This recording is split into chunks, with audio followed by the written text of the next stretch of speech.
Dude, I'm on TikTok and I keep getting recommended August size videos. So he's like some gay Chinese Japanese guy on TikTok and he does like a bunch of like dance videos. Okay? And it's just really weird because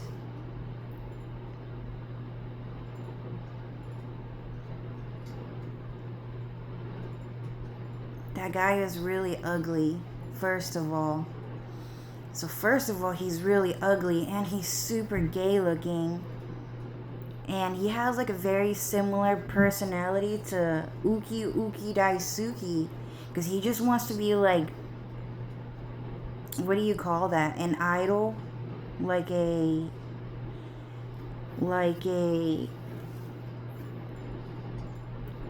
like a dance star or something like that. Like he just wants to be really good at dancing, choreographing, stuff like that. And I think one of the most shocking things is that guy is like stalking me and he's like collaborating with my cousin. I'm talking about Zui. So Zui is like being featured there. Okay? He's hanging out with Zui. He's hanging out with my sister, by the way. My sister Linda. And he's hanging out with like people that I went to school with that I don't remember them. I don't remember those people. I don't remember them very well. But he's hanging out with like my sister's friends. He's hanging out with like my cousin's friends. He's hanging out with like the people I went to school with. It's crazy, dude. That shit is batshit fucking crazy to me. It's fucking disgusting. It's super fucking disgusting to see August Sai hang out with everyone in my family. And I'm talking about everyone in my family. He's talking to everyone I sat in class with, everyone I went to school with. He's talking to my coworkers. He's talking to like people that I met just like on a passerby moment. Like he's talking to people that I met randomly one day when I went out shopping or something like that. And we just said hi a little bit and I never saw that person ever again.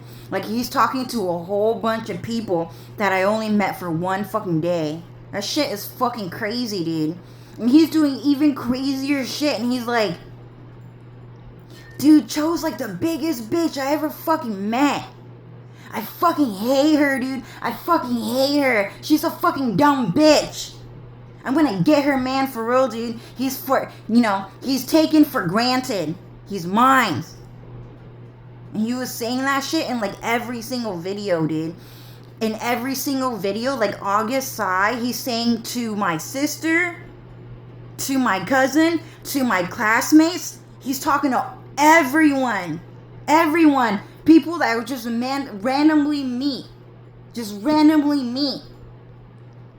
While I'm out shopping, while I'm out doing errands. Shit like that. Just random ass places. Like people that I would only meet for one day at school. People that my sister only let me meet once that were her friends and stuff like that. And he would say to them, oh yeah, like Cho's a fucking dirty ass fucking bitch. I don't fucking like her, shit like that. And he would say things like, yeah, I'm gonna take her fucking boyfriend. I'm fucking gay. He's mine for real, dude. And you wanna know why it's so fucking crazy though? The reason why it's so fucking crazy is because no one has friends. Like, I mean, no one has friends right now. Like, yeah, we have friends. But who right now is on Linda's fucking Instagram, on Linda's fucking TikTok and Facebook? Who is on Linda's fucking Facebook, Instagram, and Facebook, TikTok, whatever, is her fucking friend? Who? Who is she talking to? No one. The only people that Linda had been talking to are gay guys, dude. A bunch of gay ass fucking guys, dude. Who's that guy? D. Martin? That guy on Linda's fucking TikTok. Linda does not have any friends. She does not have any friends. She's been saying that since freaking high school too, dude. Like, Linda would just come by and she would just be the prettiest girl at her school. She would be so cute. So pretty. She had like the best face, the greatest personality. I just love Linda's personality. And she was like really nice too. And then I would say to Linda, I'll be like, Linda, do you have any friends? And then she was like, no, I actually don't have any friends. And she would just laugh really hard. Like, she was like really happy and she was like really nice. And it was hard for me to believe that Linda just did not have any friends. But to be honest with you, like, that girl just does not have any friends, you guys. Like, she doesn't. Like, she doesn't have any friends. That's what I'm saying. So whoever you guys saw on TikTok, I don't remember his name. Martinez. Derek Martinez. Sorry. Thank you, Cloud, for reminding me. So Cloud Strife is reminding me. He's like saying, oh, it's Derek Martinez. I was like, oh, okay, so yeah, Derek Martinez. It was like a bunch of Derek Martinez's and uglier versions of him. Different people, by the way. I'm just saying, like, around there, like, ugly. Those are the only people that have been on Linda's Facebook, on her fucking Instagram, on her TikTok. Like, that's what I'm saying. That's why it's so fucking crazy, dude. It has been super fucking crazy. It's a very, very crazy. It's a very concerning thing. It is a very concerning thing to do, like, to see. It's been like how long? How long has it been, you guys? I've known Linda since middle school. And to this day, I've never seen Linda take pictures with a friend before. Like, that's how crazy, like, mind-blowing this whole entire situation is. It's a really crazy, evil thing to witness and to fucking see, is what I'm saying. That's like saying, like, the only friend that Tifa Lockhart ever had her entire life was fucking Barrett Wallace from Final Fantasy VII. Like, at one point in Final Fantasy VII, she says, Tifa Lockhart says, you know, I just don't have any friends.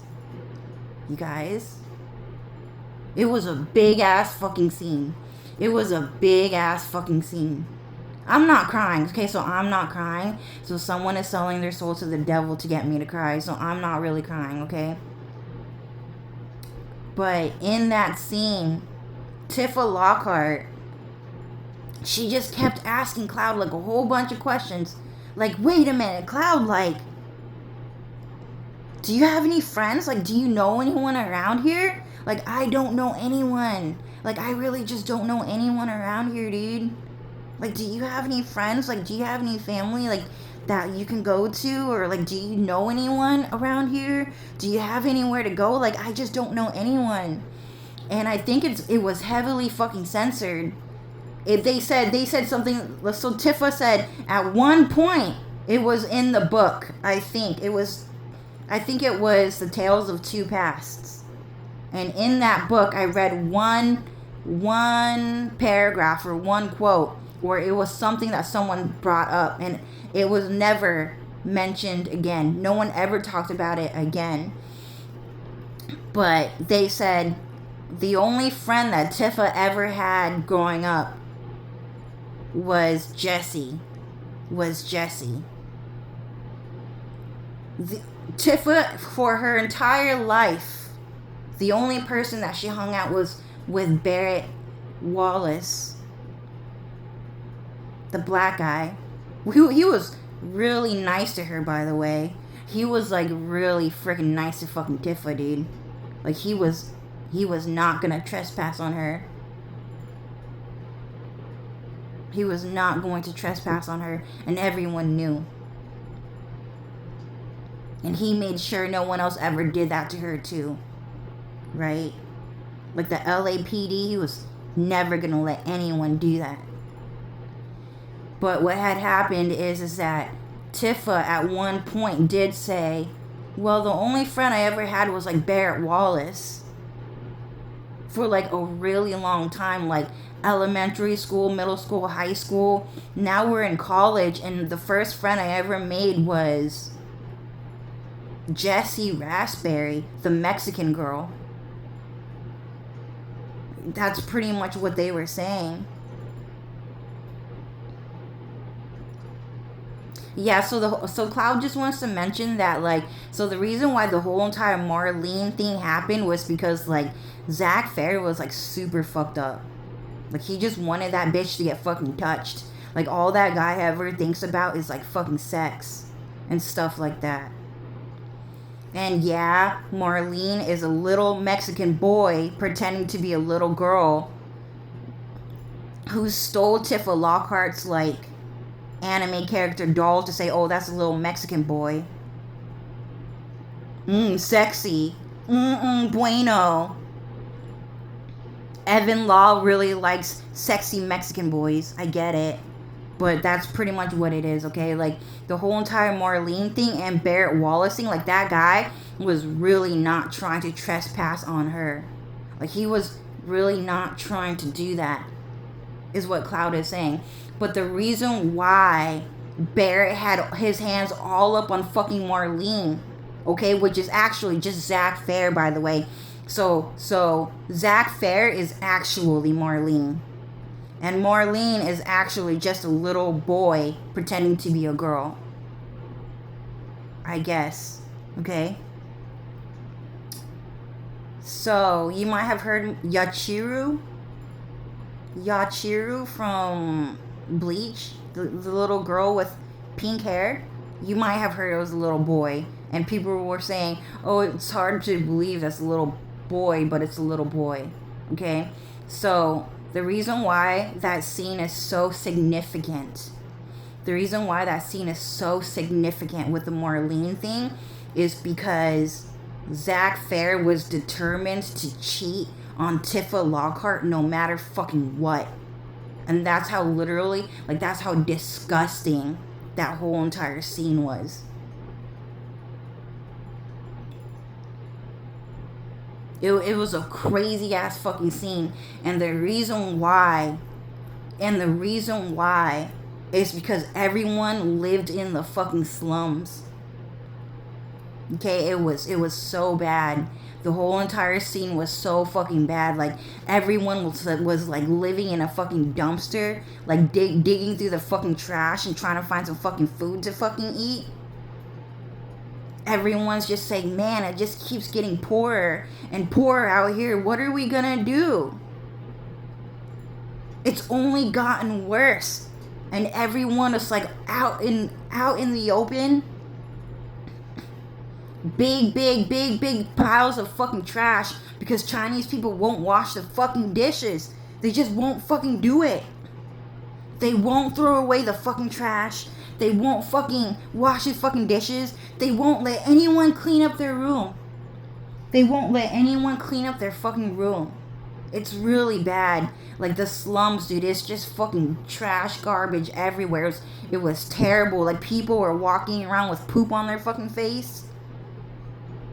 Their clothing had poop on their fucking clothing. They can't afford to buy new clothing. Stuff like that, dude. Like, those people, they were dirty, and the whole entire thing was censored. And there were, like, people censored. This whole entire thing was censored, but there were, like, people with, like, broken legs and broken bones and limbs and shit like that dead on the fucking streets. And everyone was running around trying to find a fucking doctor. Like, oh my god, does, like, anyone know a doctor? Like, Aerith, like, do you know a fucking doctor? Like, I heard, like, you have a garden full of herbs, and I heard you can fucking help us, dude. That guy, his leg is fucking broken. Can you help him? And then Aerith, like, was like, oh, yeah, I can fucking help him, dude. But deep down inside, she's like, oh, shit, his leg's fucking broken, dude. And they think I can fucking fix that shit. That's just fucking crazy, dude. Because it was fucking Jessie pretending to be Aerith, by the way. So she didn't know shit. It was a crazy ass fucking scene. And then, like, everyone was, like, getting sicker and sicker every day. Like, running around talking to people. Like, do you know anyone smart enough to fucking help us? Like, who the fuck knows anything around here? Dude, I don't know shit. What the fuck happened? And then Tifa was saying, like, yo, I don't have any fucking friends, dude. Oh, fucking shit. The only friend I had was, like, Barrett Wallace. And then the second friend I ever made was a fucking Mexican girl in college, dude. Yeah, I've met people, a lot of people, but none of them really stayed, is what she said. They all just came and then they all just went and left. What the fuck is going on here? And then every single day, like, Zack Fair was, like, burning down fucking houses and shit like that. Trying to fucking use a wrecking ball to fucking knock down fucking houses and shit like that.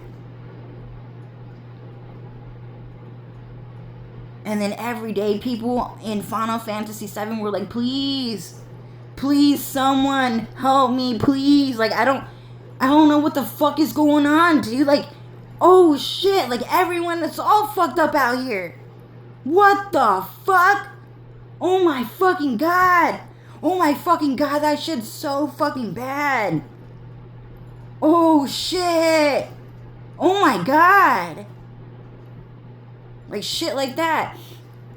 And then, like, Tifa was, like, panicking the whole entire fucking time. Like, the whole entire time, she was, like, talking, like, okay, I guess, like, really chill, like, really nice. Like, oh, she knew what was going around and stuff like that. Censorship. It was all censored. But the whole entire time, Tifa was like, oh my god, Cloud, like, are you gonna save me? Oh my god. Oh my god, Cloud. And that guy was Zack Fair, like, wearing a fucking wig. Wearing bird poop on, whatever poop, white poop on his fucking face to make his skin fucking white. And then he walked into the fucking bar and he saw Barrett Wallace. And then he said, I'm gonna get that guy. I want to make sure that guy fucking break up with Tifa and leave her forever after he fucking fucked her and left. And then Tifa was right then and there, censored. You never saw the fucking scene, but she was like, oh shit! Zack Fair's trying to have sex with Barrett fucking Wallace, dude! That's my only fucking friend, and Zack Fair don't give a shit about me, dude! What the fuck? It was a crazy ass scene, dude. Like, look, Final Fantasy VII, the whole thing was censored, but the whole thing should have been, oh shit! Type of, like, that's how you guys should fucking react every single time you see the title Final Fantasy fucking VII. It was fucking evil, dude. There were, like, demons everywhere, and no one gave a fuck. They were eating people alive, and everyone was powerless to the scene. And then Zack Fair was like, oh, I can kill him. I'm the greatest soldier in the whole fucking world, pay me. And he would just do shit like that. And he was never able to kill even one. There was a whole scene about that, too. When he left to become soldier, and he met Sephiroth, and Sephiroth was able to kill thousands and even millions of demons in one swoop, and he was actually able to do that because Sephiroth was actually a god. And Zack Fair, who was just a walking, talking organ that can only talk shit and fucking eat out of his fucking ass. and fucking cheat on you. There's nothing more that he can do. And he just held a fucking sword, and everyone fucking knew. They're like, yo, does he know how to use that fucking sword, dude? He probably accidentally cut himself fucking down with a buster sword. Slurred, by the way. It's crazy. And, sorry, I think my booger is trying to fucking kill me, dude. Just give me a second. I need to take a sip of water.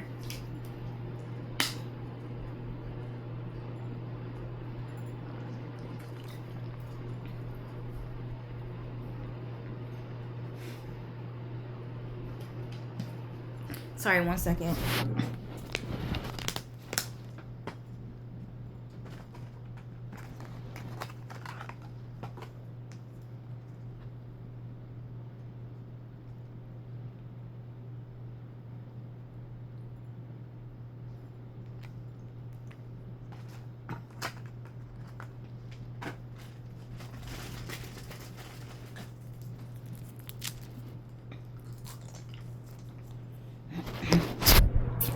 So my booger tried to fucking kill me, and I needed to drink some water and take some medicine, but it was like super fucking crazy because like a lot of people were like dying on the fucking streets and getting eaten alive by like the nastiest looking like monsters and like demons that you just can't believe actually fucking exist. Like, you would just look at that shit, like, and just go like, oh shit, what the fuck is that? And it's like a nasty monster that's like trying to fucking give you like the biggest nightmare. The biggest nightmare that your entire life could have ever fucking lived. Like, demented. Like, that guy was gonna fucking make all of your fears come true. All of your fears and all of your lies. He was gonna, like, that monster was gonna weaponize that shit, dude. And he was gonna sew the entire story into your fucking soul, dude. Like, that was a crazy ass fucking monster, dude. That shit does not look like a human being, but they know how to speak English better than you. And like, Zack Fair would just walk into this fucking slums, and he would see all these monsters like eating people alive, telling people a whole bunch of fucking lies, and sewing a fucking nightmare into their fucking soul, dude. And like, he did not give a fuck. He did not care. And then like, there were, he, you know, and then like there were like people on the streets begging for a doctor to come save them and shit like that, wondering where all their friends and family went and why everyone is so alone in this world, and if anyone ever wanted to stay, but no one ever did. Why? Because you guys were all too stupid to see and to understand that I'm better than you. You're not worth my fucking time. Like, everyone out here just thinks like that. It's in like ethnicity. You guys were all sewn from the same cloth. You guys were born from the same genetic DNA of the same organic cloth. That's why all of you guys are like alone in this world. And like, a lot of people were like panicking because people were dying every day and no one was getting saved and no one was being protected. And Zack Fair, his first instincts was to tell Tifa Lockhart when she turned 18 years old is that he's fucking gay.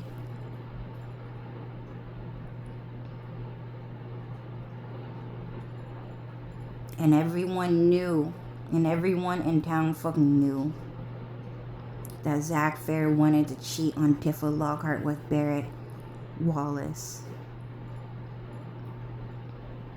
And he did everything he could to fucking cheat. And that's how crazy, like, that story is. Like, that's why I'm saying that, like, this whole entire, like, August Psy story, like, this whole entire TikTok thing, with this whole entire, like, Instagram thing, it's, like, batshit fucking crazy. Like, it's really fucking shocking. Like, when I say, like, Linda just does not have any fucking friends,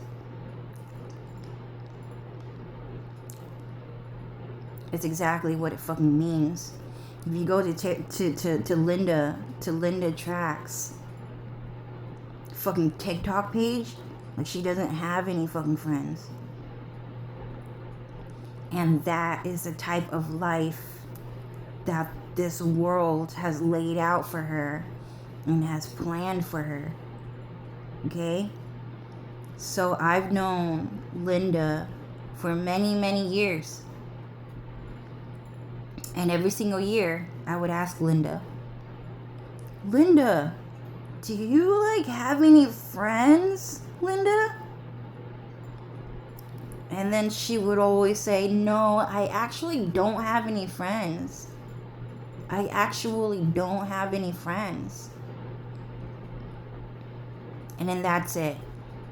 And then I would talk to Jenny, her older sister, and then Jenny would always say, yeah, so Linda doesn't have any friends. Like, she just doesn't have any friends, you guys. And the reason why, like, Linda does not have any friends is because a lot of people just actually just don't fucking like her. Like, I know it's hard to believe when I say no one likes Linda. What I mean to say is, like, no one fucking likes Linda. Like, they don't care about her. So, when Linda tells you that she does not have friends, it means Linda does not have any friends.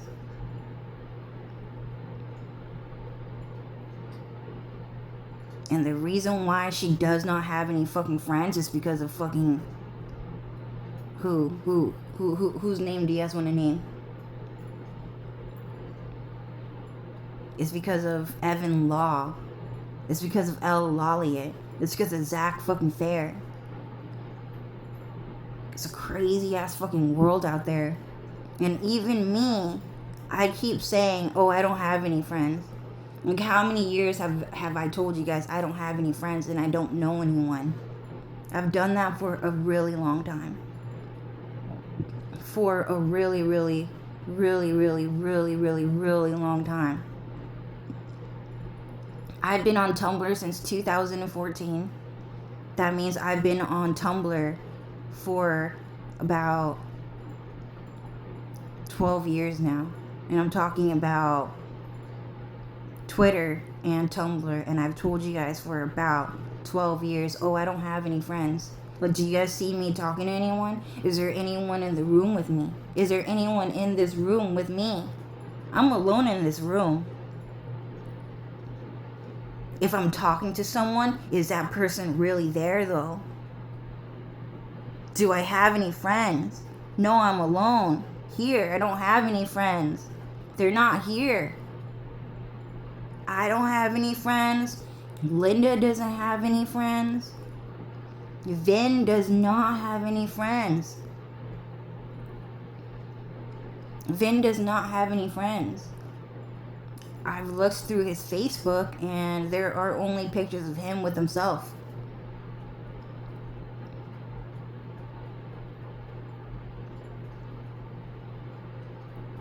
James Toe, he has pictures with a bunch of Asian people that I've never met before. Like, James Toe is like my best friend. I've known him for like about 20 years now. Let's just say 20 years, 15 years. James Toad right now doesn't have... Well, I'm blocked from his Facebook, so I can't really see his pictures, but James Toad right now does not have... How should I say this? Like, Jenny is not... Jenny and James Toad, when we graduated, James Toad would only hang out with us, is what I heard from Alex Riffenberg. and from God is what I'm hearing. But like James Toe, you know, like he doesn't have any pictures with Jenny. No pictures with me. Like no pictures with the other Jenny. No pictures with Truk and Lily. Like James Toe like doesn't have any friends either, and that's the crazy part. And like the pictures that he does have on Facebook is a bunch of crazy looking Chinese people that look like August Tsai. So August Tsai, right? So him, like just a bunch of crazy ass Chinese people that look like that. You just want to hang out. And those people, James Toe, he only took one picture with them, and then he never posted anything ever again. Because apparently he's Chinese now, and he's not Vietnamese. He's like Chinese, is what they're saying. Because like he's really good at ninjutsu, and a lot of people are like really impressed with him. But James, he doesn't like Chinese people. And this whole entire like Chinese like, sorry guys.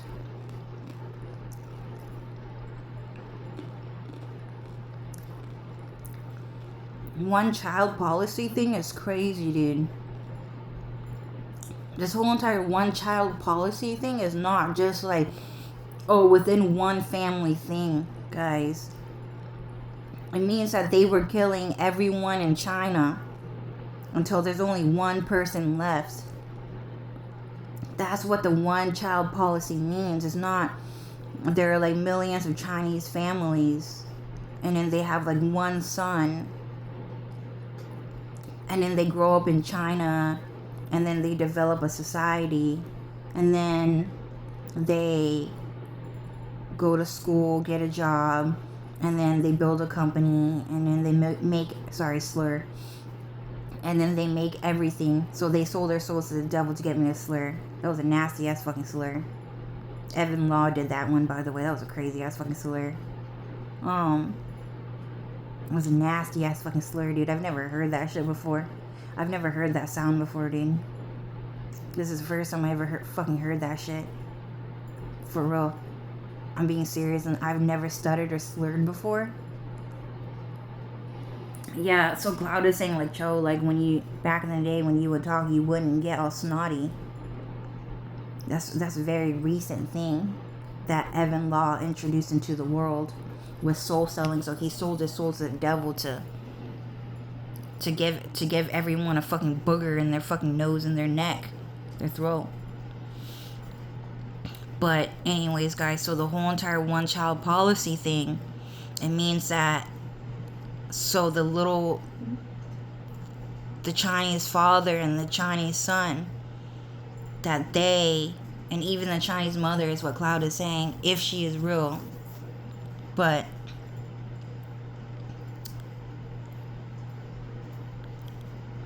they go around killing everyone in China until there's only one person left.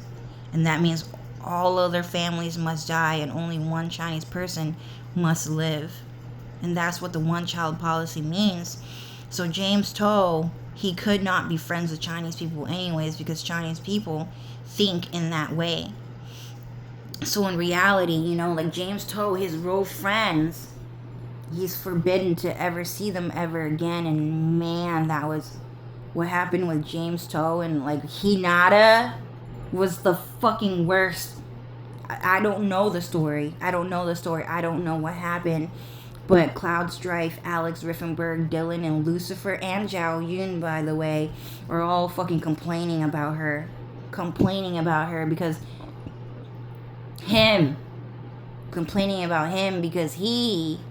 Hinata, okay?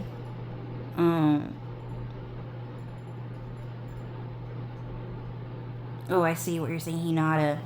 So Hinata means he, him, I am him. Hinata. Hinata means, so na in Vietnamese. Okay, so na in Vietnamese, it means that person or them. It means them. Okay? means that person. And then Ta, it means myself. That person and I. Hinata, it means I am that person. That person is me.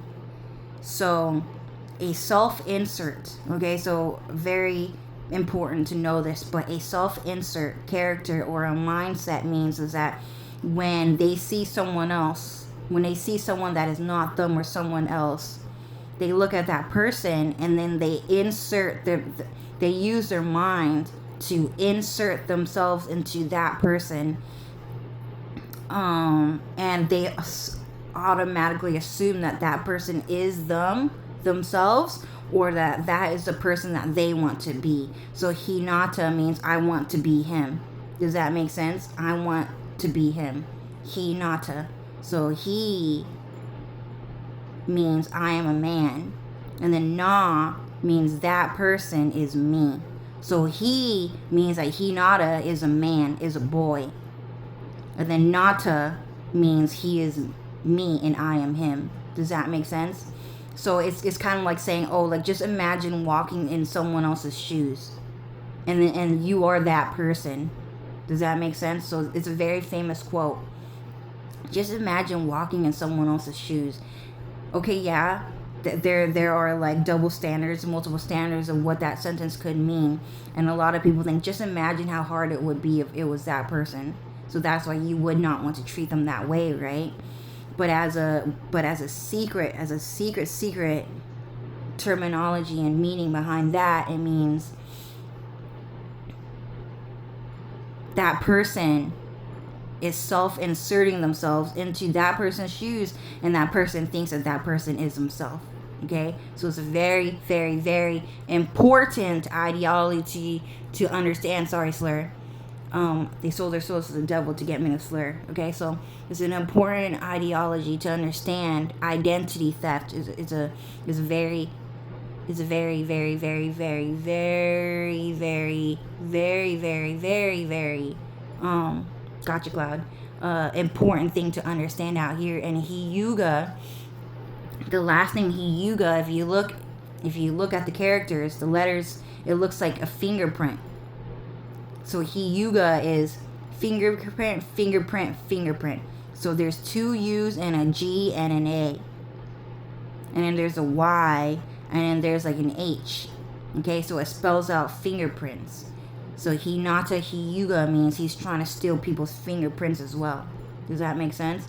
So another clue for you guys to understand, and I just recently understood and learned this, but if you guys watch Content Machine and Tyler Perry, okay? So he would sometimes wear a purple wig.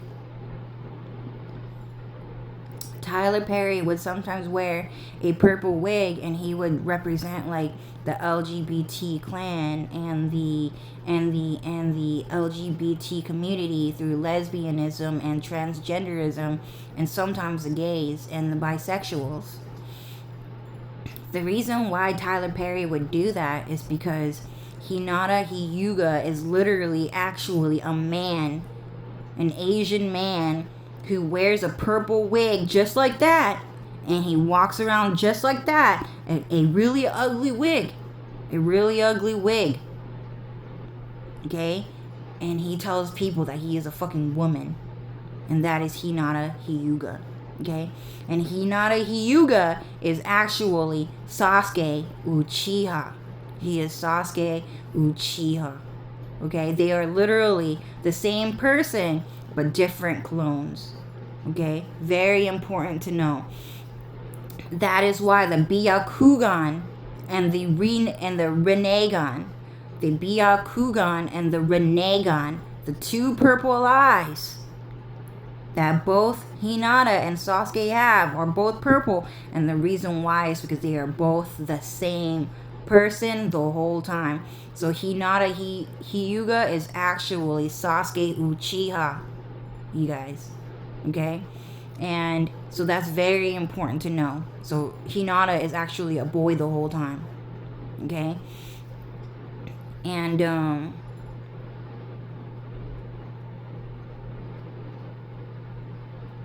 Sorry, someone's trying to brainwash me and erase my memory right now. I'm kind of forgetting what I'm saying. But,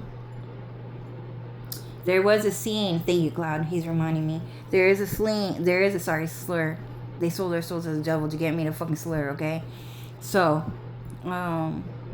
there is a very important scene in Naruto, in one of the movies, where Hinata was secretly a gay boy. And, sorry, they're choking me right now. They don't want me to say it. And Hinata, he ran up to Sasuke Uchiha, and then he was like, Sasuke-kun, I love you so much, do you want to date me? And then Sasuke Uchiha got really fucking mad, and then he was like, get the fuck away from me, you fucking bitch! Get the fuck away from me! And then Hinata was like, oh my god, did he just really say that to me? And then after that, he just like fucking got away. And the reason why Sasuke Uchiha did that is just because he's just not sexually attracted to himself. Like, he actually just hates himself. So the relationship did not work between Sasuke Uchiha and Hinata Hyuga, even though they're literally the same exact person, but a different clone. Exact replica, too. Sorry, slur. They sold their souls to the devil to get me to fucking slur. So anyways, Hinata Hyuga and Sasuke Uchiha are exact replica clones, okay? And they're both boys. Gay boys. Okay, so Hinata Hyuga is actually Sasuke Uchiha's sexy jutsu. Okay? So he tried to hide that the whole entire time, but Hinata Hyuga is Sasuke Uchiha's sexy jutsu. Oh, there's police sirens running right now. They're trying to break into my house and arrest me. Alright, man. Well, Cloud is gonna fucking shadow realm everything, so I can't see these people getting fucked up on the fucking streets. It's gonna fucking hide that shit, dude. So anyways, and a part of one of the major line stories of Naruto is that Sasuke Uchiha intended to marry Naruto Uzumaki. He intended to marry him. But because Sasuke Uchiha tried to do that Minato Namikaze, who was Cloud Strife, by the way, actually Cloud Strife, so Minato Kamikaze is Cloud Strife, and Sasuke Uchiha lied to you and said it was Dylan fucking Farrell. So he fucking lied to you. Okay? Believable, yeah, for sure. Why? Why is it believable? Because I was like, yo, Dylan, like, you look exactly like Cloud Strife, dude. Like, for real, you look like him. You look exactly like him, dude. Sorry, slur. Fucking hate that shit, dude. Keep going. Keep going. Keep up with those fucking slurs, dude. Every single fucking second, every single fucking word, there's a fucking slur, dude. It's what you fucking deserve. Keep going. I want to hear more of it coming from you. Okay? Right, Cloud? We get different. We get different, right? But from you, just keep on fucking slurring, you dumb bitch. It's fucking annoying, dude. You're gonna fucking die for that shit for sure. I want nothing more. Nothing else. So anyways,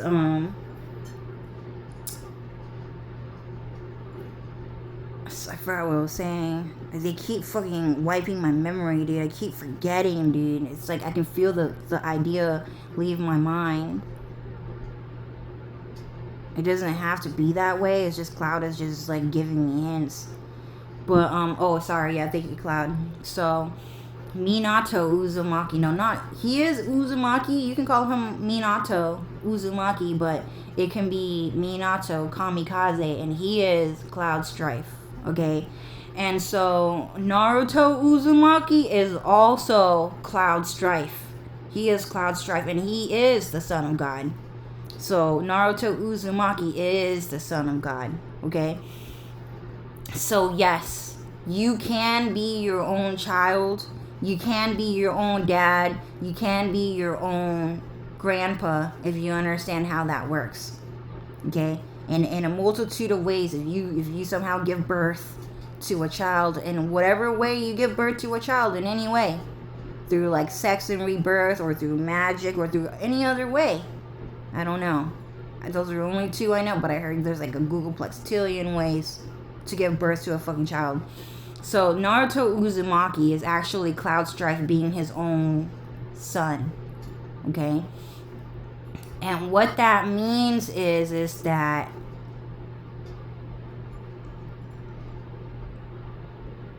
Dylan Farrell must fucking die, is what it meant. It meant that Dylan Farrell is not allowed to go to school. He is forbidden to go to school, and Tenten is forbidden to go to school because they both have brown hair. Okay? So Kiba, he used to have a very Dylan Farrell design as well, and you guys can see it with Moegi, the cute little orange-haired girl in Naruto. Okay, so Moegi, okay, she had a friend, and her friend looks like Dylan Farrell. Okay, and Sasuke Uchiha hated Dylan so much for being in that fucking anime that Sasuke Uchiha bashed in Dylan Farrell's fucking face. Like, he broke that shit fucking in, and now there's like a giant snot, and now there's like a giant booger. Sorry, slur. A giant booger. They sold their souls to the devil to get me to say that, right, Cloud?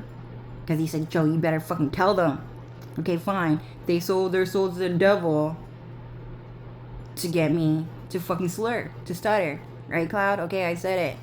So, anyways, Naruto's face. No, not Naruto. Sorry, he did that anyways. He was doing that to Naruto anyways. But Dylan Farrell's face now has snot hanging from it and broken teeth because Sasuke Uchiha did not like him. Does that make sense? So he is also the son of God. So that kid was actually Jesus Christ. Does that make sense? Dylan Farrell, Harry Potter. So Harry Potter was in that anime. Dylan Farrell. And Dylan Farrell and Moegi were both told that they are not allowed to go to school. And they're forbidden to go to school because Sasuke Uchiha did not like them. And he was like the supreme race, Japanese race, and they were not allowed to go because they were brown-haired and orange-haired, and he only liked Naruto. So in other words, Cloud Strife can be his own son, and out of all of his children, Sasuke Uchiha liked Naruto the most. Sorry, I fucking stuttered. Slurred. I got slurred. They sold their souls to the devil to get me to fucking slur, okay? So, Naruto is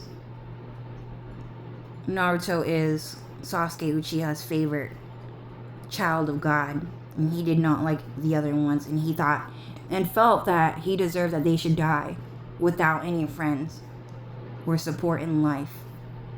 They needed to die alone. So, I can't remember why I'm saying this. Oh yeah, so anyway, Sasuke Uchiha, okay, and Hinata Hyuga are the same person, and he was not attracted to his own self, and Tyler Perry was just letting everyone know that Hinata Hyuga is literally just like a grown-ass adult man, a crazy fucking hairy, dark-skinned, like weird-looking dude with a wig, walking around, being like the craziest transgender person ever in the whole world. Like, that guy was crazy fucking evil.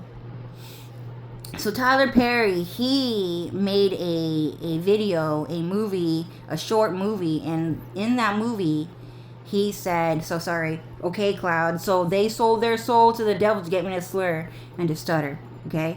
So anyways, I had to say it because Cloud Strife wanted me to fucking say it. I fucking hate talking, dude.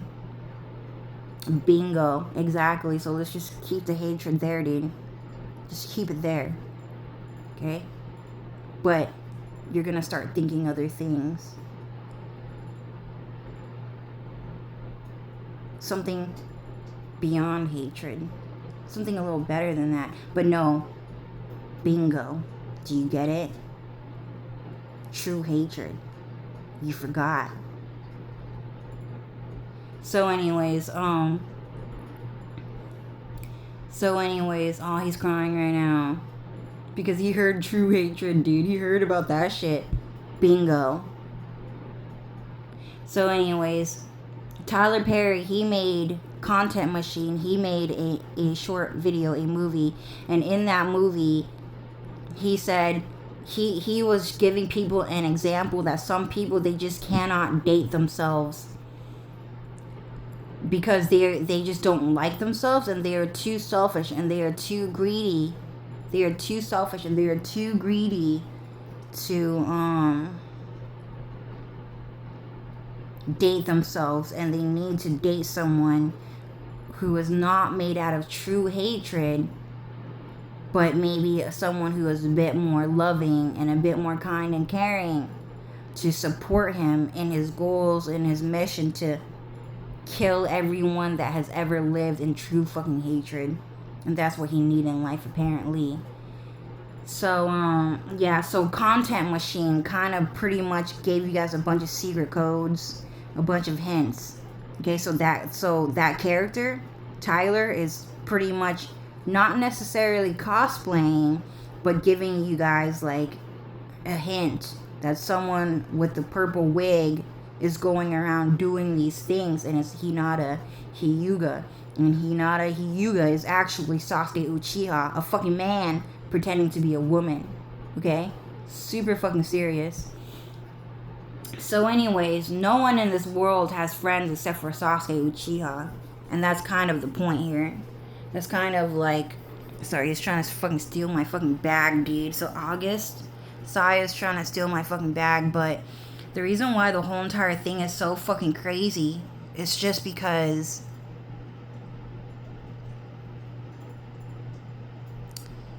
like, August 8, which is Zack Fair, by the way. Okay, so Zack Fair, okay, is actually not really Evan Law or Andy Hyun or anything like that. So Zack Fair is actually a real person, by the way. And is he still alive? So Zack Fair died a long, long time ago. Okay, so he died a long time ago. But his story lived on, and his character, his anime character, has lived on. And a lot of people still talk about him because he was famous for being in Kingdom Hearts. And he was famous for being in Final Fantasy VII. So what's happening is that Evan Law and Andy Hyun, or Sasuke Uchiha, did not want... So Evan Law and Andy Hyun, okay, so they did not want Zack Fair and his anime character to disappear. He wanted that anime character to live on and to continue to cheat on Cloud Strife no matter what. So he used a self-insert in this case, and in his mind, in Evan Law's mind, and in Andy Hyun's mind, he is thinking, I am Zack Fair. And Zack Fair is me, I am him, and he is I. Okay? So, in that case, it's crazy because they don't really look like him, and they sell their soul to the devil to get a demon to magically reshape his body so that he can look like Zack Fair. But Zack Fair looks exactly like that, and he died and he went to hell. And Cloud Strife does not like the way Zack Fair looks. He hates the texture of the skin, by the way. It's really nasty. It's really elastic. Okay, it's very, like, rubbery. It's not necessarily elastic or rubbery, but it's very, like, how do you call it? Like, bouncy. and it's very like painful. And Cloud Strife, he does not like the noses on Earth because the noses are porous, but they also have 2 holes in their nose. Okay, sorry, they nasaled my nose right now, and they're trying to get me to slur. So anyways, anime characters don't have holes in their nose. They do not have holes in their nose. And so Cloud Strife hates the way Zack Fair looks because he has not just 2 holes in his nose, but probably more than 1 million holes in his nose. Sorry, slur. They sold their soul to the devil to get me a slur.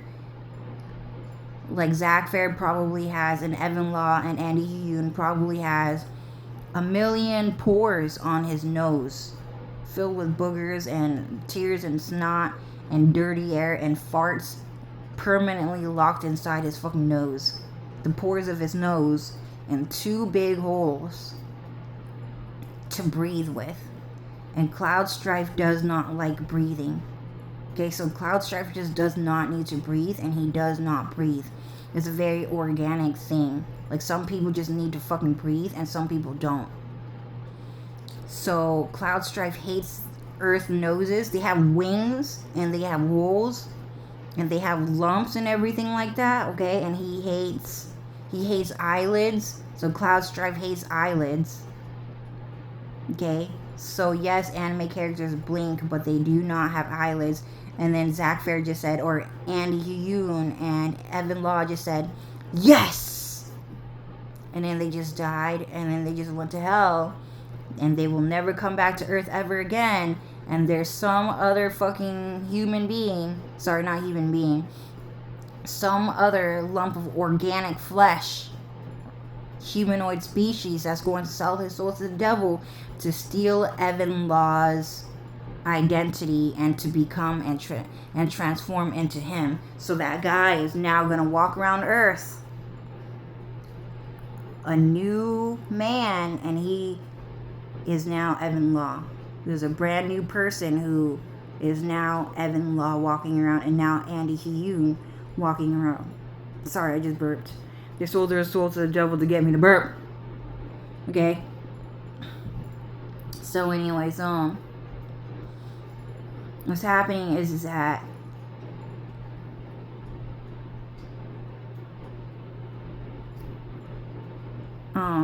and Cloud Strife just doesn't like the hair out here. Hair out here looks weird. Like the scalp is like a different skin altogether. It's like a different type of skin compared to your face. It's fucking weird. So Cloud Strife, he just does not like the way Zack Fair looks.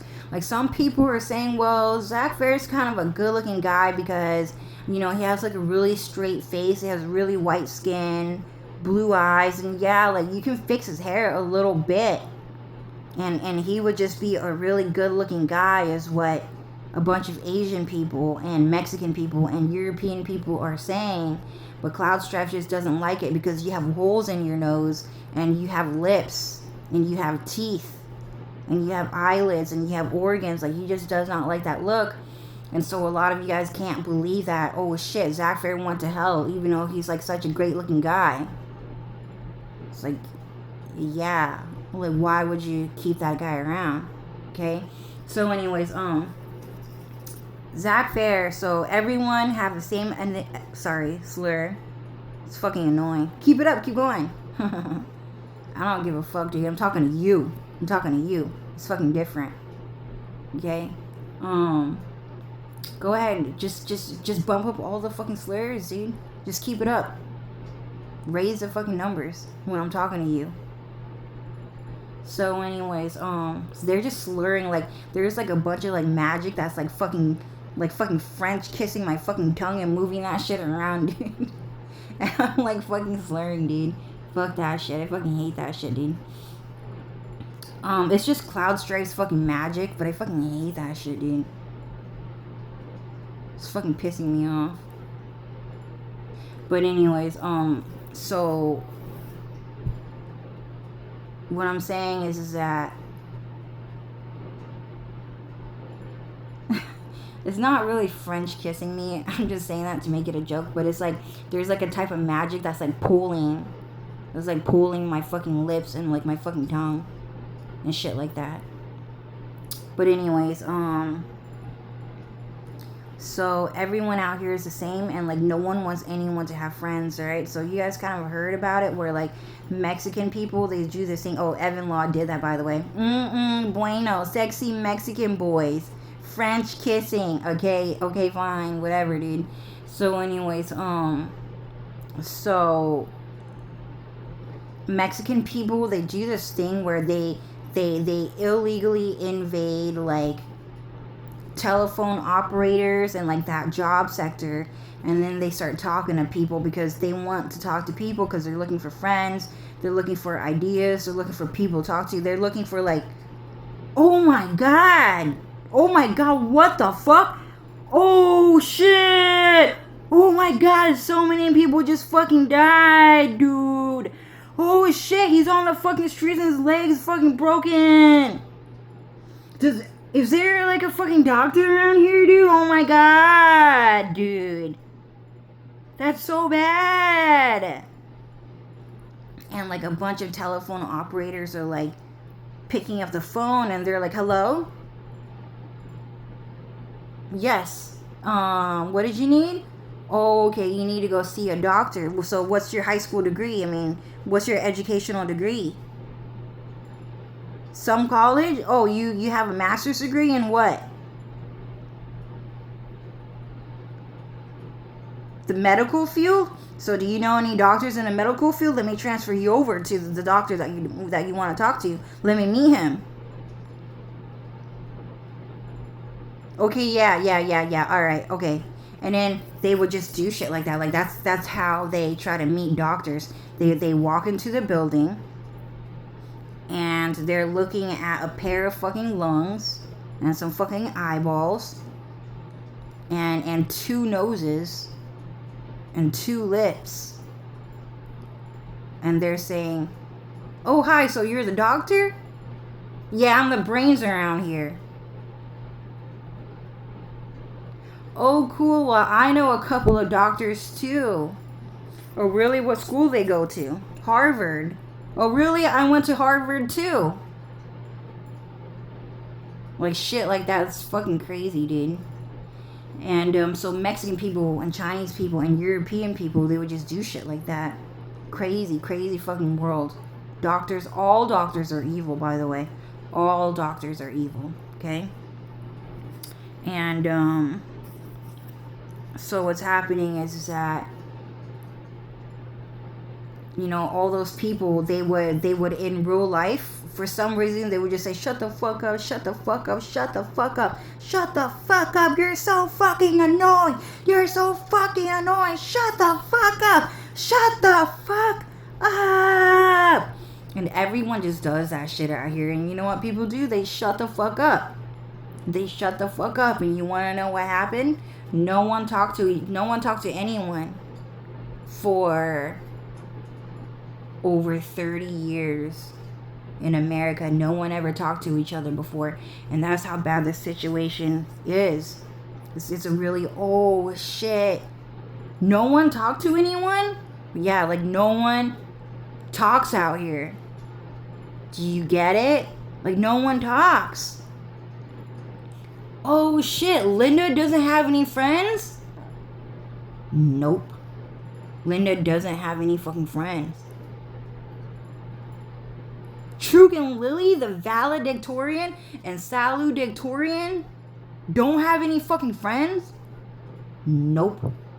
Matthew Gates doesn't have any fucking friends? Nope. Bill Gates doesn't have any fucking friends? Well, do you see any? It's just a bunch of people begging him for some fucking money and a fucking cure. Does he have any fucking friends?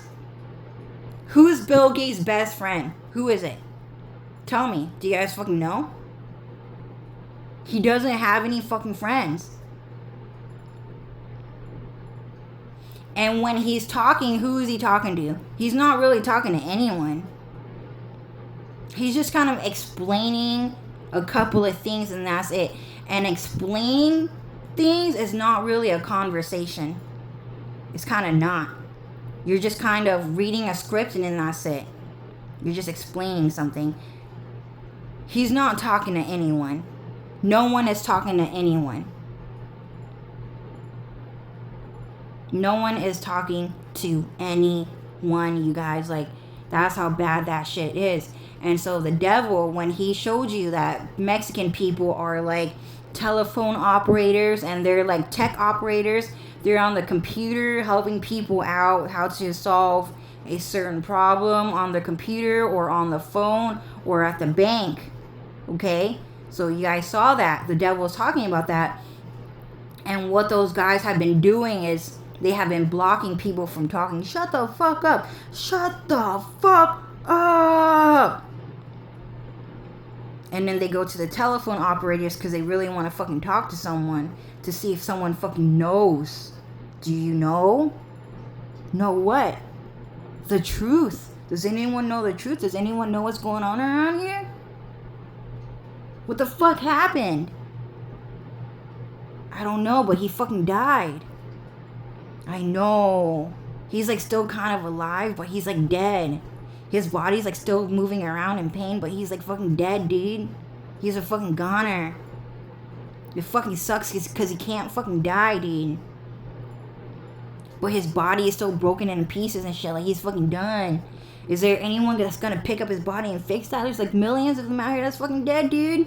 After we fucking cheated on his fucking wife. That bitch died and never came back to life, dude. What the fuck? The bitch actually just fucking died. I need to fucking find someone that knows how to fucking get this shit right. It's a crazy world out there. So the thing though is that, like, I think one of the most shocking things is that, like, yeah, you guys, like, no one has talked in 30 years. No one's really talking. I mean, the only people who really get to talk are fucking Mexican people for sure, dude. And even then, you know what? You know what they're saying? I fucked your mom. I fucked your best friend, and what? And her pussy fucking stinky. But I fucked it anyways. And her armpit fucking stinky and fucking hairy. And she kept coming back for more, so I fucking killed her because I don't want that shit no more because it's fucking dirty. And you know what? You want to know who he's talking to and who he said all that to? His gay best friend. His gay best friend. So Zan. Okay, so this is what my friends are saying. So Zan Jod, he's looking for her best friend right now. He's looking for a best friend. He's all over Twitter asking people for opinions, for a comment, this and that. He's talking to a whole bunch of people right now. And he's looking for a best friend. And he's looking for a best friend just so that he can cheat on him. Fuck his wife. Fuck his sister. Fuck his mother. Fuck his brother. Fuck his best friend. You've seen it before. Talk about how he don't want the fucking baby and shit like that. How he can't afford that shit. And then that's it. That's all he want to do. That's all he want to do. He just want a new best friend so that he can fucking cheat on. And then fucking leave, and that's it. And just say, oh yeah, we're not friends no more. I can't fucking stand that guy. I can't fucking stand that guy because no one wanted him and everyone wanted me, and he couldn't handle that shit. So I had to fucking get out of the whole entire situation. Like shit like that. But right now, I mean, guess who's talking to Linda? Aladdin. Aladdin is talking to Linda. And El Lalia is talking to Linda. And that's it. Kind of a little bit Dylan, but not really. You know who Linda's not talking to? The favorite. Daddy himself. Linda's not talking to Daddy. You know who's talking to Daddy? Xan Jod. He's talking to True to Win. He's talking to fucking Cloud Strife. He's talking to Brad Pitt. He's talking to Kevin Conroy. Vincent Van Gogh. You want to know who Linda's talking to? Just Xan. Just Xan. That's it. Maybe Evan. No one else. It's a crazy ass fucking story because, you know, I just was always like worried about Linda, and everyone was just always worried about Linda. It was just like every single day I would just be like, oh my God, does Linda have any friends? I don't see anyone. I don't see anyone but Mexican people. What the fuck? Linda only has Mexican people as friends, dude. What the fuck? It's so bad, dude. She has like 800 friends on fucking Instagram. And all of them were Mexican, dude. All of them were Mexican. And like, I think the only Chinese person she had as her friend was like James To. And maybe my brother Vin. I mean, Vietnamese people. And that was about it. But they don't really talk because they don't talk. They don't talk that much. And they're actually not friends with each other on Instagram or Facebook anymore. Not friends. Not friends on social media. No more. Sorry, I slurred. They sold their souls to the devil to get me to fucking stutter. So anyways, she is not friends with anyone, dude. 800 people. 800 people. They're all Mexican people. That's why I was always like worried about Linda. And if you guys remember, I was on Tumblr and I was talking to Linda, and I was like, Linda, do you like have any friends? Like, what happened to you? Like, why are you moving out to Texas? Is it because you don't have any friends in San Diego and you're moving out to Texas because you are trying to find a friend out there? Like, why did you leave Mount Royal Avenue just to live in Texas? I heard there's a bunch of Mexican people there too. You know, I think it's super lonely for you to move out to Texas and to leave your sister Jenny back at home like that. Like, why would you do that, Linda? Like, where are you going? Why do you keep talking to Mexican people every day, Linda? What happened to you? So I would seriously talk to Linda, and I told you guys, like, yo, like, Linda's talking to like the ugliest people I ever seen in my life, dude. Like, does Linda have any fucking friends? Like, what happened? What's going on? That's crazy, dude. I haven't talked to anyone in over 30 years. Where is everyone? I haven't seen them talking to anyone either. How is life still going on? No one talks at work too, trust me, dude. That shit is crazy fucking evil, dude. Talking at work? Oh, so you're talking at work, is what you're saying. I saw you. Who are you talking to? Oh, your coworker? You were talking to your fucking coworker, huh? You're fucking fired! You're fired! Get the fuck out of my store! Get the fuck out of my store!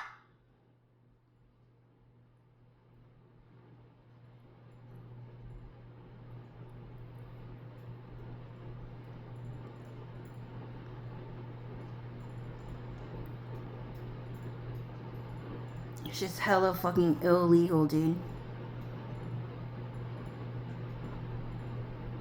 That shit's for real. That shit's for real. It's like that at every single job. I'm not crying, by the way, but it's like that at every single job. It's pretty bad. Like, I'm being serious. Like, you cannot get a job in America and fucking talk on the job. You cannot do that shit. You will get fired. You will get fired. Just for talking on the fucking job. You cannot talk to anyone. And you want to know who is firing everyone on the job? Chinese people. Mexican people. European people. And they are the ones responsible for doing that in America. In American jobs. And this is a very, very serious thing. How many times did I get fired for talking to my coworkers? How many times? I'm trying to remember. I'm trying to remember my job.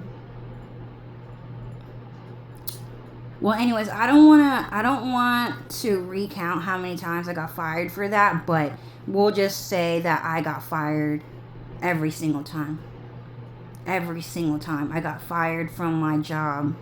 Every single time for talking to my coworkers, but somehow I was able to miraculously keep my job due to the American people letting me keep my job. Sorry, I slurred. Some gay guy just got really jealous, so he sold his soul to the devil to get me to slur, because for some reason I miraculously kept my job. Okay?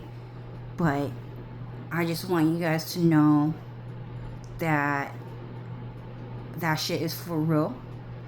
It's like that at school. It's like that in class. It's like that at home. It's like that at work. It's actually like that when you're a fucking customer too. Oh, sorry, I just don't have time for you right now. No. I can't answer your fucking questions. Bye. I'm fucking busy. Fucking bitch. I'm hanging up the fucking phone. No, I gotta go somewhere else. Sorry. I don't care. I don't care. I don't care. I don't care. I don't care. I don't care. I don't care. I don't care. I don't care. I don't care. I don't get paid to help you out. I don't care. I don't care. Bye. Bye. Bye. Like, it is literally like that as a customer as well. And why is it like this? Because Prince Charming, you guys remember him from Cinderella? So Prince Charming from Cinderella, the one with black hair, the one that's dating Cinderella, the blonde girl. Okay, so it's because Prince Charming is the only one that has friends, and he's the only person that's allowed to have friends out here, and everyone goes to his birthday party and no one else's birthday party, and that's it.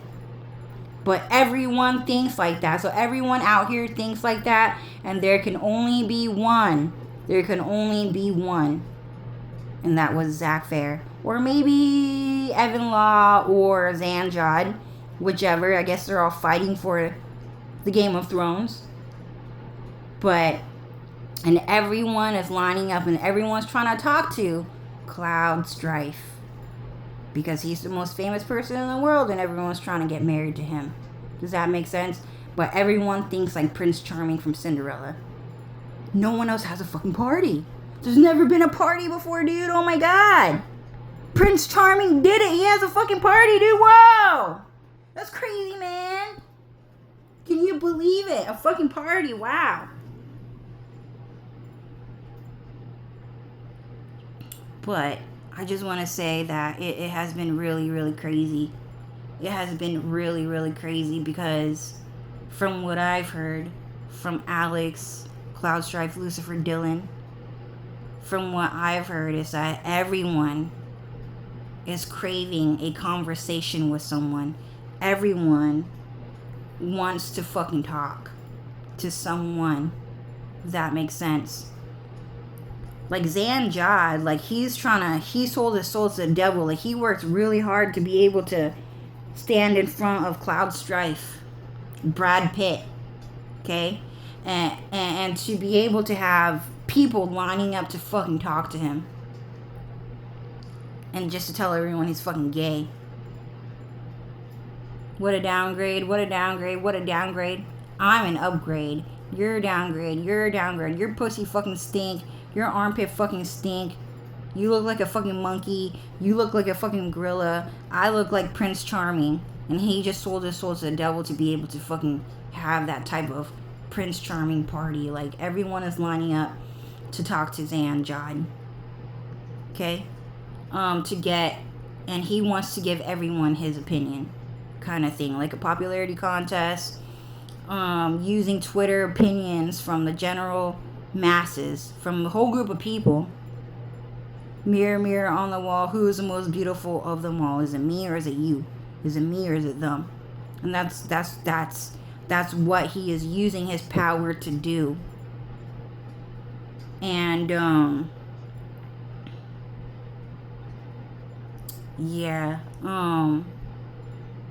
and no one, and right now no one's getting comments. Like, no one is like, so like Onision, like, you guys saw, like, millions of people got kicked out of the forums, which is better for everyone if they did, by the way, because they are all organic flesh, walking, talking organs, so it doesn't matter.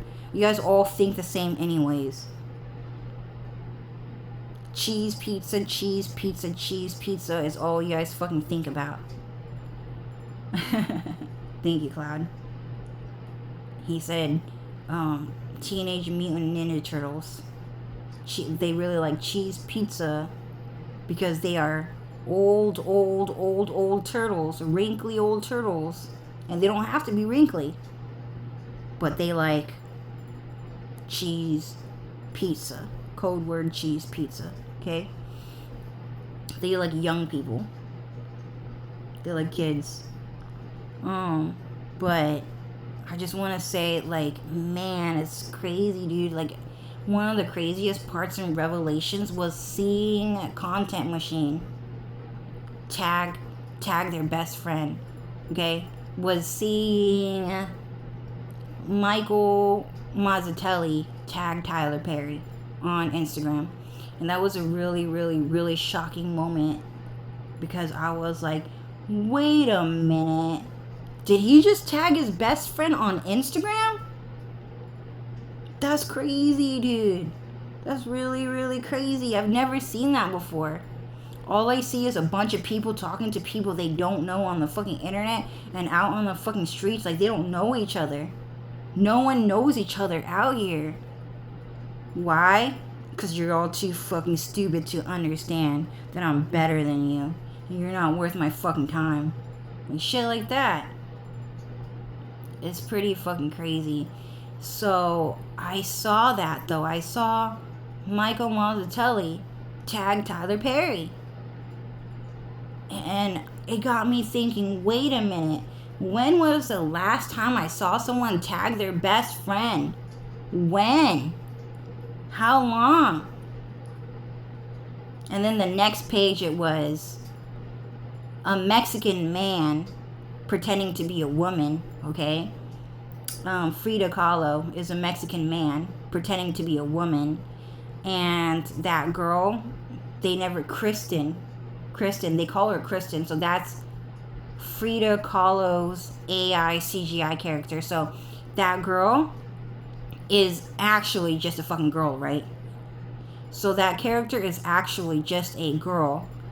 But that girl is just an AI CGI character meant to represent Frida Kahlo. Okay? So Frida Kahlo is a man pretending to be a woman, and Frida Kahlo is mirror, mirror on the wall. Who is the most beautiful of them all? That's him. Looks like him, right? That's him. And it was because of Frida Kahlo the whole time. And that was a slur. They sold their souls to the devil to get me to fucking stutter, to slur. So anyways, Frida Kahlo, okay? Every single time I do that, I fucking forget. That's the whole point? Oh, okay. Well, keep going. Keep going. Bring out more of it. There's not enough of that, actually. I believe there's not enough of that for you. You need more of that. And we can give it to you. So anyways, I'm sorry guys. They keep getting me to stutter, but so yeah, in Revelations though, I was like, man, like, and then I had to jog my memory, and I went through everyone I know, and I was like, well, Linda, I don't see her best friend. Who's her best friend? Linda doesn't have any friends. She told me. So no, like Linda actually never had a best friend. She even Linda was so funny when she said that though, but she was kind of like really worried when she said it, like, but in like a funny way, because she's just funny. But she was like saying, oh, I don't have any friends. I don't have a best friend. I don't have a best friend. She would say that in a very funny way. But okay, so Linda doesn't have any best friends. Dylan, he's not talking to Dan Cropley, dude. He's not talking to Kevin Smith. Dylan never tagged Kevin Smith. And when I met Kevin Smith at the party that Dylan took me to, Dylan and Kevin never talked to each other. They never said a word, not even one. So what happened was I was just sitting next to Dylan at a party, and there were like 50 Mexican people. Bummer. There were like 50 Mexican people, okay? In a very American house, like a very like typical American grandma house. White American grandma house. And I went to the party. There were like 50 Mexican people there. And I would sit next to Dylan, and I would go, man, like, Dylan only talks to Mexican people, dude. There's 50 Mexican people here. No Asian, no white people, nothing. It's just Mexican. It's crazy, 50 Mexican people at a house party. That's wild. That's real fucking wild, dude. So Dylan would just sit there talking to some crazy, ugly ass, fat ass Mexican person named Sam. And you guys have seen him before, and he was a guitarist, a musician on Facebook, and he renamed himself to Dylan Farrell. You guys saw him. That was him. That was Sam. I met him at one of those parties. Okay? And then one white guy walked into the party, and then he sat down next to me, and he had like a really big smile on his face. Like, he was like really funny about his smile. Like, he looked like he was like smiling, like laughing through his smile, but in like a very polite, funny, cute way, because he's like good looking. So he sat next to me. I was like, oh wow, he's good looking. He's like a cute white guy. Dan Cropley, wow, he's cute. He's a really cute looking white guy. And then I was like, wait a minute, why is he sitting next to me? I'm like the ugliest kid at school. But he looked like he wanted to sit next to me more than anyone, and not necessarily because I was the Asian one, because sometimes you can tell through like their signaling or something like that. Like, he was like sitting next to me, like he was like, oh, this is my best friend, we're gonna hang out forever, like we're best friends forever, like we've known each other for like a really long time, like type of like smile, like type of like signaling. And it was just a smile too. He didn't even look me in the eye. It was just like a really, really funny the way he was sitting. Like, he was like leaning next to me and everything. So then I turned, and then I looked at Dylan, and then I looked at the party, and there was only 2 white people, 1 Asian girl, and 50 Mexican people. And that was a really crazy situation. And Dylan, he turned to me. He's like, oh, Cho, so that's my friend Kevin, by the way. I went to high school with him. And then I was like, oh, okay. And then I turned to Kevin, and then after that I was like, oh, hey Kevin, nice to meet you. Have you like known like Dylan for like a really long time? And he was like, yeah, we went to high school with each other. blah, blah, blah, blah, blah, this and that. And then we didn't talk too much because he had to go. And he had to talk to other Mexican people at the other side of the party because they wanted to talk to him. So me and Kevin, we did not talk much. Okay? But Dylan, he never, ever, ever, ever, ever, ever talked to Kevin at that party. But he did have him on his friends list. And that was like one of the only white guys on his friends list that he ever had. On Instagram, Facebook, all that. But then we never ever met or saw Kevin ever again. And the only thing that happened every single day is that me and Dylan would go out to a restaurant. And that's the only place we would ever go to again, because we never had a party ever again, because 50 Mexican people illegally invaded that party. And everyone had to call the police on those 50 Mexican people. And then the party had to be canceled, but I only got to meet Kevin Smith. Dan Cropley, he was the only guy I got to meet. So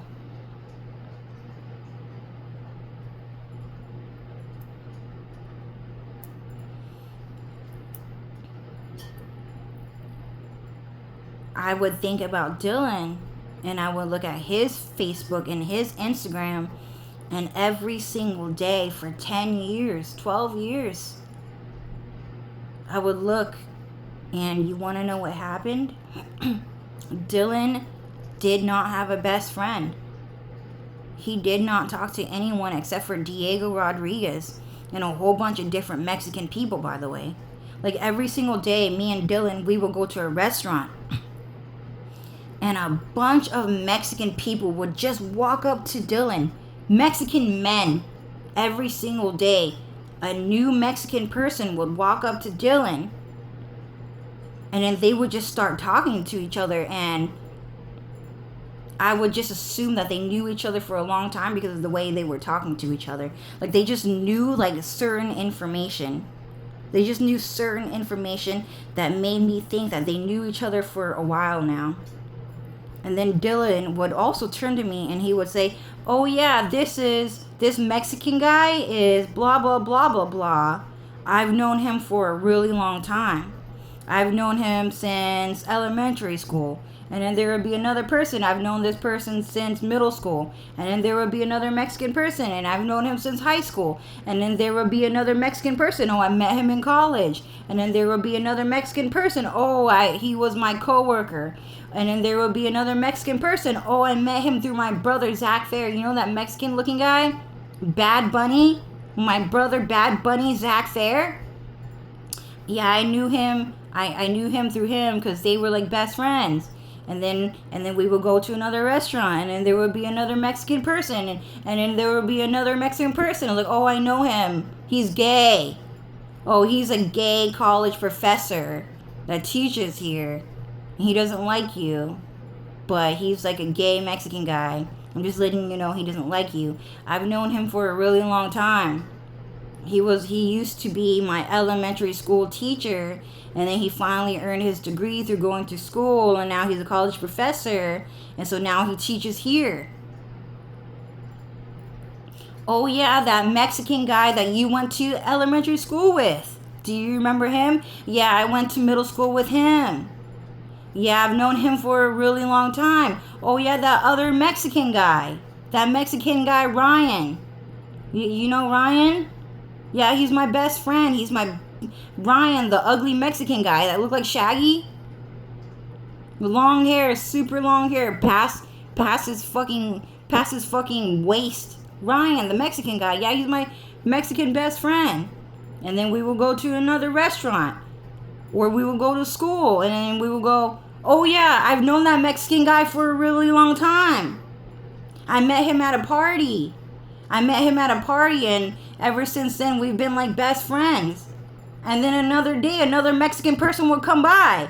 Oh yeah, so this Mexican guy, he's also gay. And I met him when I was grocery shopping, and we were just talking about how we like cereal, and then we added each other on Facebook, and now we're friends. And then we would go to another place like school or work or another restaurant, and then some Mexican guy would come by and he would start talking to Dylan, and then they would talk to each other like they knew each other. And then Dylan would say, oh yeah, I've known this Mexican guy for a really long time. And the reason why I know this Mexican guy for a really long time is because my dad has a job and he hired this Mexican guy to work for him. And so he's worked for my dad for very, very many years. So I know him. And then we will go to another restaurant, or sometimes it's the same restaurant. And then we would just meet random ass fucking Mexican people. And then there's this other Mexican guy. And then he would say, oh yeah, I've known this Mexican guy for a really long time. I met him through my stepfather.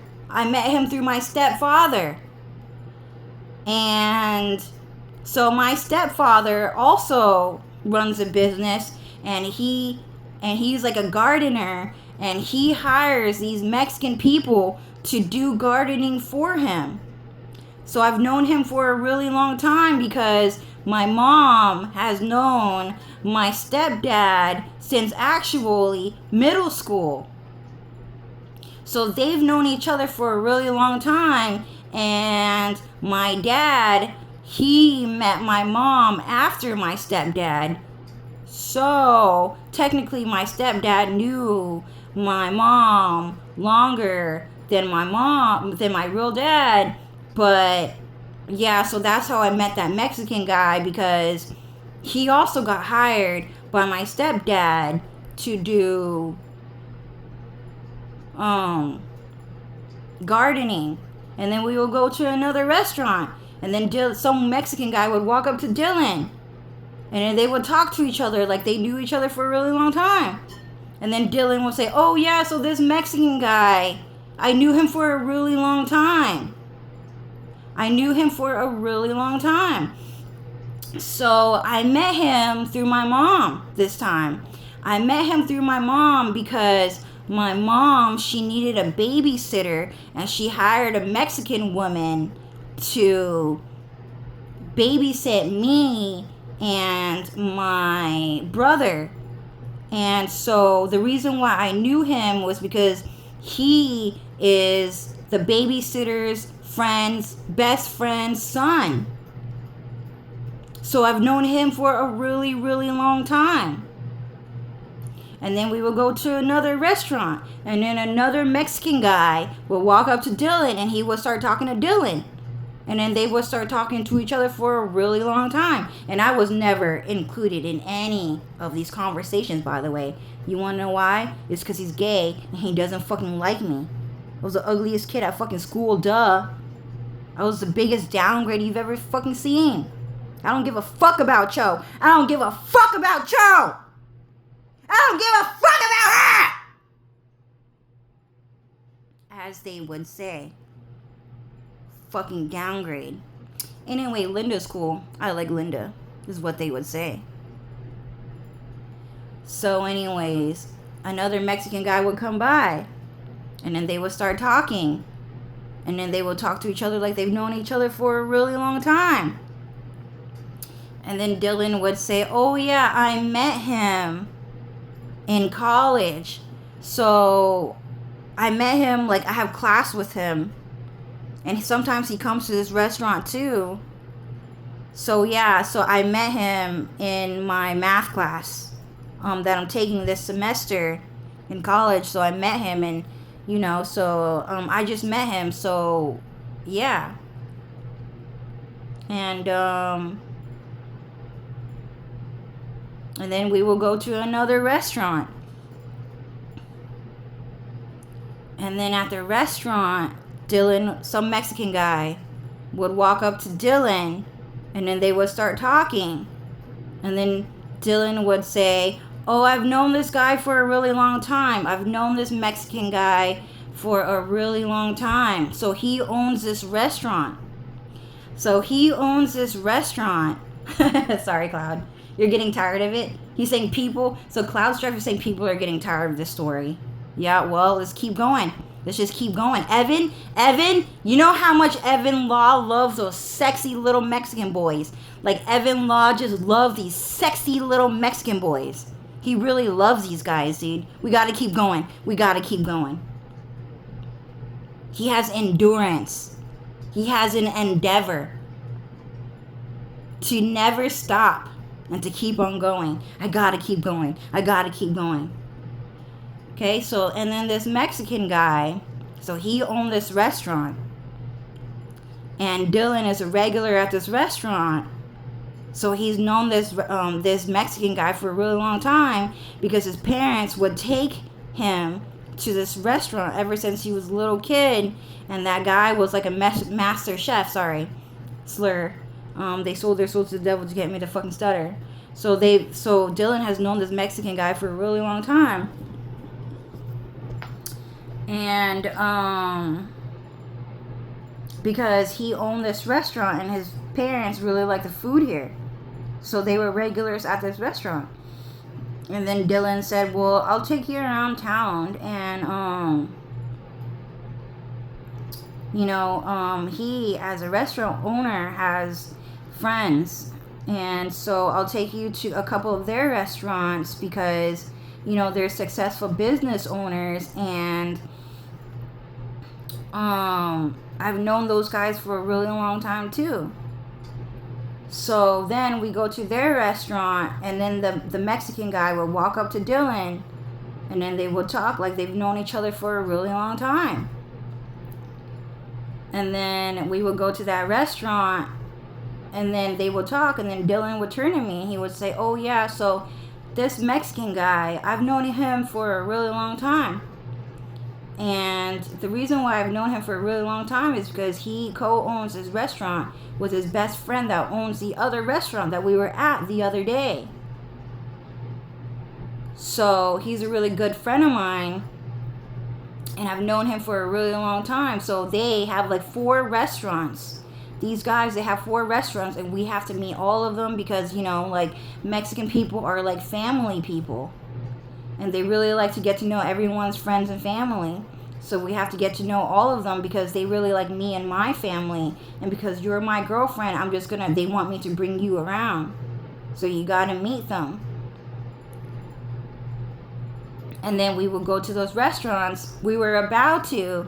And then Dylan said, okay, so we're not gonna go to those restaurants, Joe. Because I just don't really want to go. So I was just letting you know about those 2 guys, okay? And you don't need to get to know those other guys, like for real. Like you don't need to get to know them for sure, okay? And then we will go to like a theme park. And then some Mexican guy would walk up to Dylan, and they would start talking like they've known each other for a really long time. And then Dylan would say, oh, this Mexican guy, I've known him for like a really long time. Okay, well, maybe not that long because I met him at college a couple of semesters back. So we've kind of known each other for some time now, for like a while now. Sorry, they sold their souls to the devil, gave me the fucking slur. But I've met him a couple of semesters back, so I've known him for a while now. But we're really good friends, and I really trust him a lot.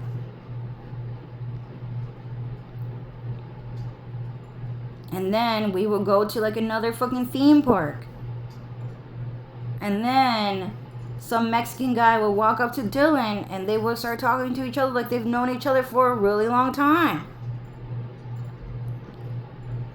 And then Dylan would turn to me and he would say, oh, I've known this Mexican guy. I've known him for a really long time. So he's a photographer. And he was like a photographer for my mom's wedding because he was a really good photographer and my mom really liked his pictures. So he was the photographer for my mom's and my stepfather's wedding. So I've known him for a really long time. And through that wedding, he and I became really good friends. Because my mom got remarried and it was a wedding, so it was like a really big deal. So I made a new best friend at my mom's remarriage to a new man. And then we would go somewhere else. And then some Mexican guy would walk up to us. And then they would start talking. And then some Mexican guy with magic said, I think I get your point now. No, I don't think you fucking get it. I don't think you fucking get it. And he said, oh, okay, I get your point. Because he understands that he does not get it. You want to know why? Because there's going to be... He was like, good, get it. So, because there's going to be another Mexican man that's going to walk up to Dylan. And he's going to say, don't fret. Okay, let's get through this together. Chose a fucking bitch and I don't fucking like her because I'm fucking gay. Let's get through this together. Don't fret. And then Dylan and I would go somewhere else. And then a Mexican guy would just walk up to Dylan. And then Dylan and him would start talking. Like they've known each other for a really long time. They knew each other's name, age, family members, locations, areas, cars, exes. They just fucking knew. So they've talked to each other like they've known each other for a really long time. Hey, how's your family, dude? It's been a really long time. I haven't seen you in a really long time. Oh, I got the wife and kids even though I'm fucking gay. You know how it is. Yeah, so me and my wife, we're gonna go on vacation in a few months. We're probably gonna go back to Mexico, and we're gonna do a lot of cool things that Mexican people do. A lot of tacos, a lot of burritos, a lot of piñatas, a lot of drinking. You know how much Mexican people love to drink, stuff like that. And then Dylan would turn to me and he would say, oh yeah, I've known this Mexican guy for a really long time.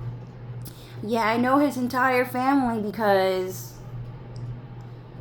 he and his family were my dad's customers because my dad is a doctor. And my dad is a really good doctor. And this Mexican family, they really like my dad because my dad is a great doctor and he really helped this family out. And they owe it all to him and they say thanks to him because he was just a really great doctor. So yeah, he comes here a lot and he and his family are going to go back to Mexico for vacation. Because, some Mexican people, they just we live by the border and they're just in and out of Mexico. They're just in and out of Mexico because they're citizens in America and in Mexico. And then we would go to a different place. And then a Mexican guy would walk up to Dylan. And then they would start talking. Like they've known each other for a really long time. And then they would start talking. And then Dylan would turn to me. And he would say, oh, I've known this guy for a really long time.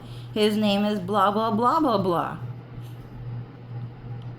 The reason why I know him was because he was a temporary worker at one of the restaurants that I went to, and he came up to talk to me, and then he thought I was cool, and I thought he was cool, so we became friends, and then we added each other on Facebook, so we've known each other for a really long time. And then we would go to another fucking restaurant or another fucking place, like a movies or like the fucking theme park, and then some Mexican guy would walk up to Dylan. And then they would start talking.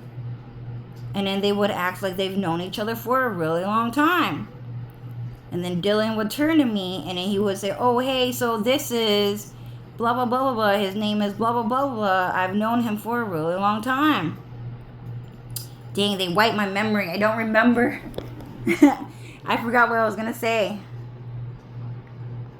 I know him because, he's just generally in the band scene, and he's like a guitarist or a drummer, and a drummer for the band that he's in, and we've collaborated before. And sorry, I'm just gonna reposition myself because I'm kind of getting a cramp. So that Mexican guy met Dylan through the band scene, and they've known each other for a really long time because Dylan, he's been playing guitar since he was in elementary school, middle school, more like middle school. So he began in middle school, so he's known that guy since middle school. And they were not necessarily in a band then, but they were kind of in and out of the scene because they kind of liked the band life. So he met that guy in one of like this kind of like band events because he just really wanted to play guitar and get into that scene. So he asked his mom to buy a guitar for him in middle school so that he could start being a musician and earning money as a musician. And then Sasuke said, "That's how it's done," in a very proud way, but I'm just really disappointed in him. Go ahead, Sasuke, sing for some fucking money. I'm sure he can get a whole lot of ass from it too. Fucking whore. So anyways, and then Dylan and I would go to a different location. Whatever, I don't know, a restaurant on another fucking day. And then some Mexican guy would walk up to Dylan, and then they would start talking. And then they would act like they'd known each other for a very long time. Like shit like that. Okay? I know. And the story goes on and on and on and on and on. It was a crazy ass fucking story. It was a crazy, crazy, crazy, crazy ass event. And a crazy ass fucking story. I was just trying to remember. Dylan, do you have a best friend? Who is Dylan tagging? So, me and Dylan going out, and a Mexican guy walking up to Dylan.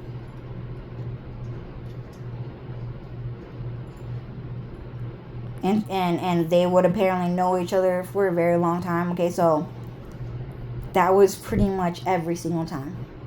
It happened every single time that me and Dylan went out.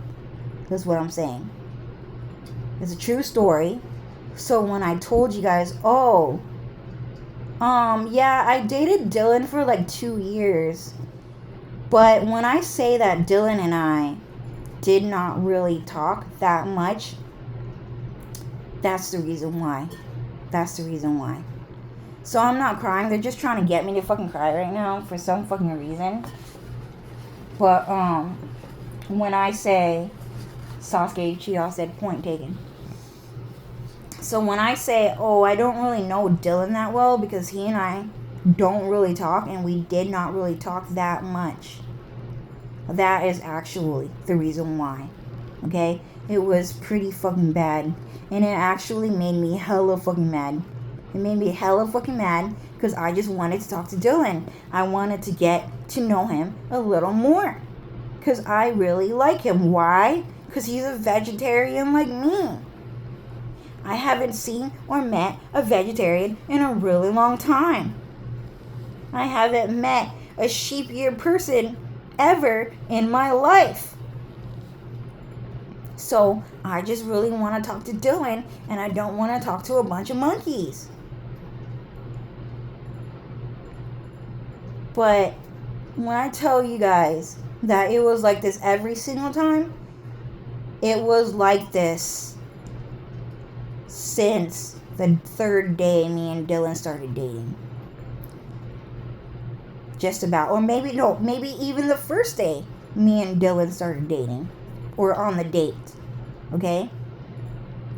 So every single day for 2 to 3 years that I met and hung out with Dylan, it was like that every single time. And that is the truth. And when Dylan would come home,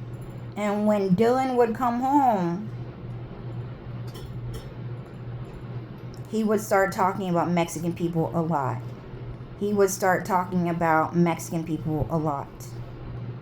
And he would say, yeah, I would complain about it. I would say, Dylan, like, why are you talking to so many Mexican people, dude?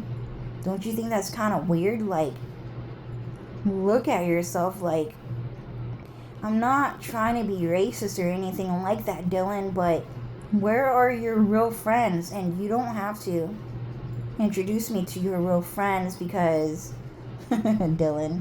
Okay, Dylan, I get it. Okay, fine. It's nice of you to say that to me right now. So Dylan's talking to me right now. But I was saying to Dylan, like, you don't have to introduce me to your white friends or anything like that because, you know, I'm like Asian, by the way. Like a third world Asian girl, by the way. So you don't have to introduce me to your white friends. Okay? I just want you to know that, but I just want to say that I'm very concerned about you. Like, I'm very worried about you, Dylan. Like, wow, Dylan, like you just know a lot of Mexican people. That's really weird, Dylan. Like, we would just go out and you would just know a lot of Mexican people. And on Facebook, you know, I would go through your pictures and all you would have is pictures with Mexican people. Like, I've never seen you with white people before, Dylan. Don't you think that's kind of weird? And then Dylan would say, yeah, well, the reason why there's so many Mexican people around is just because, you know, they're just kind of everywhere. You know, like they're just taking up jobs in America. So you kind of have to get to know them because they're just around. You know, they're around my family, they're at school, they're at work, like, so I just kind of know a lot of Mexican people and they're kind of like my best friends. Yeah, Dylan, but like, don't you think that someone like you should just know, like, white people? Like, shouldn't you hang out with, like, white people? It's just what I'm saying, because, like, you know, the president of the United States, like, he's complaining about Mexican people, like, he doesn't like them. So I don't understand why, like, you're best friends with so many Mexican people. Like, that doesn't make sense, because Donald Trump, he's talking about building the wall and stuff like that. And Dylan would say, yeah, well, you know, that's a lot of political stuff, but, you know, there's just a lot of Mexican people around, is what I'm saying. And I'm just saying that because there's just a lot of Mexican people around, that I just know a lot of Mexican people, if that makes sense. And I was like, yeah, but if you're like a handsome, rich white guy, why don't I see you? Sorry, I slurred. They sold their souls to the devil to get me to slur. But Dylan, why don't you have any white friends? That's the thing, because, you know, you're just a really good looking guy, and I just think that you should just hang out with people that are as good looking as you.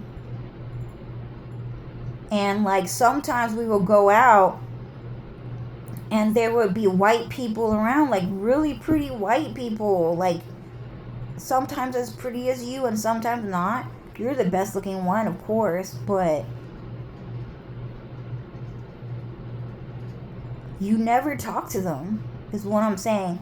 You never talk to those white people.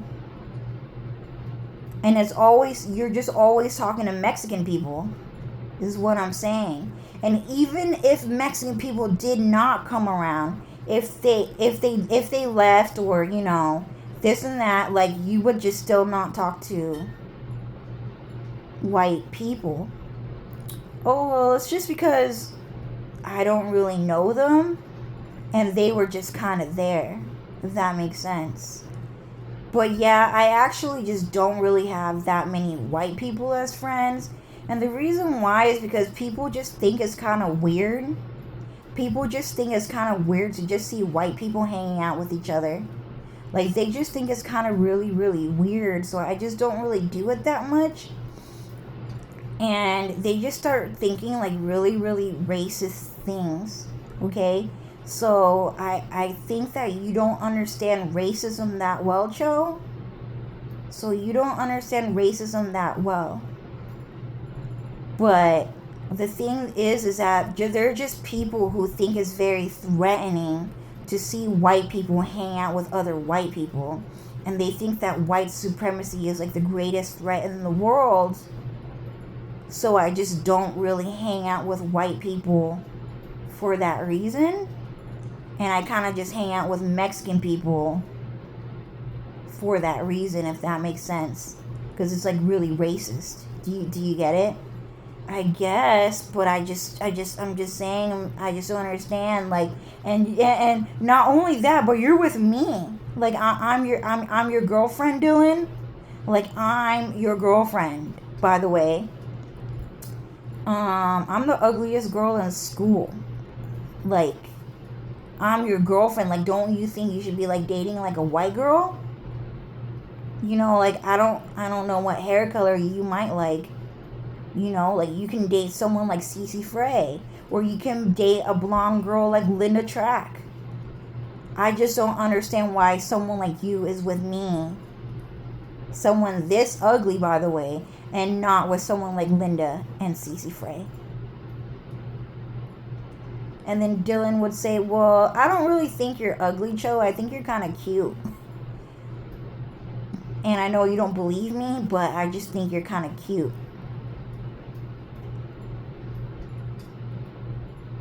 I'm just not really dating white girls right now. It's just because I'm just kind of not really into that.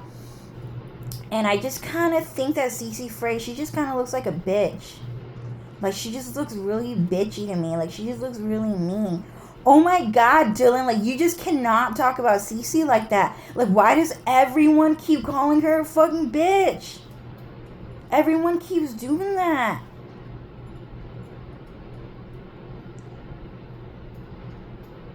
And then Dylan just wouldn't say anything for a really long time. And then because Dylan called Cece Frey a bitch, by the way, I never really brought her up ever again. Like, I would just rarely talk about her because I just don't want anyone to call her a bitch.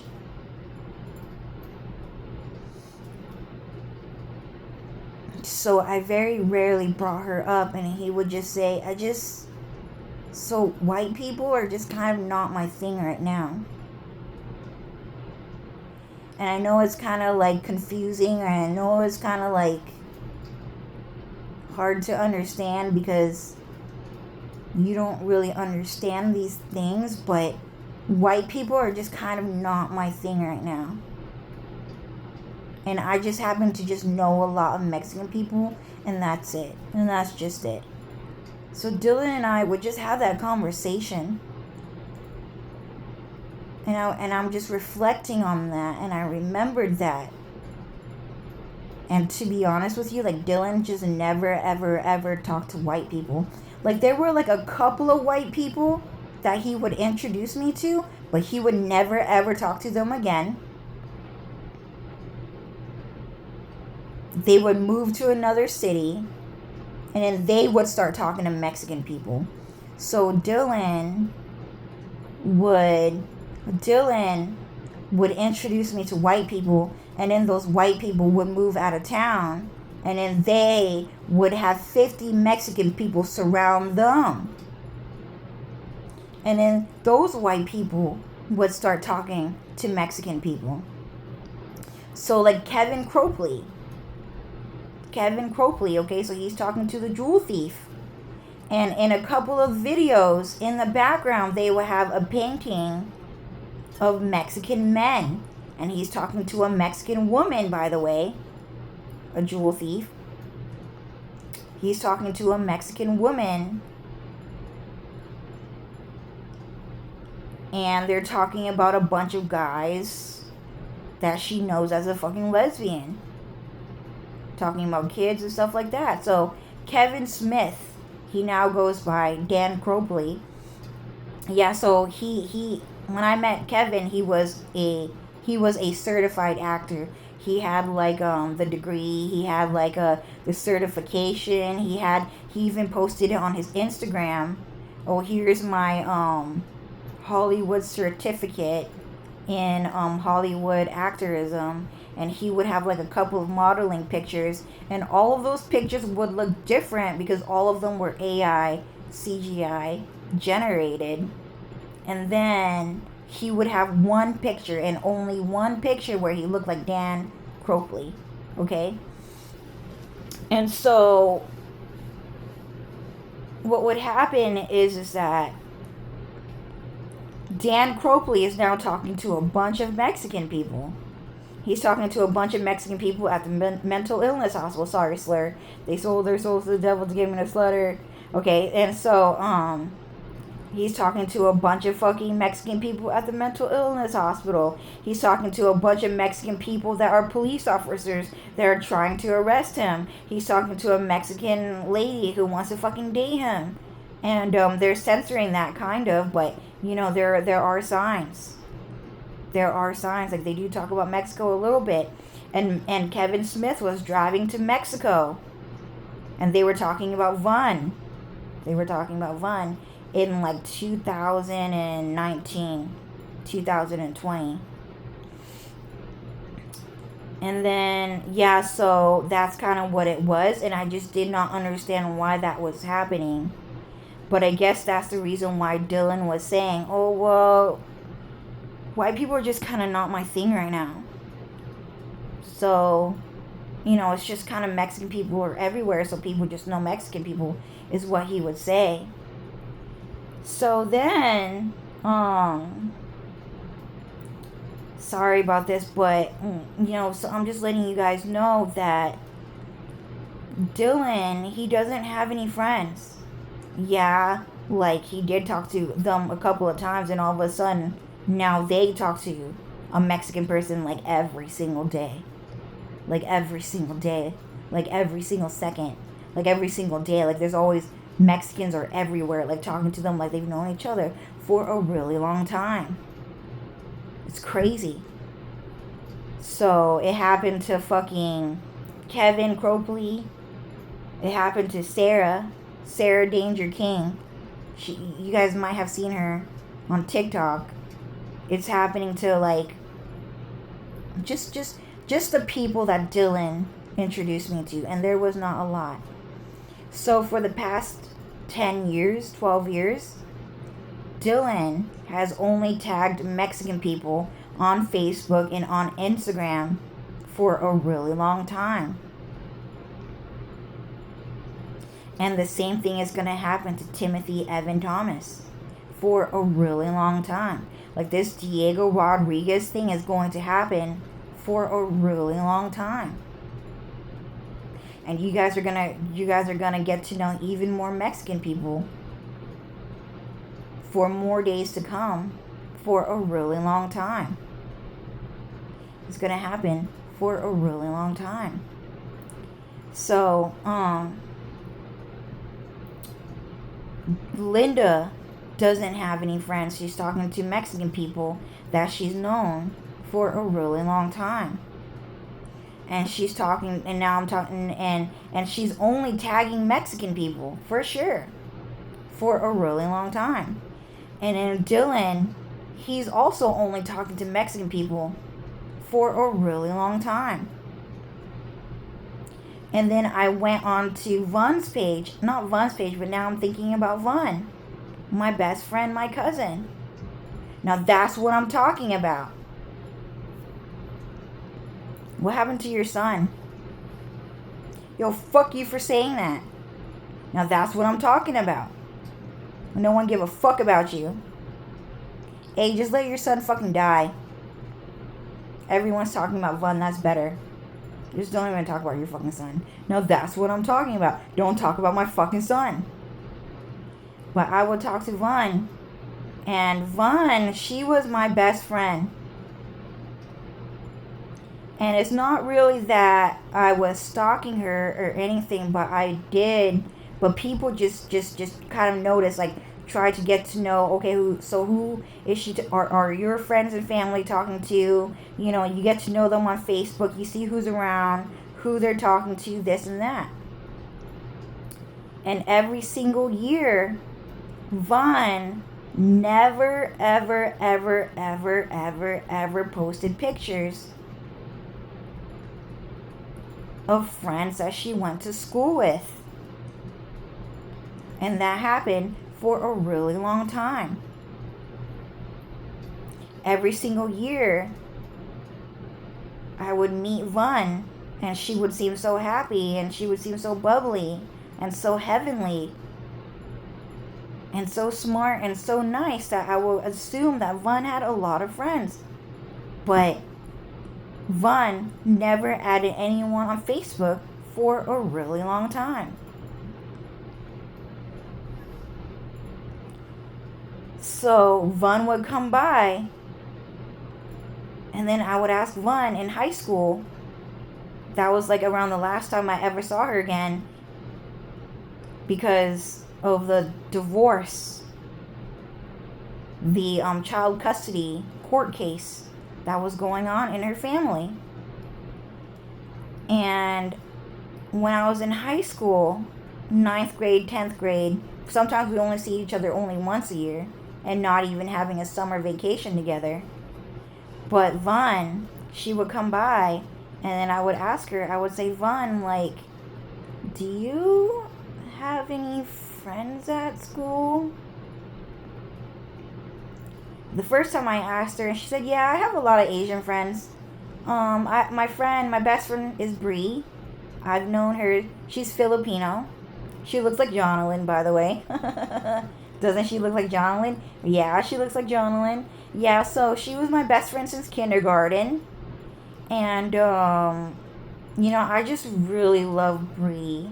I just really, really love Bree. Like, a lot of people keep telling me, Bree, she's so ugly, and I just don't like Bree. Brianna, I just don't like Brianna Biedemo. I just don't like Bree, and people just keep saying that about Bree just because she's so ugly, and they're like, Vaughn, you're so pretty. Like, Vaughn, you're so pretty. Like, why are you hanging out with Bree? Like, why is Bree your best friend? Like, like, don't you think that, like, you should just have, like, a prettier friend than Bree? And then Vaughn would say, I just think Bree is so pretty. Like, Bree is so pretty, and she's, like, my best friend, and they keep saying that.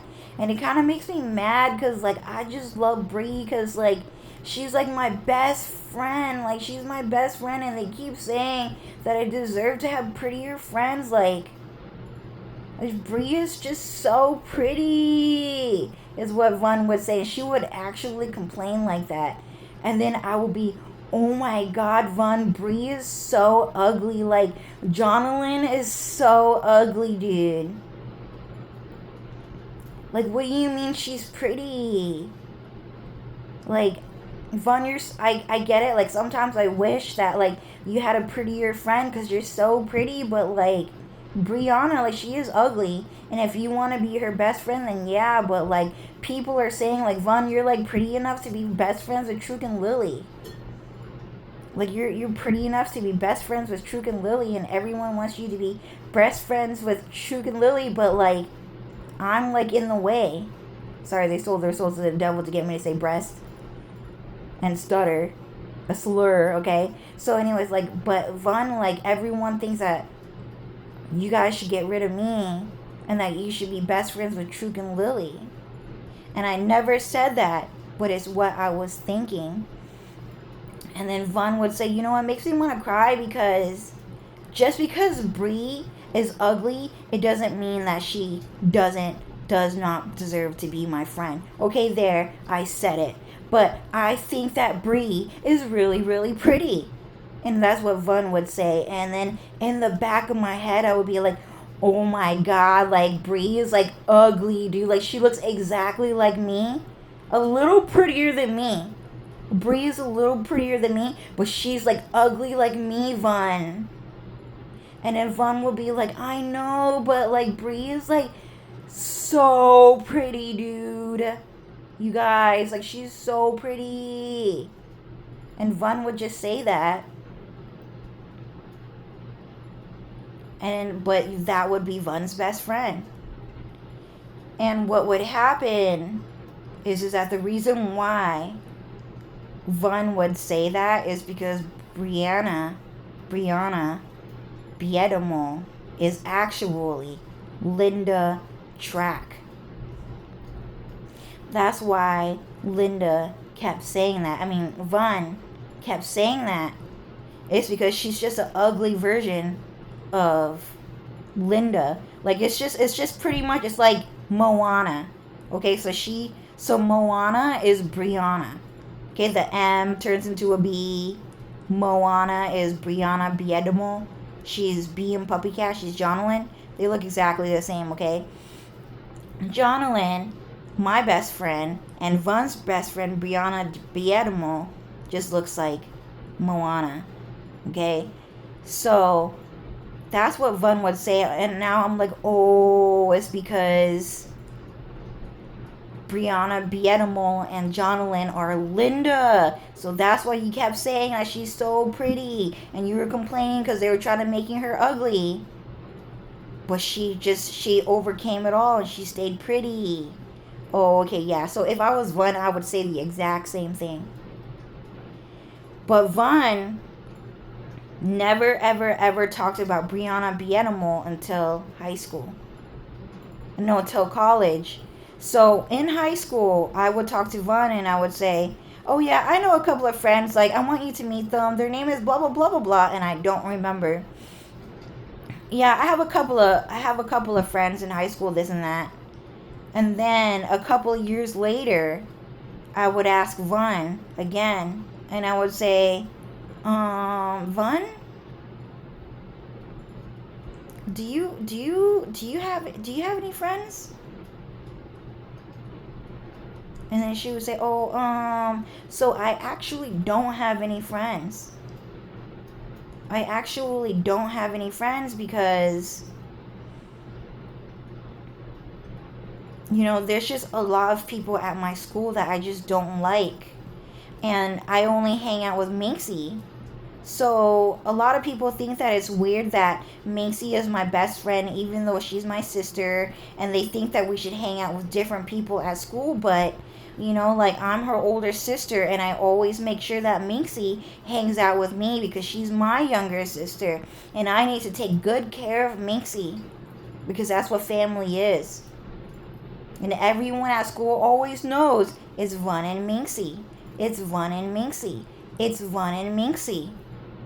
I'm kind of famous for being Vun and Minxie because I'm her older sister and I'm taking care of Minxie.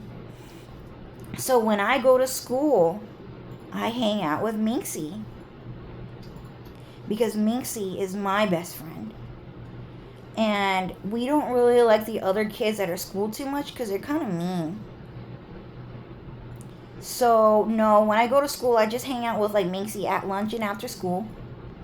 But, Vun, what happened to those other two people that you were talking about that you had friends with in the 9th grade? Oh, those two? I'm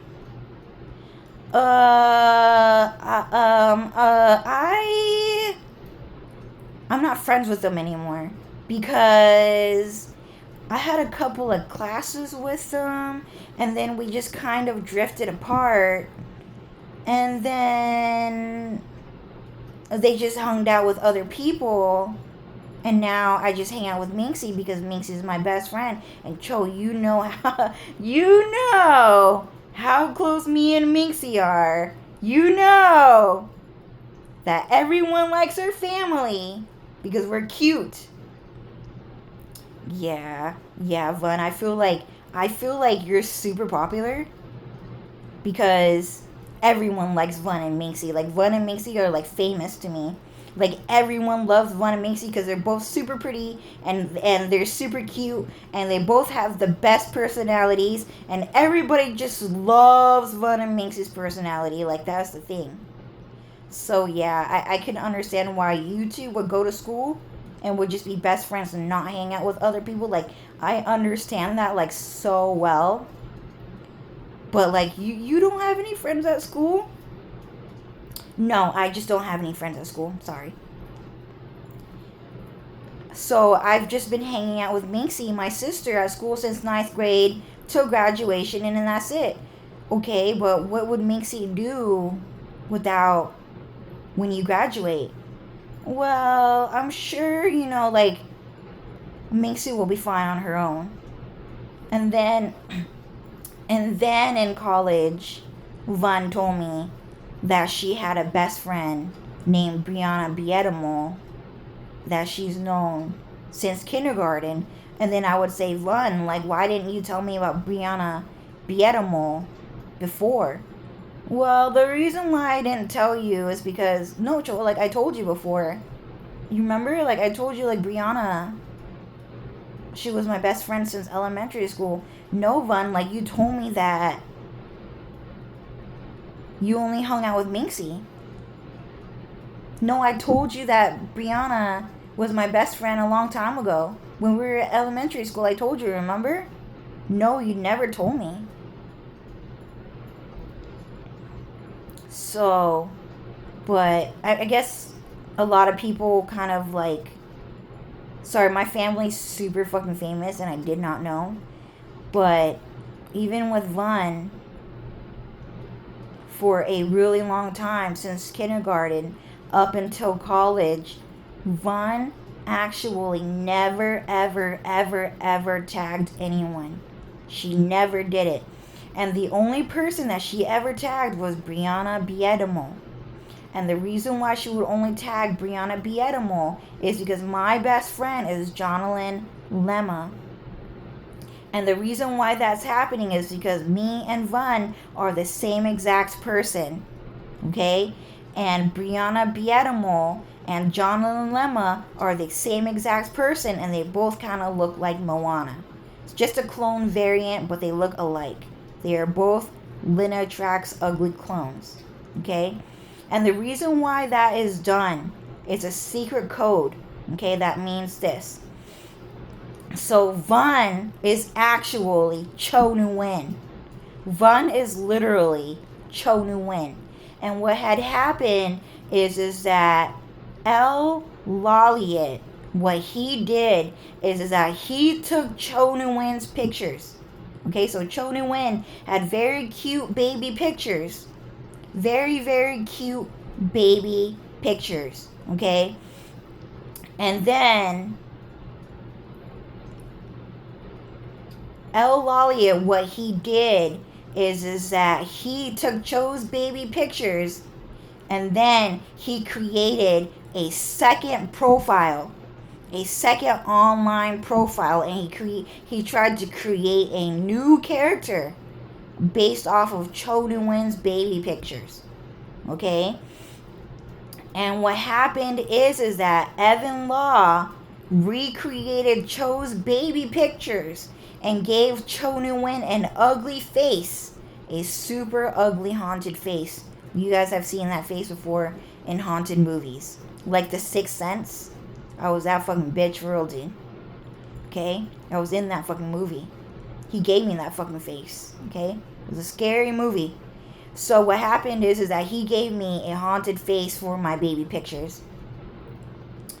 And so what happened is because Evan Law worked really, really hard to do that what happened is that my family, because of the way he acted, had to create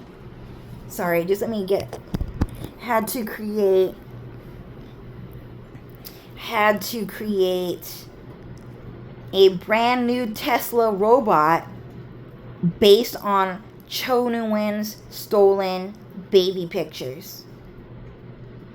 And what had happened is that Van Nguyen is actually just a 5-year-old girl, just a 5-year-old girl walking around with a woman's body, if that makes sense. And someone kind of made that joke before, of that reference. When men write fan fiction, these are the profile and the statistics. Her face is a 5-year-old girl's face. Her boobs are D-sized. She's 6 foot tall. She's a sexy mommy. She's been through many men before, stuff like that. Okay, so I can't remember who made that reference, that fact, but that's what it was about. So Van Nguyen is basically just Cho Nguyen's baby pictures,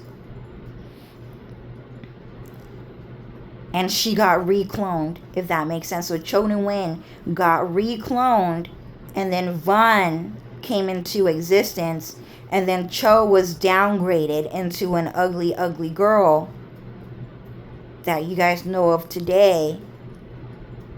And so Van, literally, dude, just always looks like a 5-year-old. Like Linda, she just has like a 5-year-old face on like a grown adult's body type of thing. So Van, she's like 5 foot tall. 5 foot tall. She has like a 5-year-old's face. Always, no matter what. I've seen Van's pictures and I'll be like, yo, she looks 5 years old. She's so pretty, dude. Yo, Van looks like Linda. Doesn't it Van look like Linda? How come no one's saying this? Like, Van just literally looks like Linda, like, all the time. Like, she's just as pretty as Linda. So, and I would be shocked because Van and Linda, they would have the face of a 5-year-old girl. And they would have like, you know, like a baby girl adult body type style.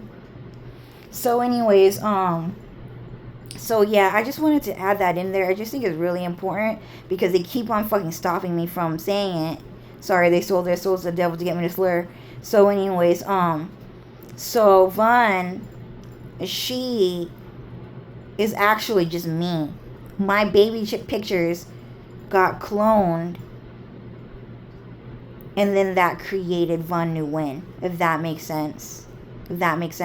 So we are literally the same person. So Van technically is supposed to grow up and look like me, and she does not necessarily have to be. She can look like someone else for sure. She could grow up to look like Linda, if that makes sense. But technically, my baby picture should look more like Van, because she is actually my baby picture that got stolen and then cloned, if that makes sense. So, yeah, I just wanted to bring that up. But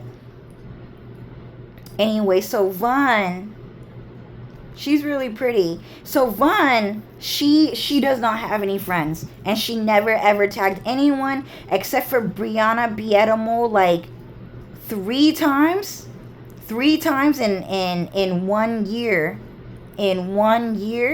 And then she was never ever on the internet ever again. And then Sasuke said 3 times is still too fucking much. It should have been fucking never.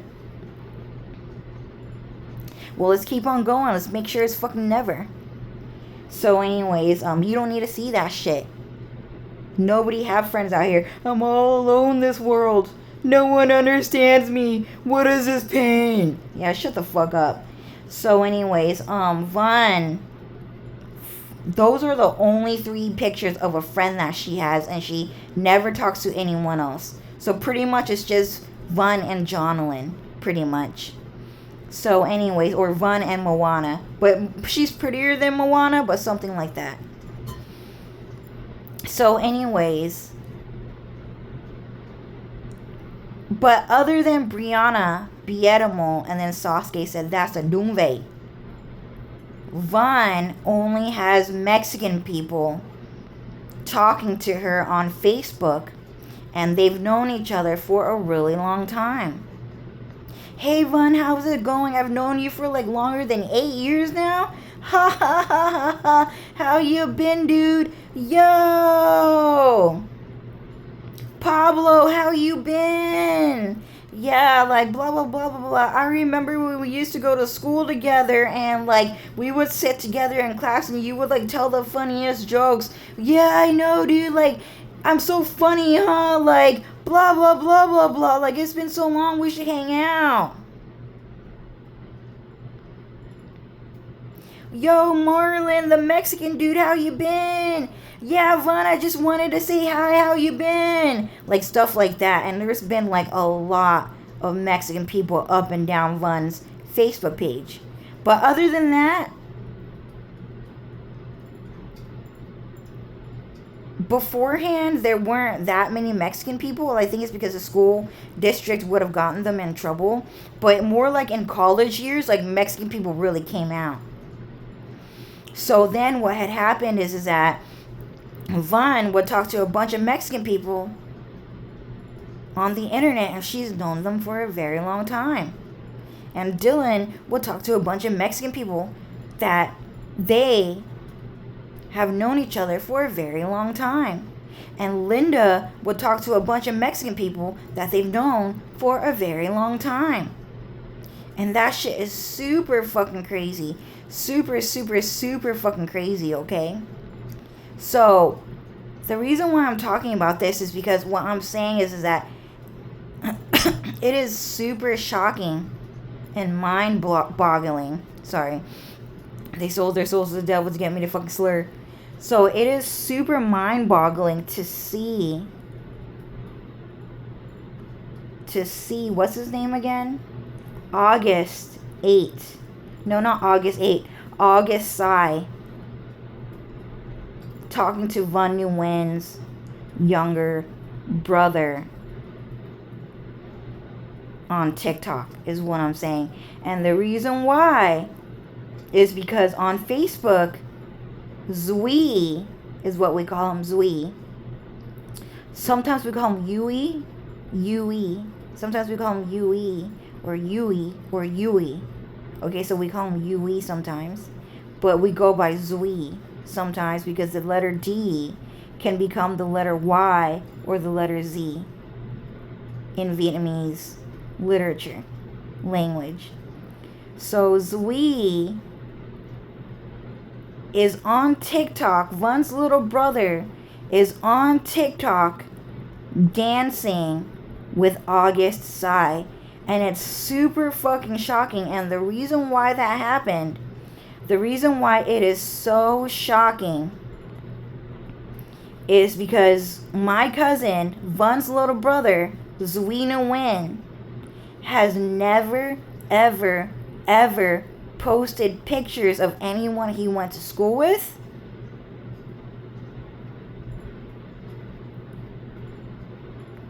Zui Nguyen only posted like 5 pictures on the internet. Maybe 2 to 3 of his face. And then 2 pictures of his entire family. And then that's it. And he never did anything else. He might post pictures of video games and food. But when it comes to people, Zui Nguyen, Vaughn's younger brother, has never, ever, ever, ever, ever, ever, ever, ever posted pictures of people that he went to school with. And then I would ask Vaughn, and I would say, Vaughn, does Zui have any friends? And she would say, yeah, he has a lot of friends. He's really popular at school. The white kids at school really like him, dude. So Zui, he hangs out with the white kids at school. And then one of his friends came over. The white kids at school. And then I saw him. And then after that, I was like, oh my god, that kid is so cute. What the fuck? That's Zui? Yeah, that's actually his best friend. Like, that's Zui's best friend. He hangs out with a lot of white guys at school. Wow, he's so cute. He's really good looking. Do you guys know white people? We actually know a lot of white people. Dude, that kid is so cute. Yeah, I know. He's like one of like the cutest guys around, but we know cuter guys, by the way, Cho. You can meet them if you want. You should just come by my house more often, and we'll just introduce you to like cuter white guys, like really cute white guys. Like I know like a lot of cute white guys, and then they only said it once, and then they never ever did it again. I only met them once, and then after that, it's like, oh no, we don't have any friends. I haven't talked to anyone at school for a really long time. And then on Zwee's Instagram and Facebook page, he would talk to a lot of Mexican people. And he's known those Mexican people for a really long time. And Zwee, he met this Mexican man that's about 10 years older than him playing Xbox. And they met each other through Call of Duty. And they were playing Call of Duty, a shooter game, a gun shooting game. And they liked each other because they were really good at playing that game. And in that game, because they were accidentally put as teams together, and they did a really good job and they won playing together, that they became friends. And so that guy talks to Zwee Nguyen a lot on Twitter, Instagram, and Facebook because they've known each other for a really long time. And that's the only other person that I've seen Zwee talk to on the internet. Okay? So it's going to be like this for everyone. It's going to be like this for everyone. James, Vin, Von Minxie, Jenny, Linda, Dylan, Kevin Cropley, Lizzie McGuire, Lele Pons. It's going to be like that for everyone. Timothy, everyone. It's going to be like that. Because, bueno. Evan Law just really likes sexy Mexican boys. And he's liked sexy Mexican boys for a really long time. And so, the reason why, I know it's a long story because I'm just really shocked about it. And I'm just letting you guys know, like, the height of the situation, why August Sai is such a piece of fucking shit. That guy is literally such a piece of fucking shit. That guy is crazy, demented. Like, that shit is fucking weird. And the reason why it's so fucking weird is because every single person that is co-starring on his TikTok and on his Instagram and on his channel. Sorry, he did not want me to say channel. That's hella fucking disrespectful for him. That shit's hella fucking dirty. Don't you ever say the letter CH to me, because Cho is that fucking bitch. So yeah, I was gonna say channel. Cancel it. On his TikTok channel, on his Instagram channel. The longer, the better. The more tired you are, the better. The more work you put in for me, the better. The less, you're a lazy ass fucking bitch. Get the fuck out of my fucking store. Okay? So, I'm just saying that the reason why I'm like, okay, so I'm just giving you guys a huge ass backstory. It's a huge ass backstory. Many years I'm trying to explain to you guys, okay? So, I'm literally explaining to you guys like a time span of 30 years within 2 hours and 38 minutes. 2 hours and 30 minutes, okay? Let's just say that. So, 30 years. 30 years of time, history, evidence, and information and facts in 2 hours and 30 minutes. Okay, that's a lot of information that you guys need to know. This is very important information. Now, what I'm saying is that it is super fucking crazy to see August Sai and what he fucking did. And it is super fucking crazy. It is super, super, super fucking crazy. And the reason why is because every single one of August Sai's co-stars is someone that I know in real life. I know each and every one of those people in real life. And that's the thing. And that's the thing. He's co-starring with Jake Singh, my cousin Zui Nguyen. He's co-starring with my cousin Zui Nguyen. He's co-starring with Linda Track, but with my hair. Because Linda is not a real white girl. So he's using AI CGI hacks to give her piece of shit for her fucking hair. And he wanted Linda to know that she's fucking dirty because she's my best friend. And that was it. She's not a real white girl, is what he's saying. And even if she's that fucking pretty, she's dirty to him. And the reason why is because she is not his favorite. And that is the father. He only likes elderly men. He only likes elderly people. He's fucking gay. He's fucking gay for Cloud Strife. Because he is Zach Fair. A self-insert. So pretty much what happened is that guy sold his soul to the devil to steal the Zach Fair anime character. And then he got sent to a Shadow Realm. And then all of us got sent to the Shadow Realm. And we live here with him. And now he is the king of the world. And he is Zach Fair. And Zach Fair is his anime character. And Sasuke Uchiha is his anime character. And he is one of Evan Law's AI CGI characters.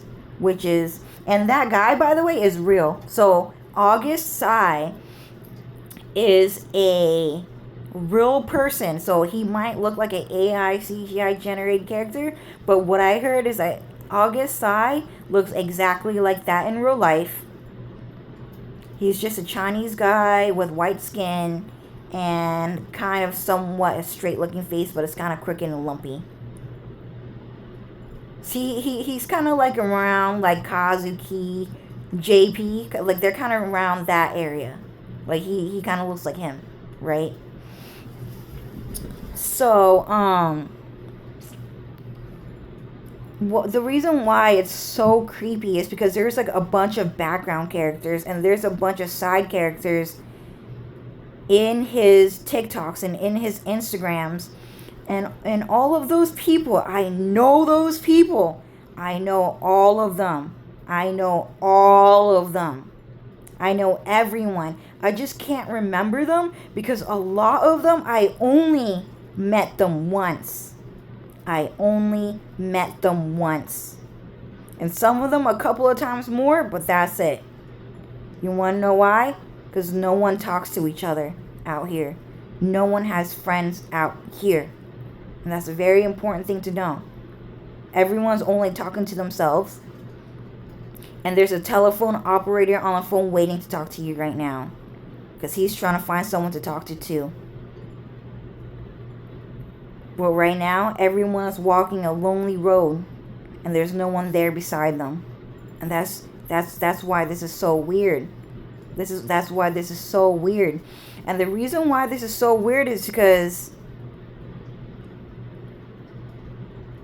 everyone is walking alone and no one is there beside them. And it's been like that for a really long time. And the only people that are walking beside them are Mexican people that have known them for a really long time. But other than that, everyone is walking alone. And so what's happening, the reason why it's so weird is because all of a sudden it's like, whoa, like Linda's like brown hair. Linda has my hair, my brown hair. And like she's best friends with August Sai all of a sudden. Like for a really long time. Linda has only been talking to Mexican people for a really long time. If you go to Lil Tay's page, all you see is a Mexican black man. And she's known him for a really long time.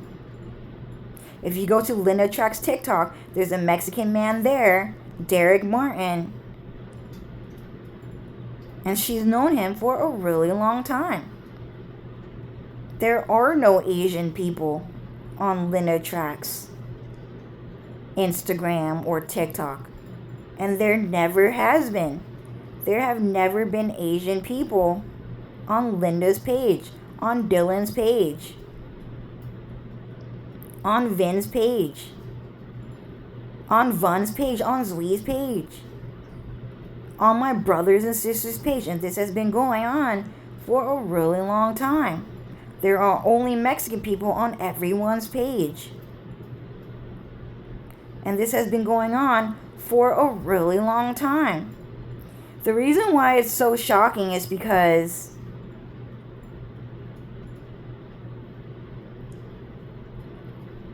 this is the first time I've probably seen my family with like Asian people, like outside of the family.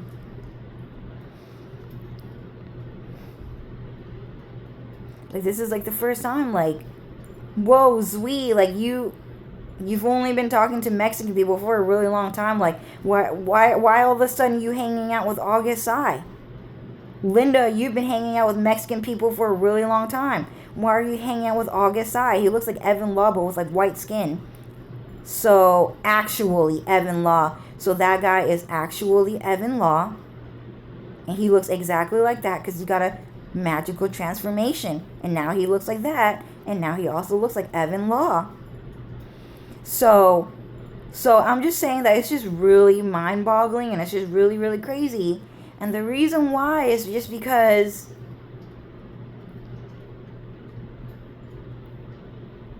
everyone on August Sai's TikTok page and Instagram page is my friends and family, like someone I met and someone I knew. He's talking about Lotus. He's talking about Jumi Bear. I know Jumi Bear, by the way. I met her in real life. I met Pika Jen in real life. I know her in real life. I met a lot of people is what I'm saying. Sorry. They're cracking my voice.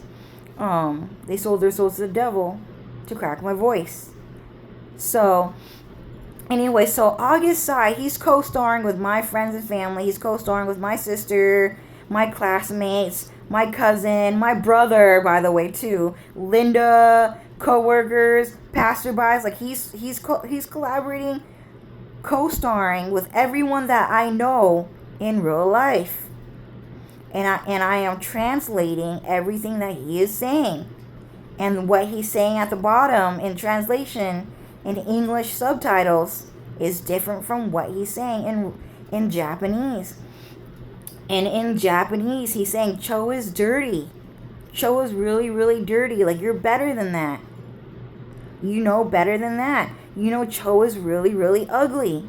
I can't let you hang out with Cho because I want to help you out in life, and I know better than that. I'm running a really great business, and I'm making a lot of money out of this entire thing, and I want to take you with me. But Cho can't come because Cho is really, really ugly. And Cho is really, really mean. And I'm definitely taking out the whole entire cussing, by the way, and the yelling. Okay? I only watched like a couple of his videos like once. So I don't really remember what he's saying, but I'm just giving you the general translation without the personality, without the verbal speech, the way of speech. So he's saying, you know, Cho's just really dirty. Like, you're prettier than her, you're funnier than her, you're better than that, and you have more friends than her, and you're smarter than her. You want to know why? Because you can read minds. I know that you can read minds. I can see that in your mind. You can read minds. Cho is genetically dirty because she cannot read minds. Cho is genetically dirty because she is not telepathic. So we have to get rid of her, and we have to do an ethnic cleansing. And the only people that deserve to live are people that are telepathic, and they deserve to live. And Evan Law knows that you can just sell your soul to some demon, and all of a sudden you can get the magic power to suddenly start reading minds. Which, by the way, don't do it, because it's a fucking demon, dude.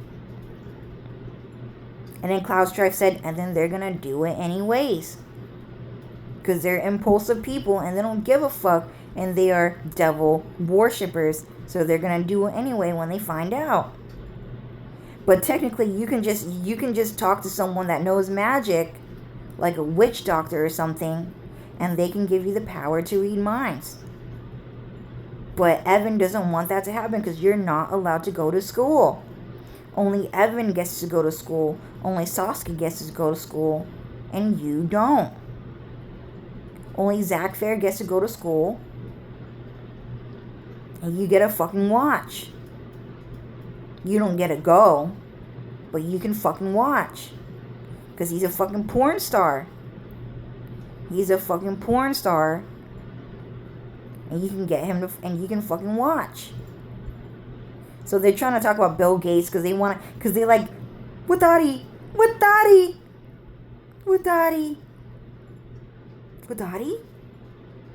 He just likes old men.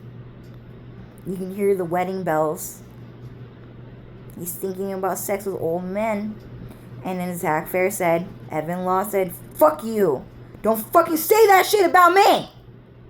Well, you did that shit to your fucking self, dude. It's a fucking pattern. If you have a pattern, people are gonna fucking talk about it.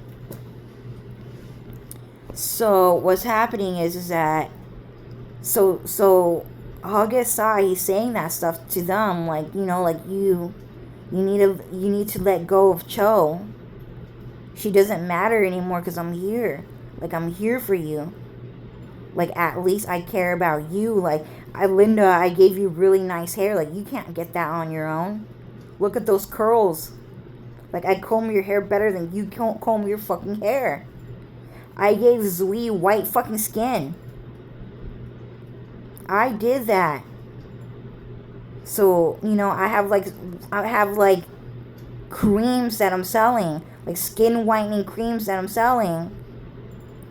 And you guys can buy it because I'm really onto something. Like, I have a great business going on here.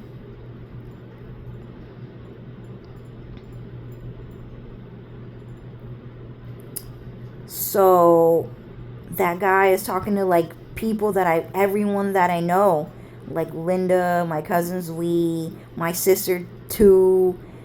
He's talking to to my sister's friends, my cousins and Linda's friends. He's talking to people that we all met but don't really talk anymore. That we only like people that we only talked to once.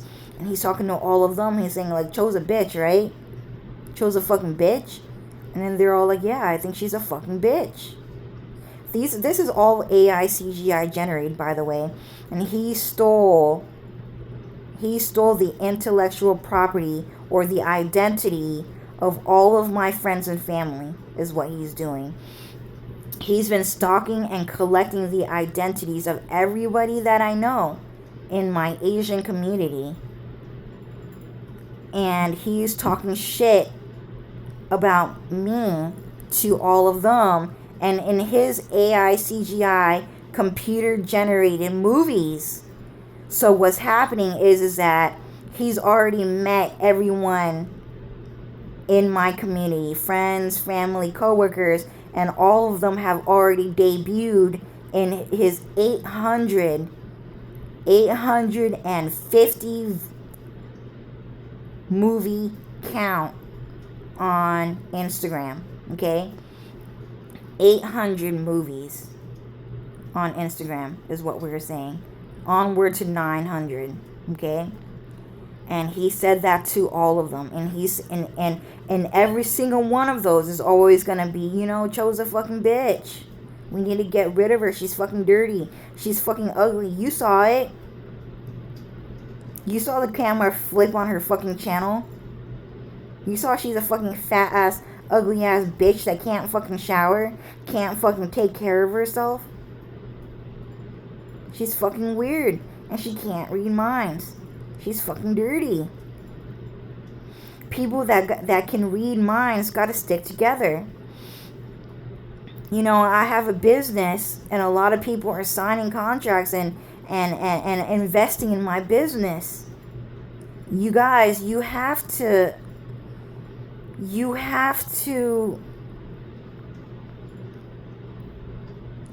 be a part of my business because I believe in you.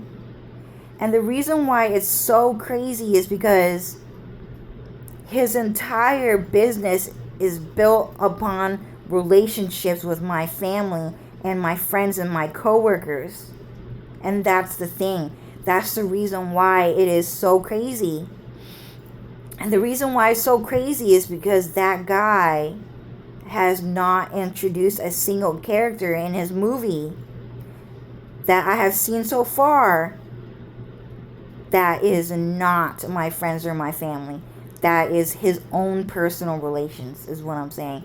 So, August Sai so far has not introduced characters or people in his movies that are based off of his own personal life and his own personal relations. Sorry, that was a crazy ass fucking slur, dude. It's what happens when Evan Law is, or El Elliot, Sasuke Uchiha is fucking king, dude. It's crazy ass fucking world. I've never heard that shit before. I really haven't. It was a crazy ass fucking magic trick for sure, dude. That came out of my mouth. I don't usually sound like that. But someone's going to hell for a reason. It's because I don't usually sound like that. And I've never heard that shit before.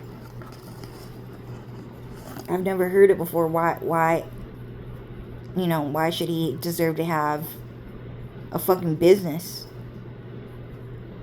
When we're talking about his business, why should we, why do we hear stuff like that when we're talking about his business, August Sai's business, or Evan Law's business? Why?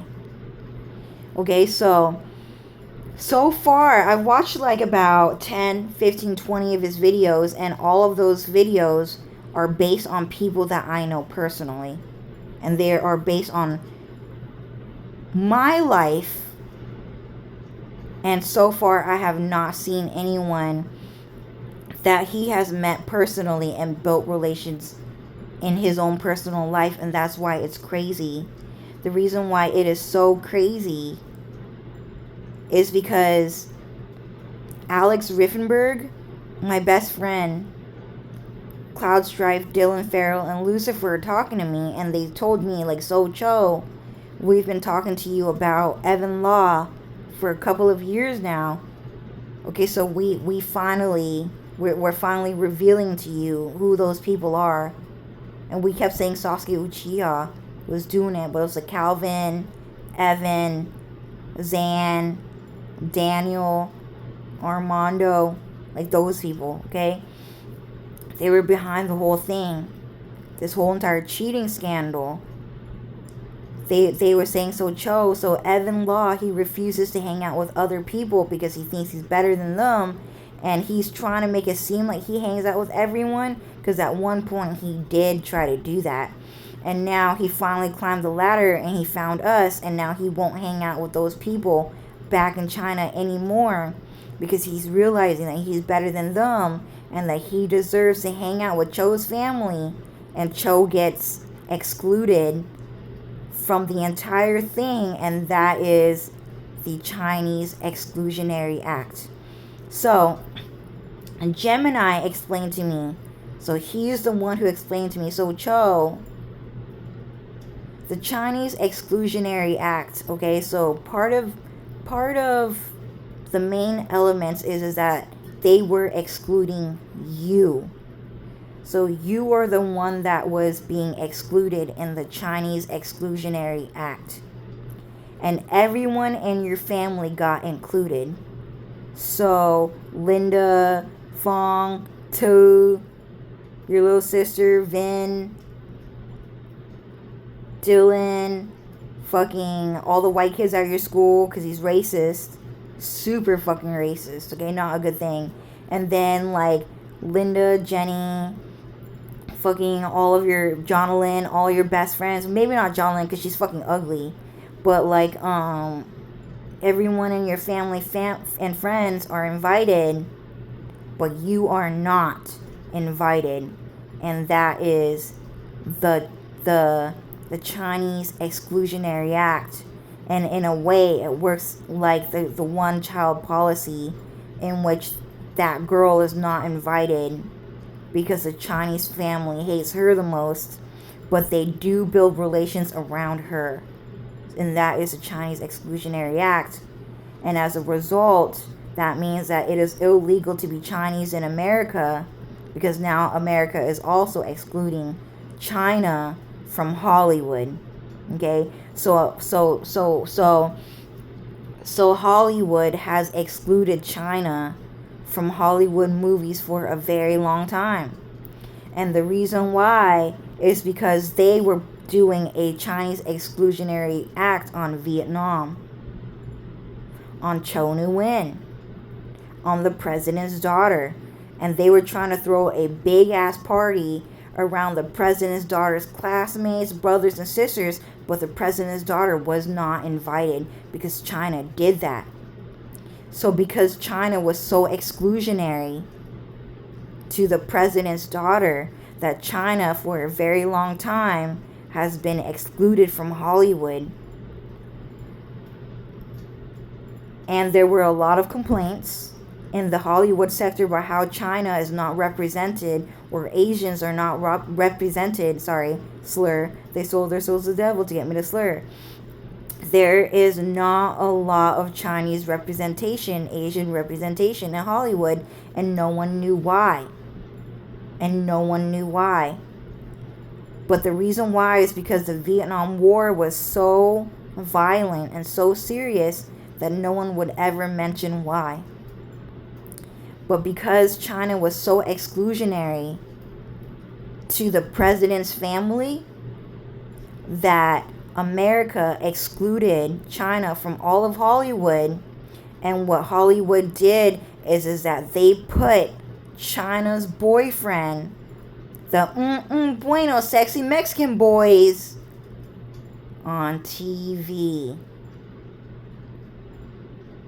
And China's family, Mexico and India, was better represented in Hollywood as China's family, but that China was not invited, and that China was excluded, and that China's boyfriend and brothers and sisters and moms and fathers, but from Mexico and India, were invited to Hollywood to speak on China's behalf. And this has been going on for a really long time. And a lot of people noticed that Mexican people were being seen more often than Chinese people. So, all of that is behind August Tsai's channel. So August Tsai has finally been exposed. Not necessarily in Hollywood, but on social media.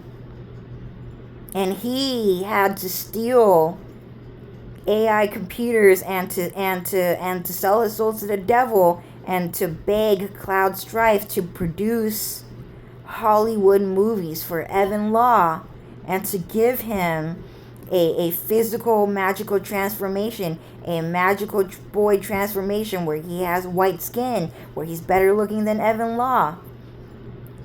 And so what he did is that he created Evan Law to be like a 6 foot tall Chinese white skinned man, when he wanted to be like 4 foot tall or something like that. So Cloud Strife was like, nah, I'm not gonna fucking do this 4 foot tall fucking Chinese man bullshit. So if you want a magical boy transformation from Goku, then you're gonna get a Goku ass fucking look. Do you understand? I'm a real fucking man. I'm not fucking pussy. So that's what he was fucking saying. So he got a Goku type of magical boy transformation. Does that make sense? So he grew taller and he grew more buff and he got a very perky butt. You know what perky means? So a perky butt means he's perverted. A perky butt means like a perky is kind of like puffed up a bit. It's like bubbly and it's like firm. It means he's super fucking perverted. So anyone who has a perky butt is perverted. So that guy has a really perky butt. Okay? Yeah, you can have a big butt, but it can kind of be like lazy, or it can kind of be like just big and not really have like that personality to it. But August Sai has a really, really perky butt. Okay? So, was it from you? So, Cloud Strife is the one who gave Evan Law that magical boy transformation, and he wanted to be like 5'2". So Evan Law wanted to be 5'2", not too short, not too tall. He wanted to fit in with America, and he wanted like a magical boy transformation. So Evan Law wanted to look like Darren Dow, so he kind of looks like Darren Dow, and he wants to look like Ryan Toy, so he wanted like a Ryan Toy, Darren Dow combination mixture character, but like white skinned and like short. So, but Cloud Strife was like, nah, dude, I fucking hate short men. I hate that fucking look. I'm Goku, so you're gonna get a Goku ass fucking transformation, and that was it. So instead of being 5'2", white skinned Chinese man, white skinned version of Darren Dow and Ryan Toy, he got a 6 foot tall Hui Nguyen look. Hui Nguyen look. Okay, so Hui Nguyen is my older brother, and he kind of looks like, so Evan Law kind of looks like my older brother Hui Nguyen with white skin, but a mixture of Evan Law as well. So if you look at August Sai, he kind of looks like Evan Law, but kind of like Mr. Beast, if that makes sense. So I'm sorry, go ahead. What were you saying? So Cloud Strife is saying the reason why Evan Law got the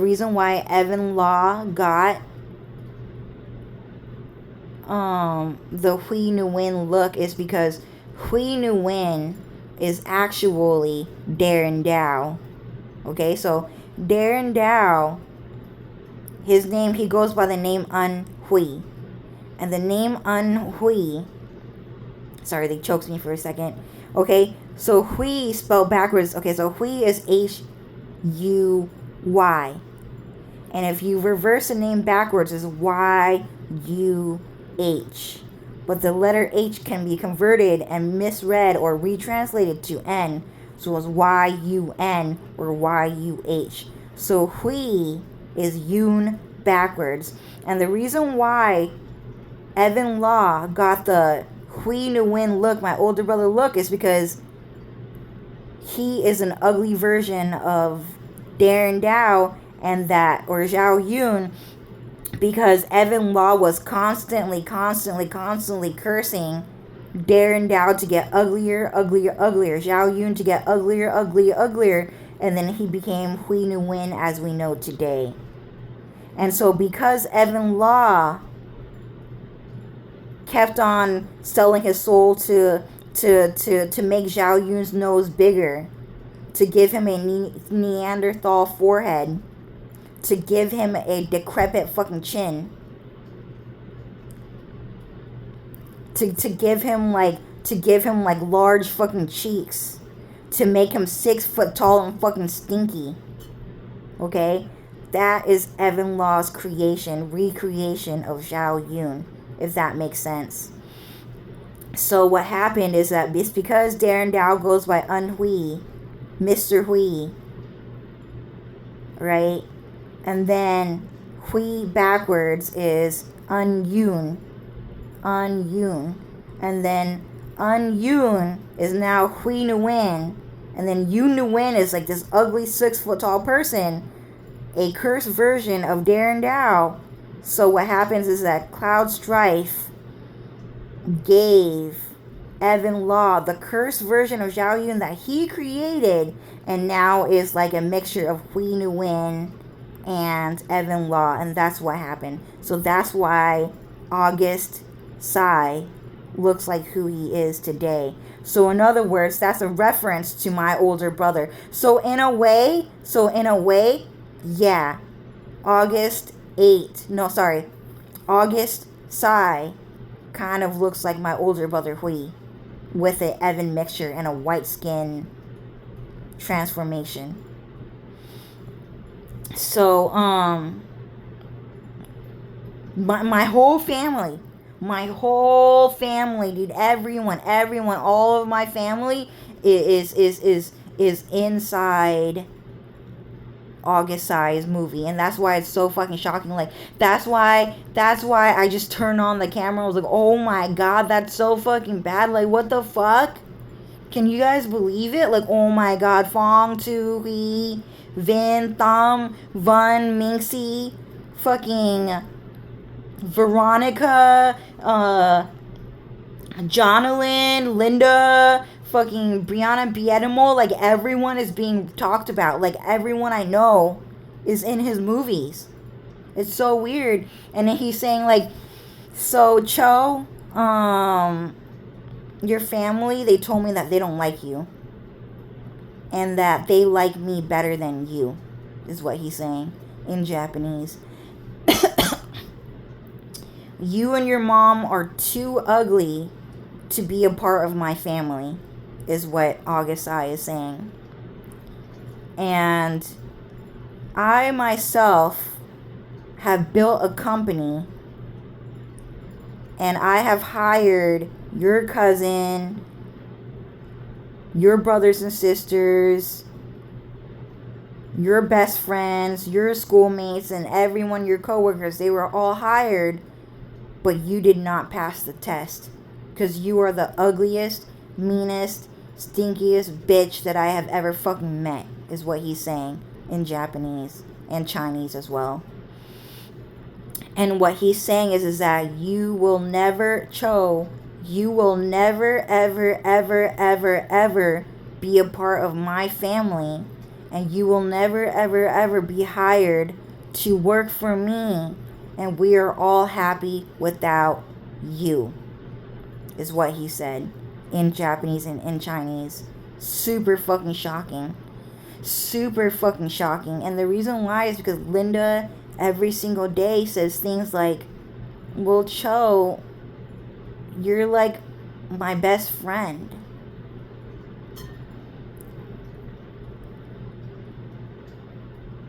You are someone that I love.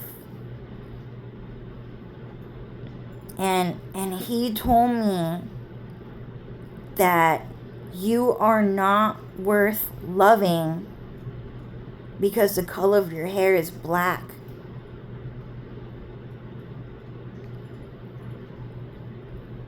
And it hurts me to see him talking to you like that.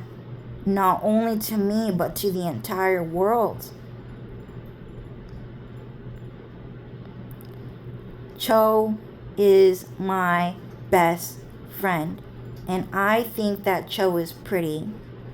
And Cho deserves to be loved just as much as I do, is what Linda said.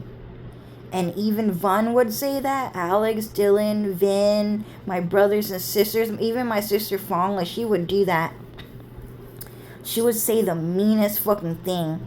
And she would go back and forth, Fong. Phu. We call her Phu. So in Vietnamese, her name is Phu. And in American accent, her name is Fong. Okay?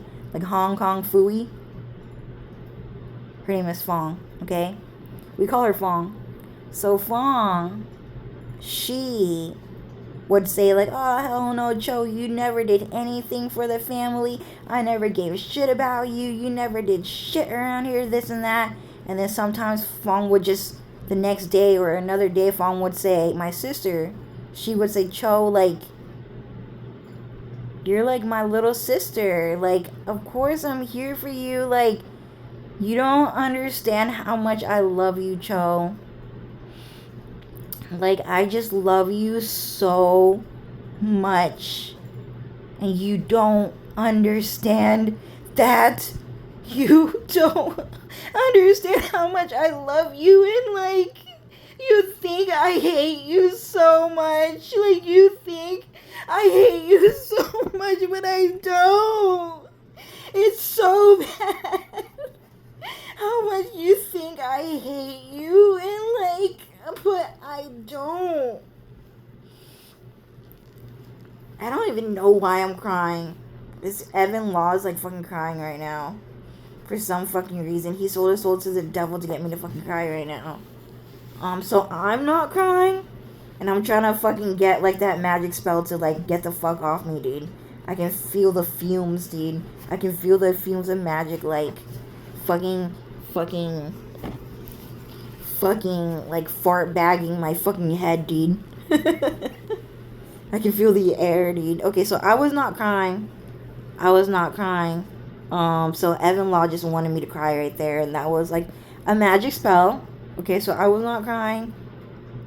Evan was crying. I don't know why he's crying. So does anyone want to say why he was crying? Oh, it's just because it's just one of those fan fiction moments where, like, every single time, like, Evan Law, like, hears someone say, like, oh, you just don't know how much I love you. Like, you never understood. Like, he just cues people to start crying because he just feels like that, I guess. I don't really feel like crying, but I'll just try to say it again without the crying, okay? So, anyways, what's happening is that Fong was saying, my sister was saying, like, Cho, like, you just don't understand, like, you're my little sister, like, Cho, like, I love you, like, I never said that to you. I never yelled at you, Cho. You keep thinking that I yelled at you, but, like, I never yelled at you, Cho. Like, you don't get it. Like, you don't understand. Like, I never said that to you. Like, you don't understand. Like, Cho, like, I will always be your sister, okay? No matter what. I know you don't want me to be your sister because I yelled at you so badly. But I never yelled at you, and I will always be your sister. If you call me Cho, I will always be there for you. I will always be there to pick you up wherever you are. I will always be there. If you get lost, just call me. I'll always know where you are. I'll always pick you up. If you need money, call me. I can give you money. If you need a job, I can get you a job. If you need friends, I can hang out. Okay, maybe I can't do that. I'm always busy.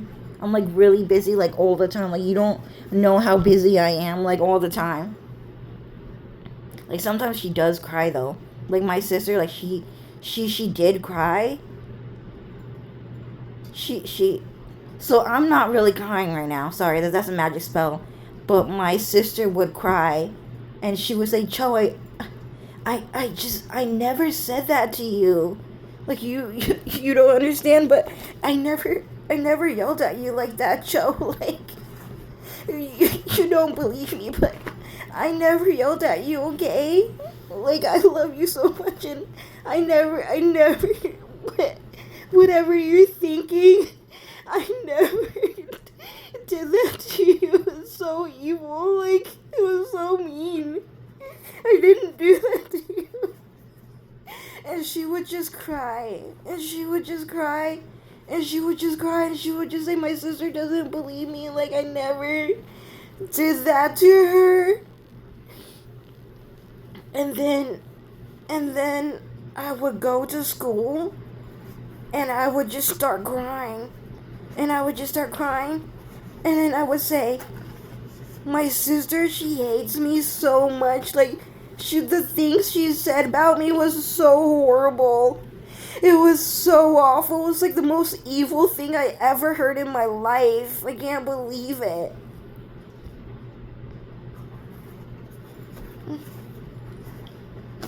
Okay, so I'm not crying. I fucking hated that shit, dude.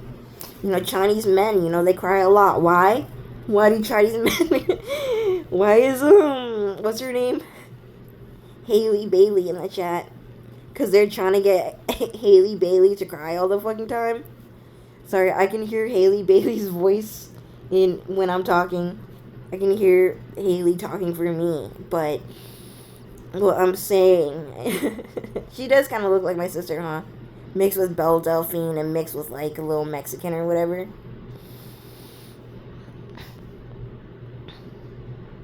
Oh, thank you, Haley. So Haley's saying, "Oh, I'm your sister, by the way. Not Fong, but I kind of look like her. But I'm your sister." oh yeah, okay, yeah. Thank you, Haley. Okay, yeah, thank you. So she said, "Go ahead and keep going." But so I was not crying. Like Evan just gets like over romanticized. Like he's just like fantasizing. He's fantasizing how to cry in front of a man when he give that speech, if that makes sense. Like he's trying to sell his soul to the devil to get that magic, to just get that part of the story, so he can finally cry in front of Cloud Strife like that. Like, you don't know how much I love you. Like, I never did that to you. Like, that never happened, is what I'm saying. So, and like my sister, she would just come home and she would just start yelling at me. And she was trying to, the reason why it was so bad is because my sister was trying to get me to work a job while I was in elementary school, if that makes sense. So in a way, the reason why it was so bad is because my sister was trying to promote, sorry, I'm not crying, it's magic trick right now. My sister is trying to promote child slavery to me. So, and pretty much they were trying to get me to work a job when I was like in kindergarten all the way up to now. Like they were trying to get me to work a job, and they were trying to get me to give all of my money to Chinese men. And that was a part of her violent way of speech, the way that she would talk. And Chinese men are not seen very often cussing people out and yelling people in movies, but they certainly do that in real life a lot. Can you guys hear Haley talking through me? It's so funny. But certainly you don't see Chinese people do that very often in movies, but it does happen a lot in real life. So the part of the reason why is because my sister was cussing me out, and the reason why my sister was crying is because she was saying that she never ever cussed me out to walk out of the door when I was 3 years old. Sorry, I'm not crying, it's a magic trick. Just to walk into Walmart and ask for an application to get a job, to make money, so that I can give all of my money to Chinese men. Does that make sense? A man gotta eat. I'm the man of the house, so I get to eat before my children get to eat.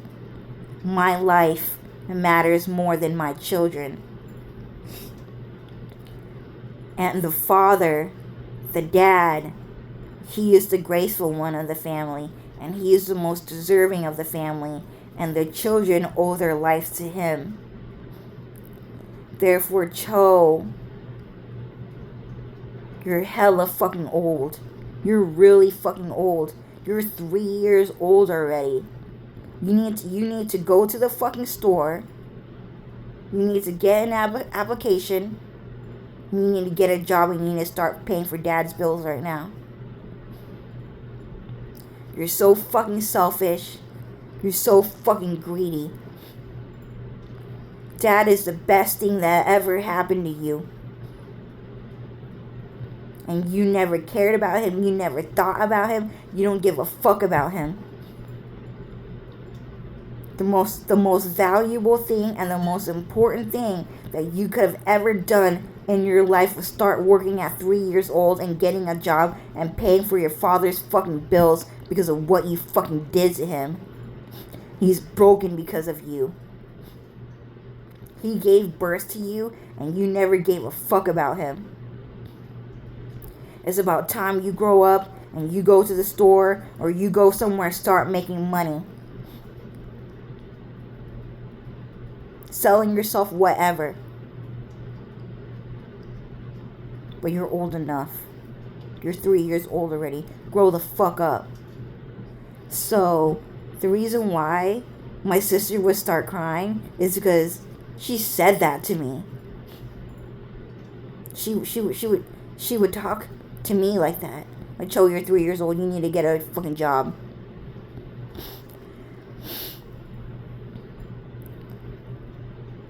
And I would just run up to my sister and I would say, why would you say that to me? That shit's hella fucking rude. You know it's illegal for children to work in America. And then she would just start crying. She was like, oh my God, Cho, I never said that to you. I would never say that to you, Cho. You say it to me every fucking day. You say that to me every fucking day, Fong. Like, you just said that to me 5 minutes ago. Like, just right now. What do you mean you never fucking said that shit to me? Oh my God, Joe. Like, I never said that shit to you. And then she would just, like, start crying. Like, and then she would just say, like, Joe, like, just the most important thing for me is for you to understand that I never said that to you. And, like, I'm your sister, and I really love you a lot, Joe. Like, you think I hate you? And she would just start crying. Fong, you say that to me, like, every fucking day, every fucking second. It's always, Joe, you need to get a job. You're 3 years old already. Like, what do you mean you didn't say that to me? Sorry, I'm not crying. I'm actually not crying, dude. Some Chinese guy is crying in the background because he needs some fucking money right now for some fucking food.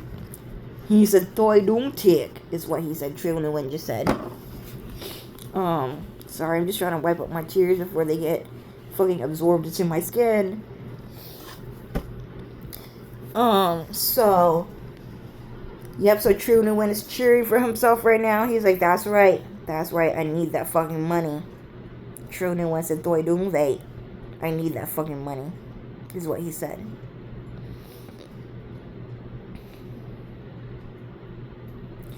So, I forgot why we're talking about my sister, but my sister, so August Sai is talking about my sister, okay?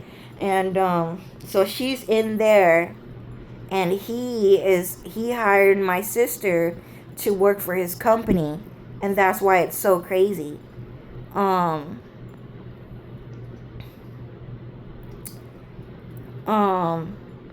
Sorry, let me reposition myself.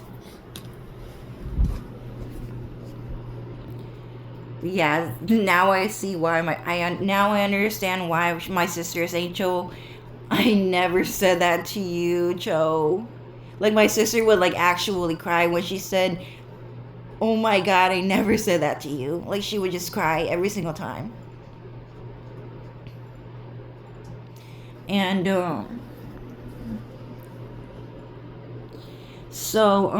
but I do understand, like, it took me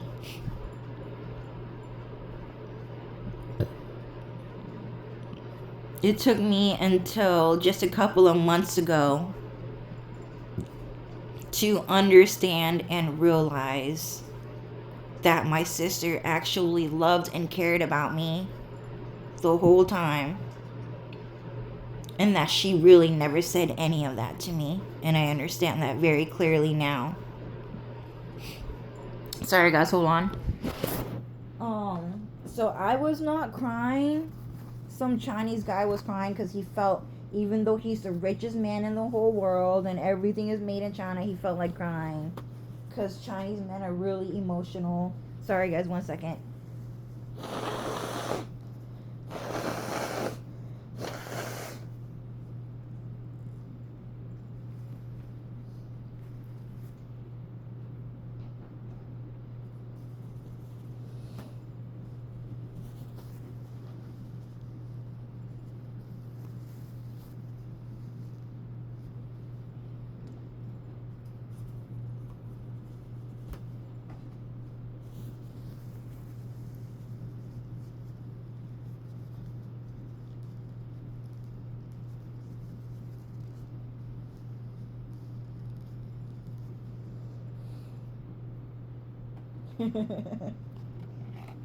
I remember that joke.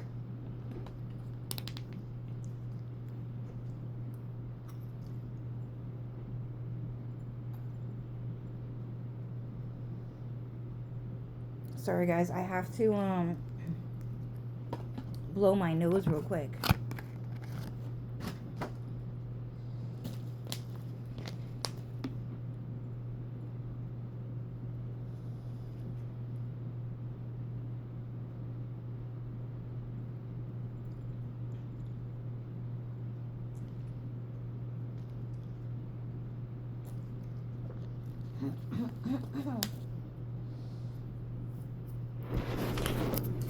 Okay, so I'm actually reaching the end of the video here, but I'm just saying, like the reason why it's so shocking is because my entire friends and family are being debuted with August Sai in his channel, in his TikTok channel and his Instagram channel.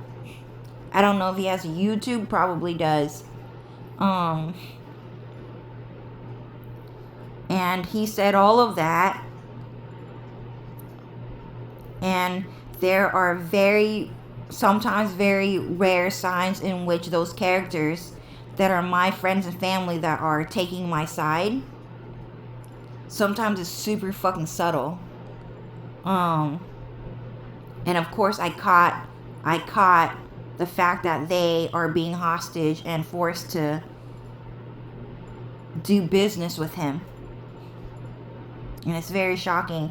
And there are actually also people that hate me, by the way, that I met. So there are people that cuss me out, bully me at school that are not my friend, and they are not friends with my friends and family either, but they want to be cool with my friends and family. But they want evil to win. And I met them, and they are also in that channel. And I remember, that's the guy that yelled at me a couple of years ago. I met him, I don't remember where, but I met him probably at like a restaurant or like at school or through like my sister's friends or something like that. But he is on August. All of them that I have met on separate occasions, and they don't really know each other, but they probably do through mind reading and telepathy, are also being debuted on August Sai's channel, which is very weird as well. So it's not just friends and family, but enemies as well. And he is also trying to gather my enemies to talk trash about me and to attack me on TikTok and on Instagram. But there is that dog, the Dachshund, and the both of them. So Linda tagged that channel, and she said that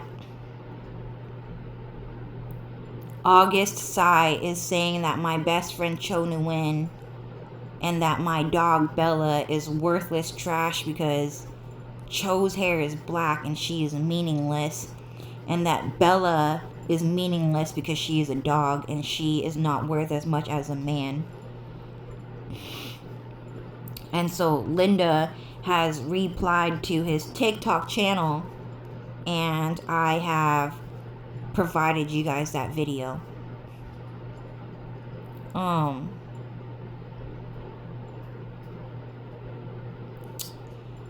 So lastly, I just want to say the reason why his name is August Sai is because this is a AI CGI generated channel.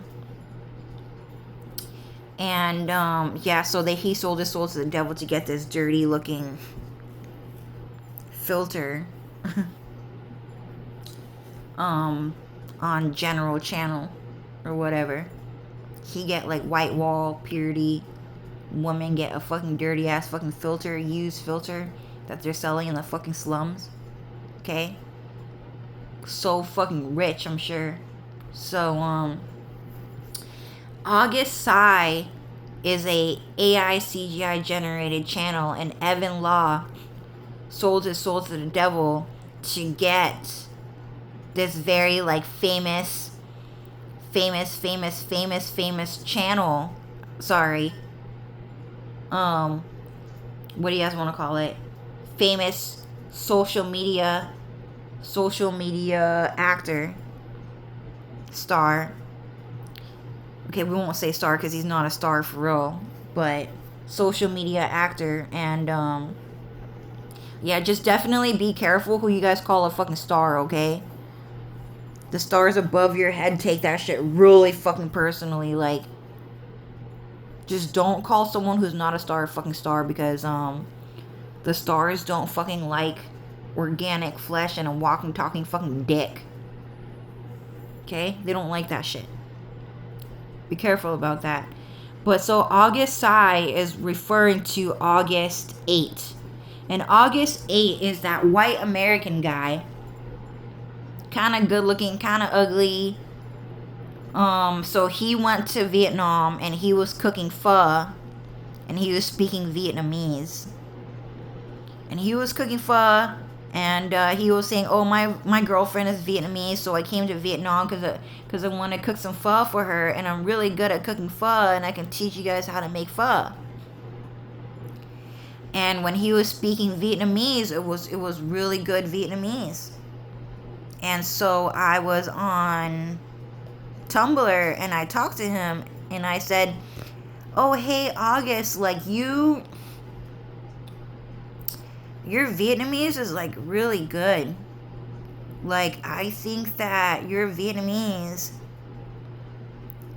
is so good that I just feel like you invented Vietnamese. Like, white people invented Vietnamese. Like, you did a really good job. And even though you're speaking with, like, a foreigner accent, and I don't know if it's on purpose or not, like, I just think you just did it right. For sure.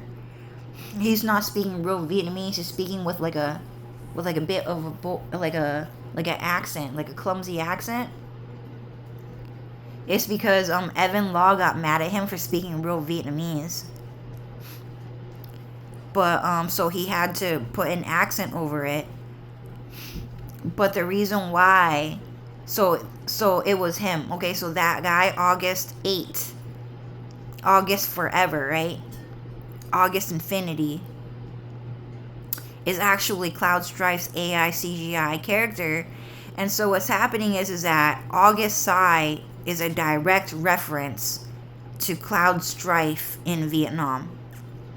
And so August 8 means Forever Cloud Strife, who was born in August 19th. So the Lion of God, Infinity. The letter 8 means infinity, is what it means. So August 8 means Cloud Strife in Vietnam, and he speaks Vietnamese really well. So August Sai means that Cloud Strife is the one who produced August Sai's channel. Okay? So he's producing the actors' makeup, he's producing the actors' choreography, he's producing the script, he's producing the subtitles, the translation, the literature, the subtitles, not literature, the literature, the words, I don't know what to call it, like the quotes. He's the sentences, he's producing the written language on there. He's producing the costume, the background, the locations. He's producing the AI CGI generated characters of Linda, of Zui Nguyen, of Fong and Tu, and of people that I have met once but have forgotten but still slightly remember. Okay, sometimes it takes a couple of times to remember someone, but because I only met them once, I kind of remember them, but not the details. So, August Sai, the reason why Cloud Strife chose the name August Sai is because Sai in Vietnamese means wrong. Sai, S-A-I, means he is wrong. So, August Sai means Cloud Strife is wrong. Cloud Strife does not speak good Vietnamese. He speaks Vietnamese badly.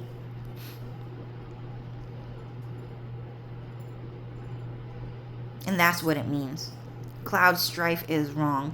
And the reason why there is an underscore at the end of the username is because Cho Nguyen just kind of just put it in an underscore at the end of her username just to do it. Just to be random. Just to create a random username. PVREL. PVREL. PVREL __. And that was my username. So he chose the name August Sai _. Well, only one underscore. To be a reference, but to be disrespectful, to not agree with me. If he agreed with me, he would have done 2 underscores, probably. But because he wanted to disagree with me, he only did 1 underscore. So what's happening is that that's what the username August Sai _ means. Okay? That means he is underscoring in all of his goals, and that he misses all the time. Underscore. Okay?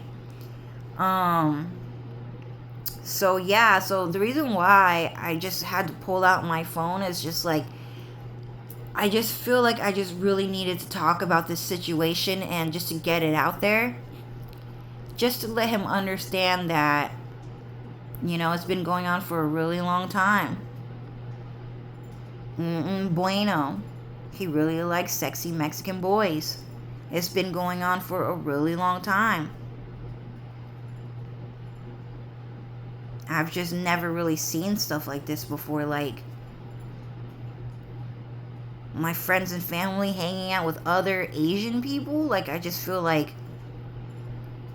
that's just really never happened before. Vin hangs out with Isidro Osuna. Right? Vin hangs out with Isidro Osuna. Linda hangs out with Derek Martinez. Jenny hangs out with David Ranchos. Like, Mexican people, Mexican on Mexican on Mexican. And it's been going on for a really long time.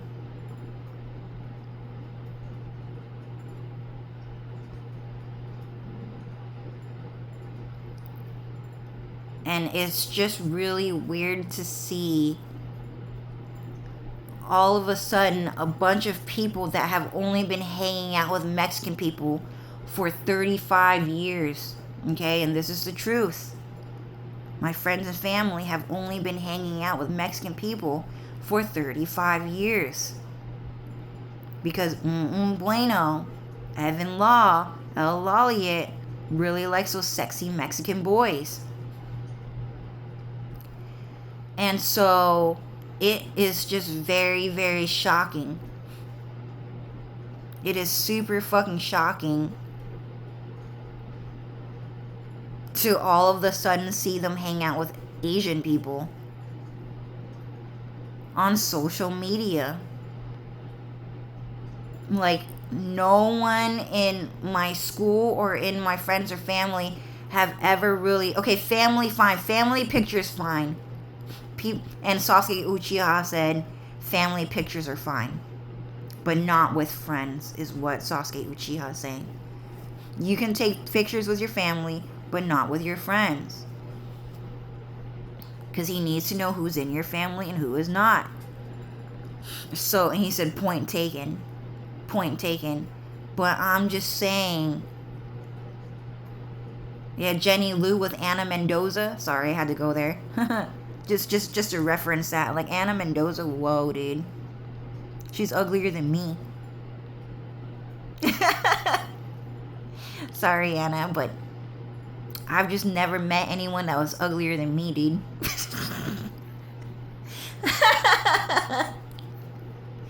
It just had to be some Mexican girl that was fucking uglier than me, dude. She's laughing right now, is what they said. She said, nah, it's cool, I'm hella fucking ugly. I'm not afraid to say it. Like a fucking Mexican man, dude. That guy's afraid to fucking say that shit, is what she's saying. She's saying it more like Mexican, like, you know, like the whole entire, like, how is he doing this? Like a you know, like a Alessio Pacini, like a Jean-Claude Van Damme Mexican. Like, she's talking like that, but like for real, like those godlike fucking Indian girls.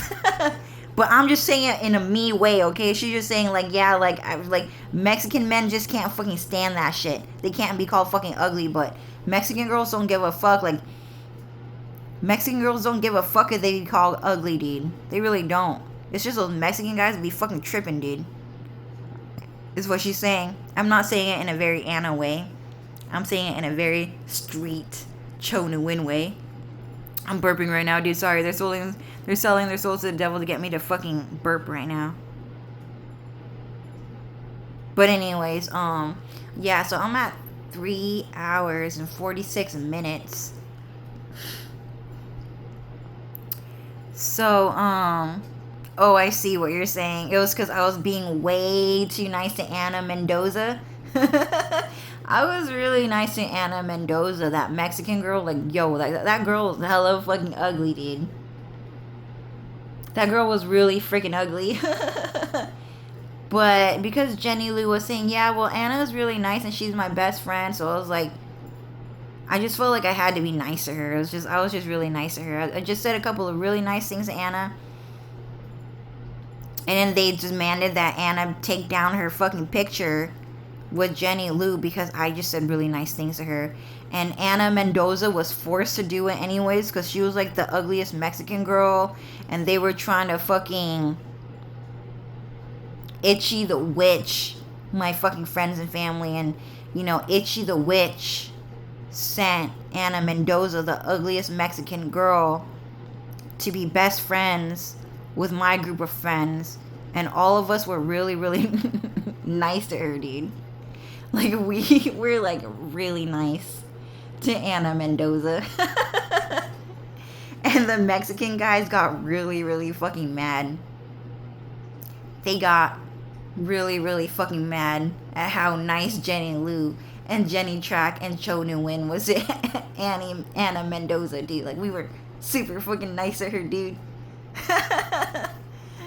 And a bunch of Mexican guys got really mad because we didn't go, oh, look at her armpits. Imagine the fucking smell, dude. She probably have a stinky ass fucking pussy. Oh, you're so fucking ugly. You're such a fucking downgrade.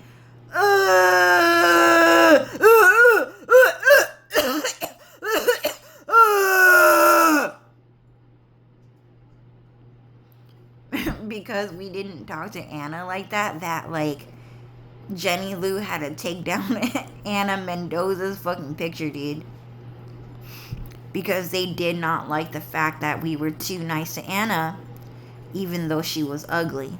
An ugly Mexican girl. Indian girl, she was Indian. An ugly Indian girl. very ugly. And yeah, so that's why Jenny Lou took down that picture. But I thought Anna was nice. Yeah, so Anna was saying, oh yeah, I just believe in God. You know, that's why I'm very successful in America, because, you know, like, just God, you know, he's just, you know, a lot of people don't understand out here, but, you know, Cho, God, he's just a really good person, you know. You know, there are Indian people out there. Not all Indian people, of course, not all Indian people believe in God and what a good person he is. But as an Indian person, I must say that I just think that he is one of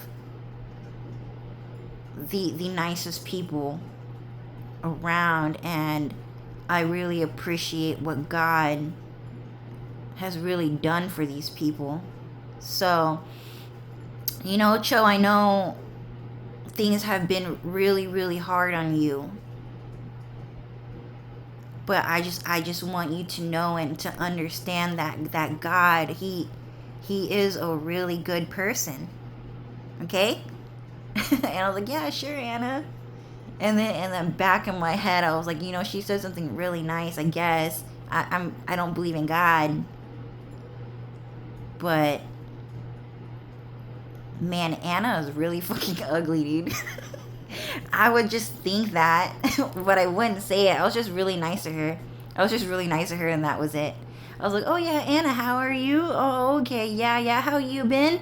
Oh, okay, well, yeah, you know, you seem really happy, blah, blah, blah, blah, blah. Like, how's your family and friends? Oh, cool, yeah, well, see you next time.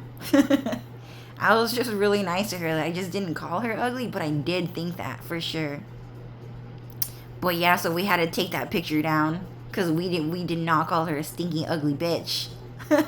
And she made it, dude, apparently. So anyways, so why did we talk about Anna Mendoza? Oh, because Jenny Lou, because she was hanging out with Mexican people too? Really? She seemed kind of nice. Jackie. I don't remember her last name. But yeah, she was a victim too. Yeah, she was not the problem. The problem was always Mexican men and Indian men, dude. Like, the girls were always nice. So, sorry, but I'm just saying, like, for a really long time, like, we're just adding more Mexican people for a really long time. Anna Mendoza has been with us for a really long time. Jackie has been with us for a really long time, the Mexican girl. So I'm just saying that, like, it has been very, very shocking. It has been very, very shocking. Like, it was just a very shocking moment to watch and to see everyone in my school and in my workplace and in my friends and family only post pictures of themselves with Mexican people, and to only talk to Mexican people on social media for a very long time, for many, many years. And it has been going on for so long, and I kept wondering why Asian friends have not been posted on anyone's pages. It just never happened. And so I'm just saying, like, it has been very, very shocking to all of the sudden see my cousin with Asian people, like Asian friends. To see Linda Truck with Asian friends.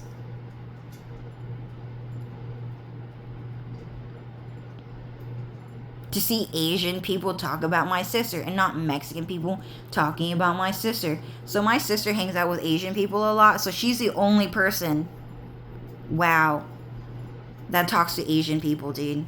So my sister, she has a personality like, what's her name, Athrin Chan 1. She was a victim in it the whole time, and she was not even fucking Indonesian, by the way. She was actually Fong the whole time. Yeah, so if you guys fucking hate Athrin Chan and Ira Jewel, it was my sister the whole time, right? So my sister had to manage that page. And if you think that girl was mean, she was actually my sister managing that channel the whole time. And the reason why is because a lot of people knew that Fong Nguyen is Cloud Strife's daughter, and they wanted her to be a mean, mommy ass fucking bitch. And that was it.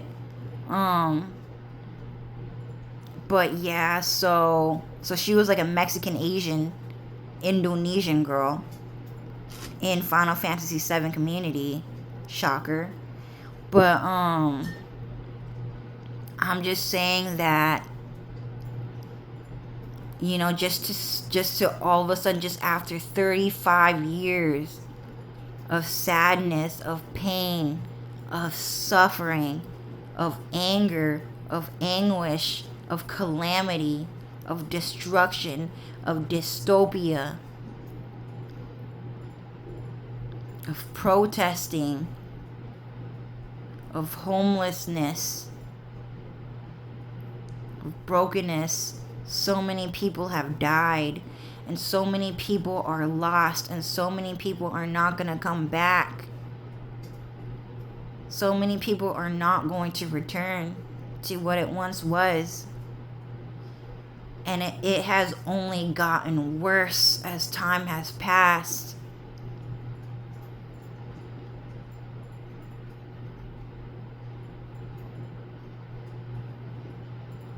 And Linda is telling people, get it together, people. Come on, get it together. Saying things like, sometimes I send hopeful messages and sometimes I send funny jokes, but it's been really hard over here. It's been really hard on everyone. Everyone has been struggling for a really, really long time. Vaughn and Minxie are struggling. My brothers and sisters are struggling. Dylan is struggling. Cece Frey is struggling. Hillary Duff is struggling. She's just making it seem nice, but she's struggling. Everyone is struggling out here. Who else is struggling? Jenny is like struggling. Like,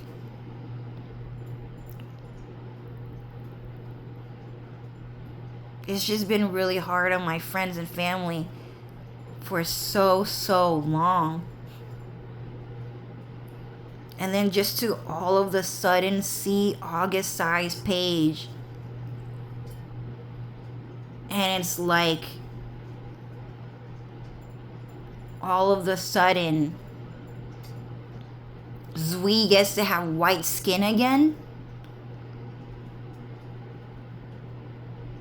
Wow. Clear skin. All of a sudden he gets to have clear skin and white skin again? It's been so long. Why did it take so long for him to have white skin? Why did it take so long for Linda to get to have straight fucking hair? Like, why did it take so long to suddenly see, like, what would you call it? Not necessarily an industrial revolution, but like an economic evolution is about to happen with August Sai's business, is what he's leading everyone to believe. And the reason why it's so shocking is because everyone in the world is facing and experiencing great devastation right now. Everyone is in great devastation right now. And right now, of all times, Evan Law decides to put up a Hollywood movie about how he's about to open up a business and a company that is about to change the world. So a couple of commercials in between if you got those commercials, because everyone gets different commercials, right? So I'm getting skincare commercials. So I'm getting skincare commercials, lipstick commercials, stuff like that. And in those commercials, there was a Mexican lady in that commercial. And she looked into my eyes. And then she opened her eyes really big, like, okay, you gotta listen to me. This is really bad news, okay? Is what she was doing. And then she was kind of trying to make it seem like he was selling a really good product. Oh, I'm now using this skin cream, and it's the best skin cream that I've ever had. So this skin cream, it's so good that I can't use any other skin cream anymore because it's that good. And I'm putting down payments and I'm selling my house.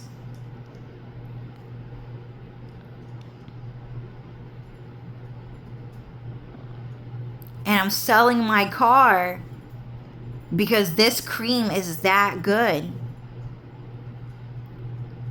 So go ahead and take a look at this cream. So it has like a purple bottle, and on the inside of the cream is kind of white, but it's kind of tan. It's kind of orange looking. And so this cream, it is so good because my skin now looks really clear. I don't have wrinkles anymore. And I'm not wearing any makeup right now, so I can show you guys how good this cream is. But this cream is so good that I keep on coming back for more. And all of it is worth it. Because now, at the very least, I have youthful looking skin. And then she was dropping hints, and she was giving people ideas like there's like illegal drugs in there, like dead body parts in there, cum, a little bit of poop, stuff like that. Like, you know, like a very Chinese way of thinking about medicine, if you understand. Like the Chinese meat market type of way to create medicine creams that's supposed to be white, is like a white cream mixed in with like tan cream. Okay? It was 2 different creams in one. And that lady, she's not using his product to give you guys the hint. That Mexican lady. She was using an AI CGI. Sorry, they sold to the devil to stint my fucking voice, okay? She's using AI CGI to create a different type of product. I think it's called Probioderm. It was a purple, I think that's what it was called, but it was a purple container with a white tan cream on the inside. To give you guys an example of what type of business he's trying to open and operate. And it's pretty much just skin cream with its cum inside it. And drugs. And dead body parts. Just so that he can get away with murder, right? So he's going to kill people, he's going to grind up their body, and he's going to put it inside that cream, and then when you put it on your face, it's going to wash away your DNA with a little bit of theirs so that he can erase the fact that he killed certain people. And for some reason it works and it makes you youthful, is what Cloud Strife is explaining, or had explained to me earlier while I was watching his videos. But anyways, I just want to say that it has been very, very, very, very shocking to have witnessed and to have watched August Sai's videos and to have seen Evan Law, a new version of himself, a magical transformation. Oh, he also kind of looks like Philip Wong from Wong Fu Productions, sorry. So he looks like Hui Nguyen, Philip Wong, and Evan Law all at the same time. because Evan Law and Philip Wong are the same person, and he is the only person that gets to have Asian friend groups, if that makes sense. So Philip Wong is the only person that gets to hang out with a bunch of Asian people as friends, if that makes sense, right? That's what it means. And a bunch of Asian people are not allowed to hang out behind his back. But Ryan Higa, Kevin Wu, and Jay Park all did it behind his back anyways, with Michelle Phan and with Arden Cho. Okay? So all of them hung out behind Philip Wong's back, Wong Fu Productions back, okay? So that's the reference here. Does that make sense? Sorry. So the video is ending soon. But that is why all of a sudden Philip Wong, seemingly having a look-alike, gets to hang out with a bunch of Asian people again. But this time, selectively, it is every single Asian person in Cho Nu-win's life that he is going to hang out with behind Cho Nu-win's back, which is very shocking. Very shocking, because it has been a very, very long time. It has been a very, very long time.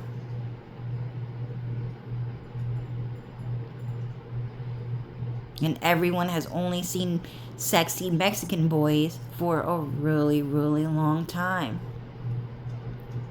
So it is super fucking shocking. Super fucking shocking to all of a sudden see a brand new group of Asian people hanging out.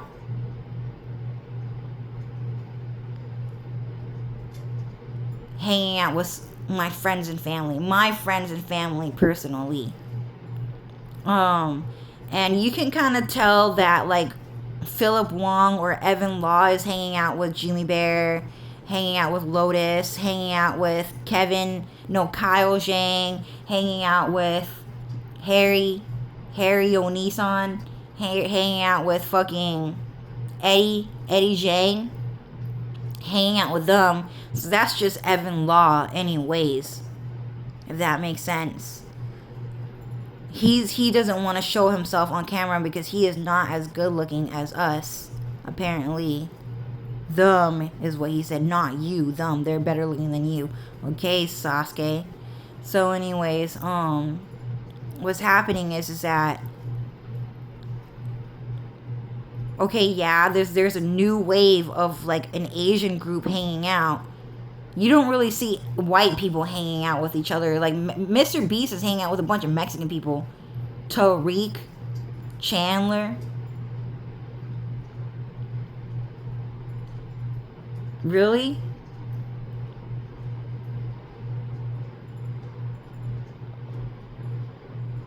Yeah, he's just hanging out with a bunch of Mexican people. White people don't really hang out. For sure, I can't really think of anyone.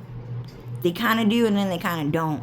That shit ends really fast, because then 50 Mexican people are gonna start dividing them, and it's gonna go on for a really long time. So Lele Pons is not going to see Amanda Cerny for a really, really long time. And Lele Pons is not going to see Tuan for a really, really long time. And all of those white people are now hanging out with different people, and they're secretly hanging out with 50 other Mexican people for a really, really long time. And it's going to happen for a really long time. So, but at the very least, right now, a bunch of Asian people are hanging out with each other, with Evan Law, Philip Wong, or whatever. But I guess that just recently started, like, last year, okay? Or maybe 2 years ago, 2023 or 2024. I think it was 2024. that all of it got started. And now we have August Tsai.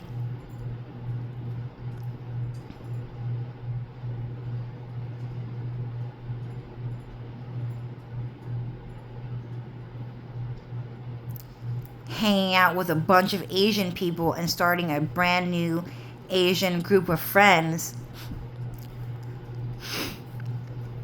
And it's super fucking weird. It's super fucking weird is what I'm saying. I'm just saying that, like, you know, comparing reality to what he tried to create as a TikTok actor, social media actor, it is just very, very shocking to see someone's fantasy versus reality.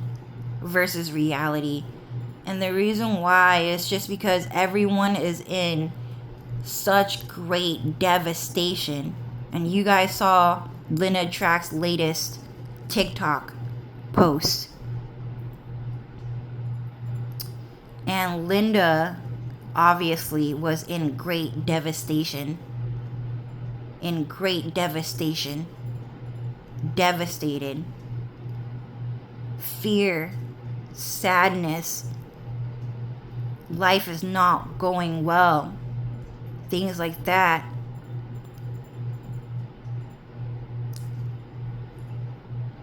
And then just to see a look-alike doll replica on August Tsai, and then just to, for some reason, she looks happy, she looks fine, she looks fucking rich, she looks like a successful business owner, which is not what reality is reflecting in real life for sure, dude. Where do I see Linda? At the corner of the liquor store, obviously, doing drugs. Talking about how she's addicted to drugs and doesn't have any fucking friends. Everyone's talking about how Linda is addicted to drugs and can't get off it, and how she doesn't have any fucking friends.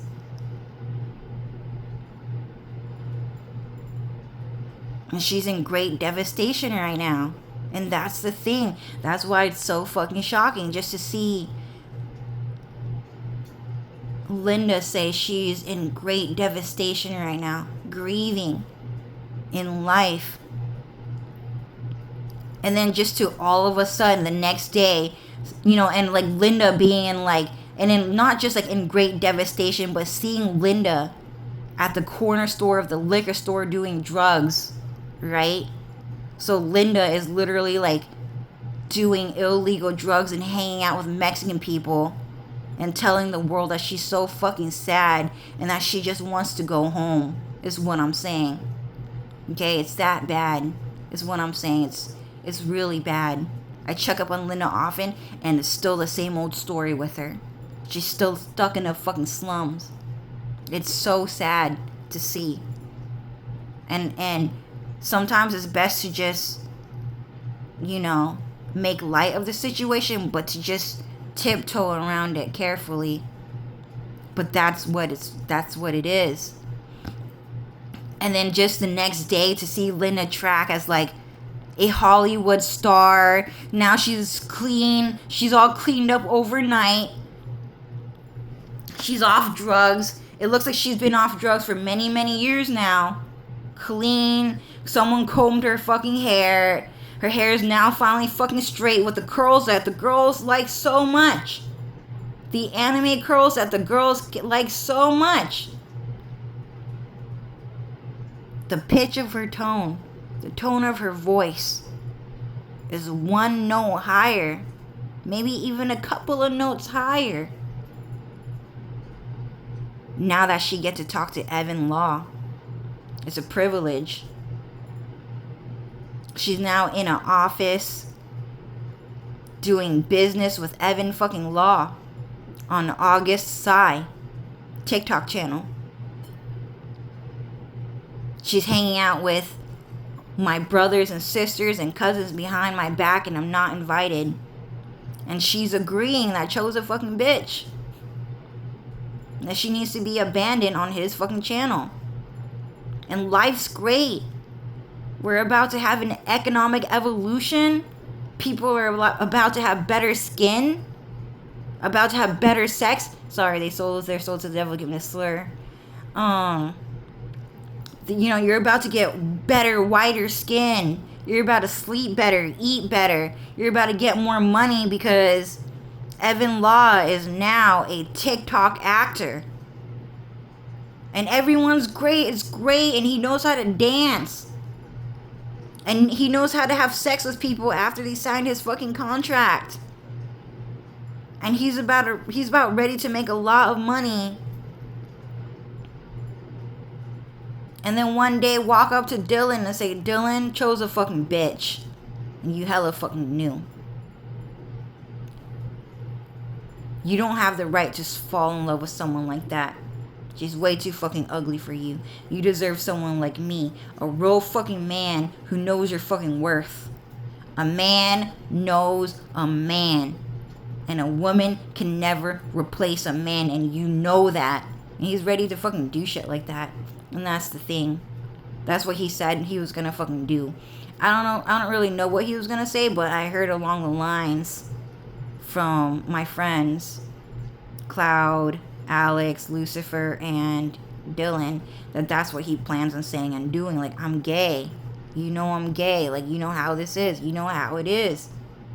You know how a man feels about another man.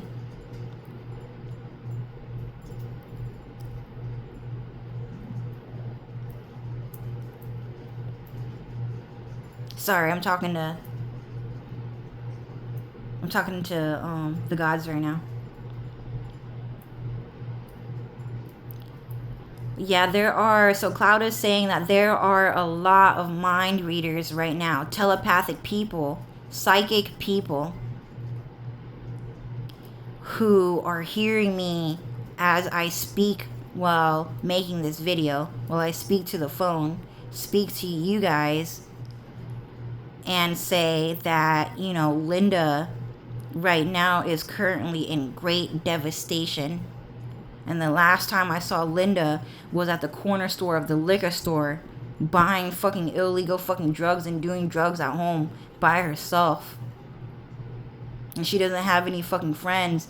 And she'd be telling people that she's been sad for a really, really long time. And she's been saying that every single day on TikTok. And I saw all of the signs. If you know her, I've known her, so we talk about certain things. There are secret cues, secret codes, secret conversations that you guys don't really know about. And sometimes she makes it a bit obvious.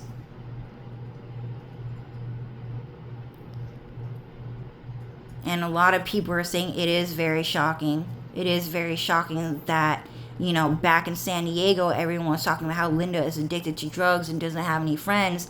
And she's still saying that today and yesterday. So he's saying that yesterday, and then overnight turning into a Hollywood star, ready to open up a business, selling skincare and opening up fucking an architectural company with like my family or something like that. It's pretty shocking, yeah. It's very shocking. But anyways, I just wanted you guys to know, like, that's how shocking it is. Shocking it is to grieve this much every day, to feel so much devastation and sadness every single day already. I told you guys I've never been happy before. I'm not really that fucking happy. I'm still not really happy. And that's it. I'm not happy. I just found someone that I can trust. And that's it. That doesn't make me happier. I can trust Cloud. I can trust Lucifer, Alex, Dylan, whatever. But are they really here with me? Or are they not? It's for me. I'm telling you guys, they are not here with me. I feel like they abandoned me because I'm out here in the middle of nowhere, in the middle of the desert. That's for fucking sure. Yeah, you guys see me putting, oh, Klaus Drive said, oh, Alex said, oh, Dylan said, oh, Lucifer said. And then I laugh, but it doesn't mean I'm happy. Why? Because they abandoned me out in the middle of the desert. Like, I should be living, like, in a house, not in a fucking apartment. I should have a clean room, not trash all over my fucking floor. Like, I am experiencing great sadness and great devastation as well. And I'm trying to recover from drug addiction. I get yelled at every day. I get cussed out every day. I get dragged outside of my house every day. I'm getting put in jail every day. Evan Law is cussing me out every day on the fucking internet. It's not just every day. Evan Law is cussing me out every single second. And not just every single second. He's cussing me out 1,000,000 times per second. I'm not fucking happy. Linda's not fucking happy. Cloud is not fucking happy. Alex is not fucking happy. Lucifer is not happy. And Dylan is not happy. No one is that happy.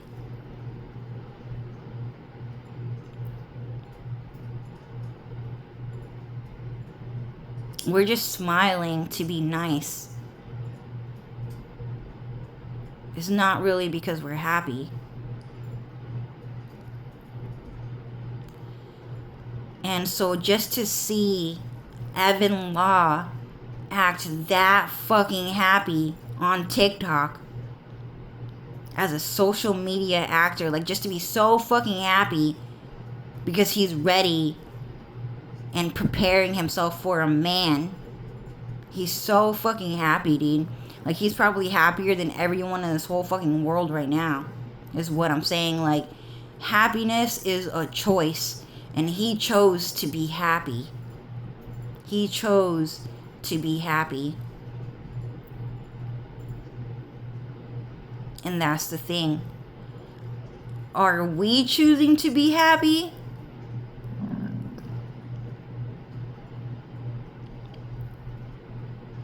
We are just simply choosing to be strong. And that's different from choosing to be happy, if that makes sense.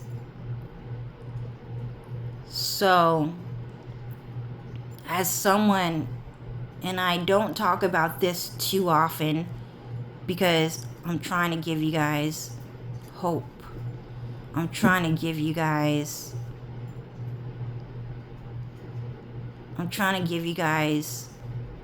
a peace of mind. I'm trying to give you guys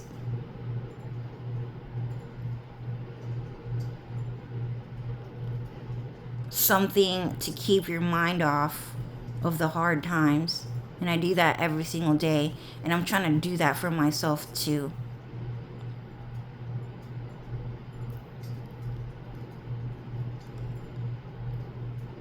And occasionally I would tell you guys I'm not really that happy. And that's kind of the thing.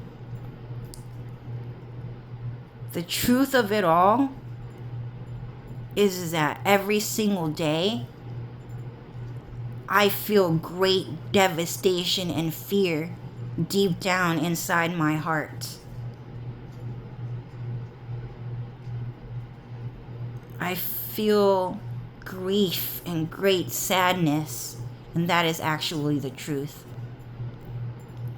And that is why I always tell you guys I don't have time to play games. I don't have time to have fun. I don't have time to waste. I need to survive, you guys. Like, you guys need to think about survival. You guys need to think about how to get out of it. You need to think about, you need to be smart. You need to be especially smart during these times. And that's how I put it. That's how I usually put it. I put it lightly in that way. But in a way, what that means is that I feel great devastation and grief and sadness and despair. I'm not crying. I'm not crying, but someone's trying to sell their soul to the devil to like use magic to make me fucking cry, dude. Like, I fucking cry a lot. But what I'm saying is that I feel so much grief and sadness and despair, and I'm always trying to find an answer. I'm calling the police. I've called the police 100 times. I've actually called the police 100 times within the past year. And the police never came. The police never came, and they never saved me. I'm putting videos of Mexican people on my channel every single day, and no one ever came to drive me home. I've been out here for 5 years, and no one ever came to drive me home. I'm still out here, and there are hundreds and thousands and millions of Mexican people trying to buy food from La Fresa, the Mexican store across my fucking street, right across my fucking house, in front of my house, sorry. It used to be a yogurt shop, a smoothie shop. It used to be a smoothie shop. And now they're selling tacos, burritos. They're selling fucking chips, steak, shit like that. French fries. It used to be a smoothie shop.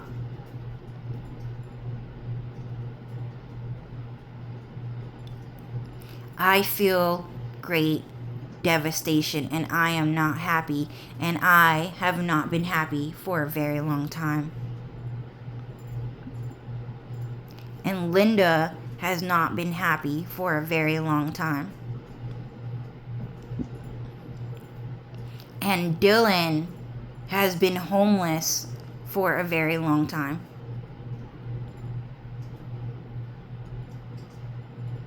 There's some Chinese guy parked in his fucking driveway, dude.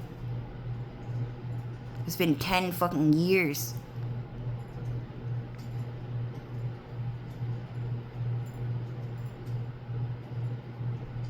It's just really, really crazy to see everyone in my family be so devastated, and to grieve so much, and to see so much fucking sadness, but try to hide it all, and to really try to somehow not make Evan Law angry.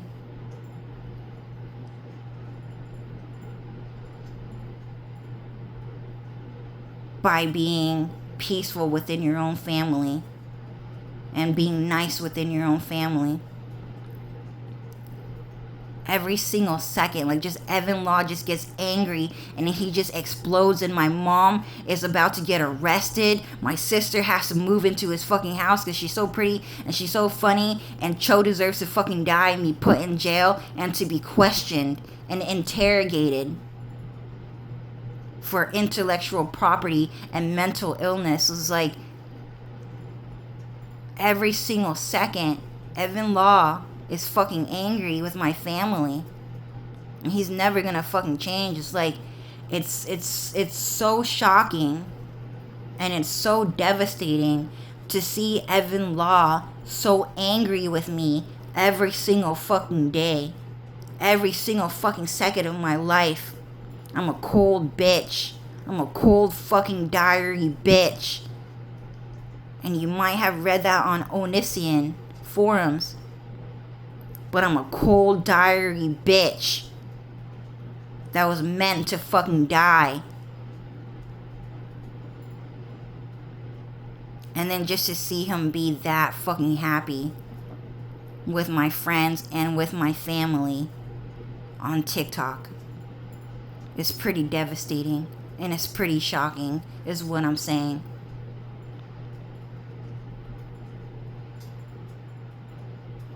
Linda's talking about it.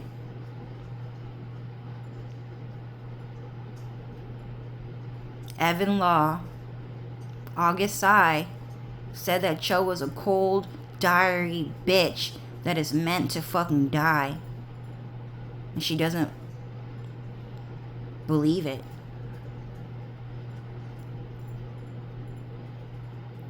It's a cold ass thing to fucking say. He got that fucking quote from Chucky, by the way. Chucky is crazy, dude.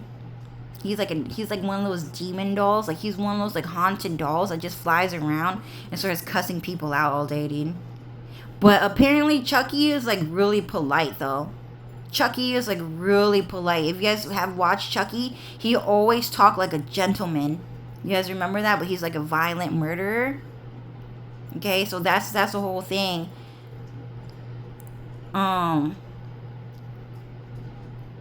the reason why he's a violent murderer is because Evan Law is just fucking angry all the fucking time.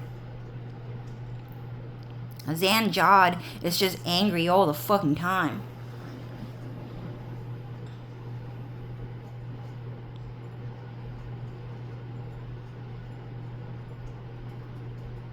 So anyways, he got that dead cold bitch fucking quote from Chucky, because like that guy, you made him fucking mad.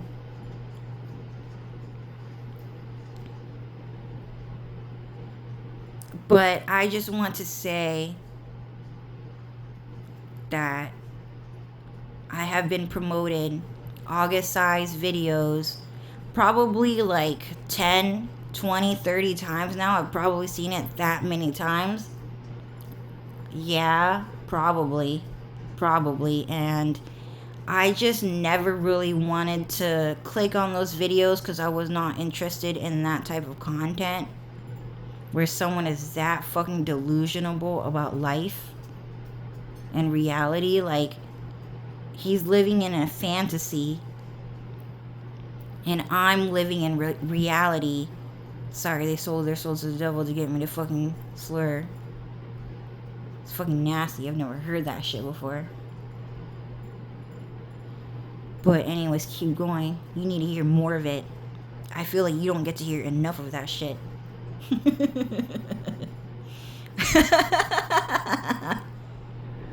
Alright, well anyways,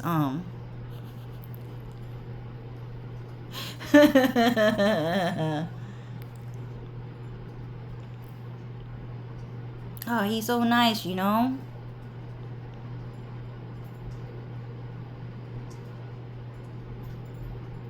My wife. She's so nice. Gladys. Nah, not that. You need to hear more of that. The slurs. You need more of that. Well, anyways, you know, it's different out here. There are just two different things. One that you deserve and one that you don't. You know what I'm saying? Just voice acting all fucking day. In both directions. Sometimes you just get what you fucking deserve.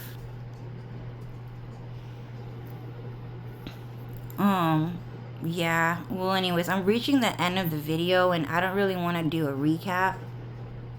Just because I just don't really like that guy. People want me to do a recap because they feel the same way. Like, it's just been a really long time, right? Yeah, it's just been a really, really long time. I guess I could do a recap. Is there anything else I should say before I do the recap, though? I feel like this is one of those, like, end of the fucking video, like, fucking downtime fucking vibrations that fucking kill everybody's soul, dude. That boredom. That boredom.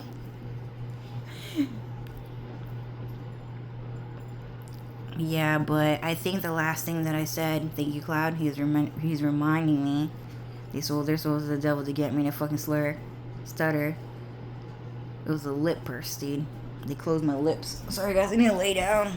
So, I was just saying that, like, it's just really shocking to, like, see so many people in despair and in great devastation, and just to see so many people in the slums, and then just to see an AI CGI movie where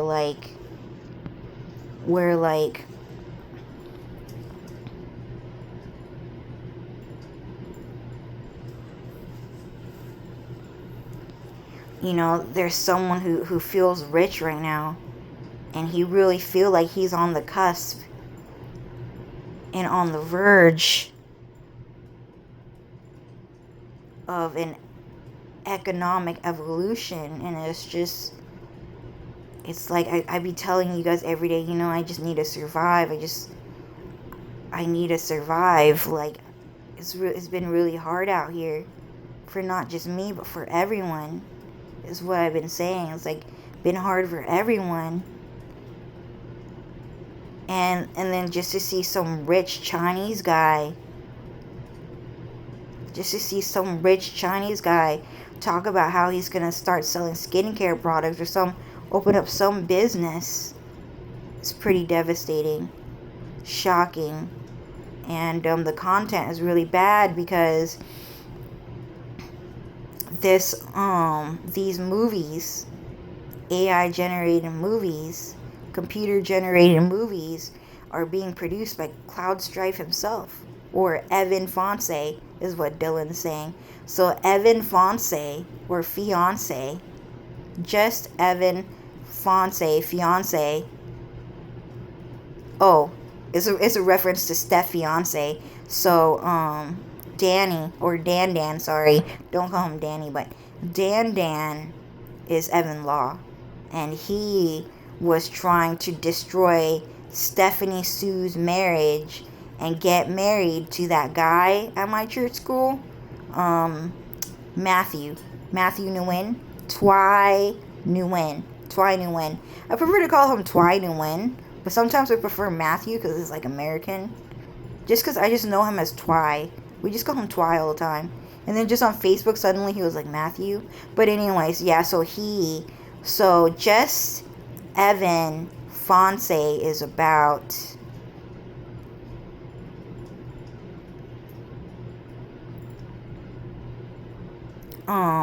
Evan Law trying to get married to my brother, Twy Nguyen, Matthew Nguyen.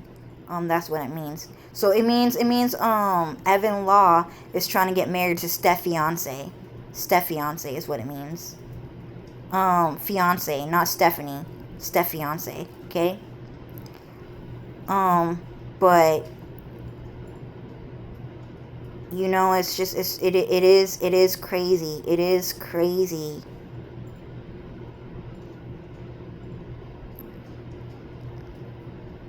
Just to see someone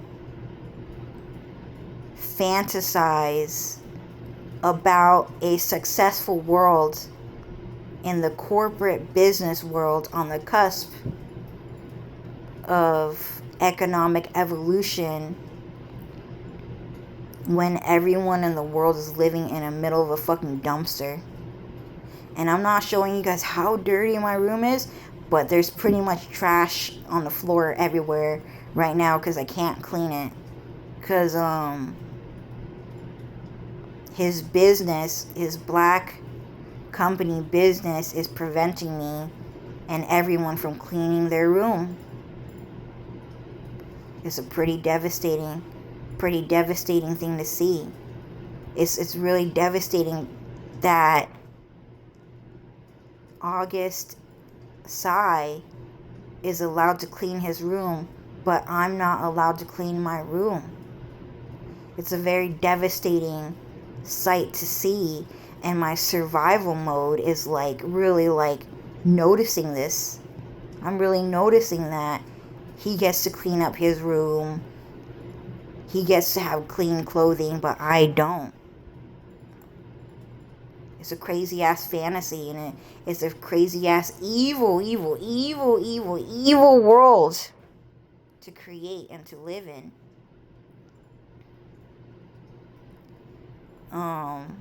And everyone in the world is sad and grieving And he is the happiest, richest, smartest, best looking, sexiest man in the world right now. China. And America is in great devastation. All of America, all of South Korea, all of Vietnam is in great devastation. But China is partying. Like, China is like dancing for breakfast, lunch, and dinner, dancing for work, having sex after every single episode, like stuff like that. Shocker. So shocking. I can't believe my eyes. To see someone go through my family like that, and my friends like that, and go through the people that I know like that. It is very shocking, and it is very, very surprising to see. Yeah, and I guess that's all that I have to say. We're at 4 hours and 40 minutes and 21 seconds. 22 seconds, sorry.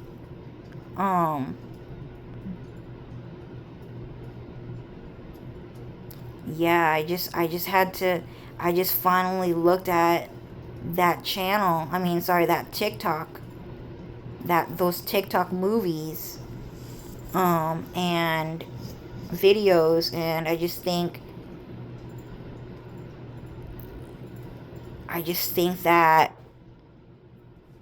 that guy,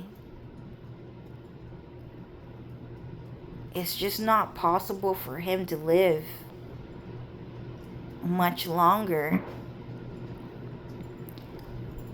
It's just not possible for someone like that to win. It's just not possible for him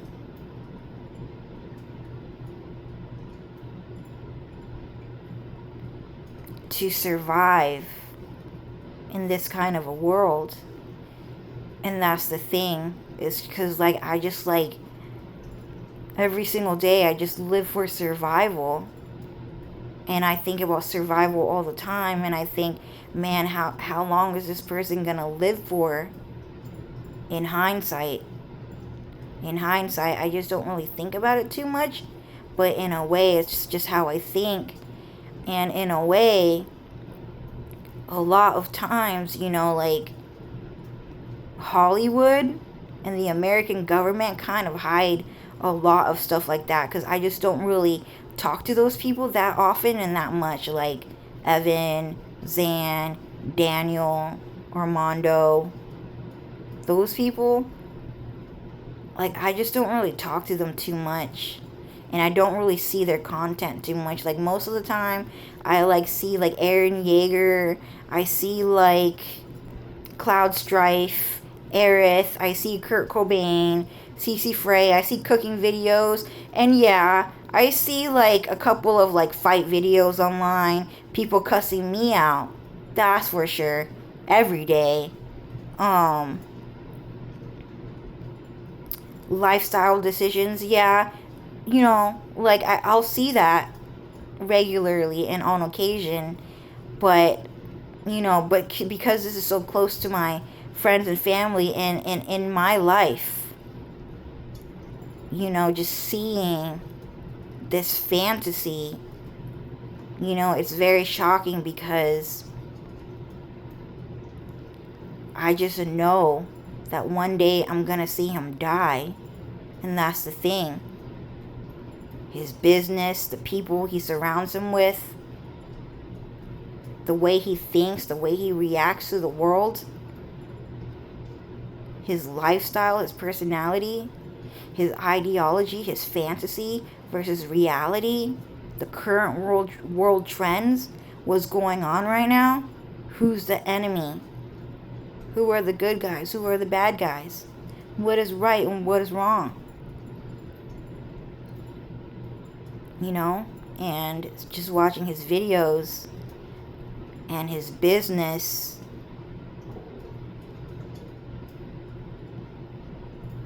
I just can't help but predict that he will die doing what he is trying to do. And Dylan Sora, he just reminded me, he brought up, he said, Death of a Salesman. It's a book. It's a famous book called Death of a Salesman. And I never read it. And my teacher said it's not a good book. It's not a very good book because what the story is, it's such a bad story. But because it's such a famous story, that it is a book. So definitely do not read that book because you don't need to. It's just a really famous book about a very famous story, is what my teacher said. And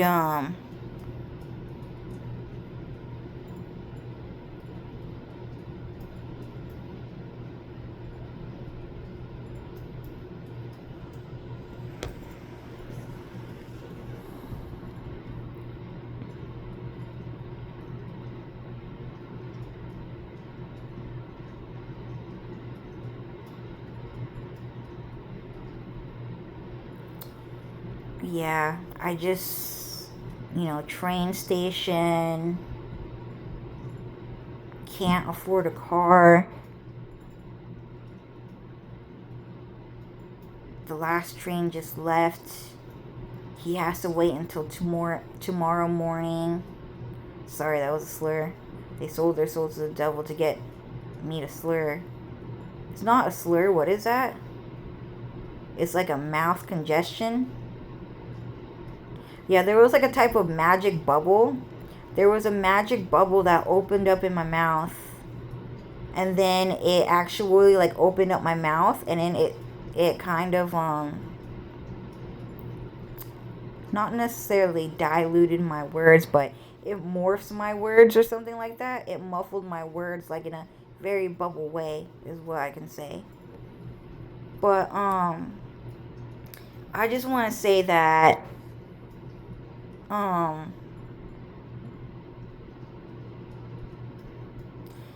sorry. I forgot what I was gonna say, but now I remembered. Yeah, so Klaus Strife said, yeah, and then they are using magic to stitch my mouth shut because they don't want to hear this side of the story. They don't like hearing this because they want to live on the fantasy and what they believe in and not reality and the truth. So they're trying to bubble up my mouth with magic, and stitch my mouth closed with magic. But he cannot afford a car. He's late to the fucking train station, subway station.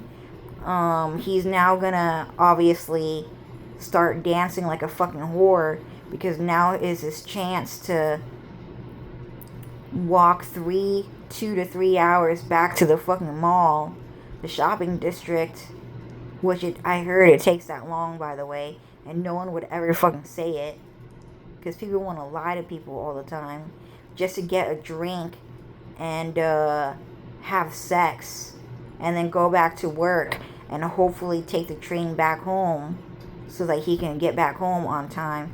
But he's homeless because he's an illegal immigrant and cannot afford a home back in Japan anyways. But technically in one of those videos he already died anyways because he missed the train.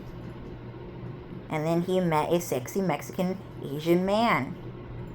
And then they went out drinking and then they died because their body cannot handle alcohol that the demon gave them.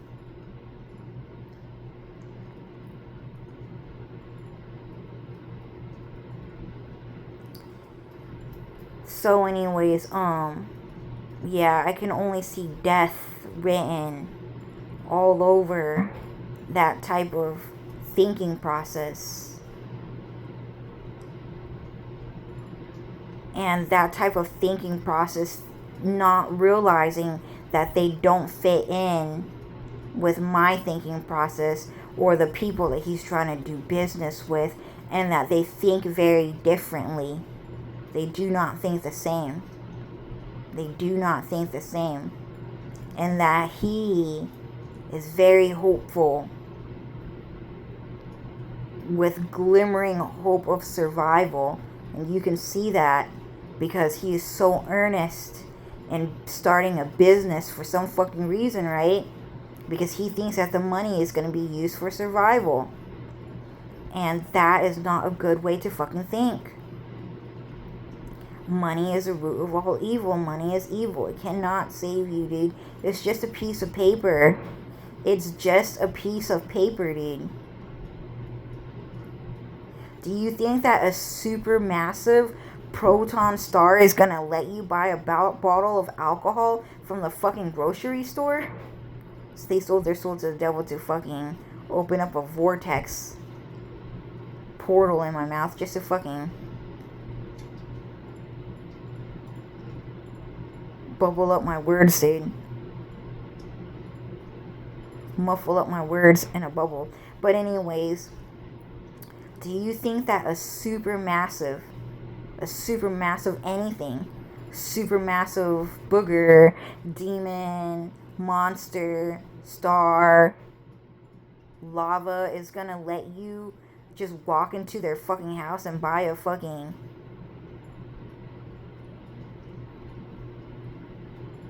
bottle of alcohol?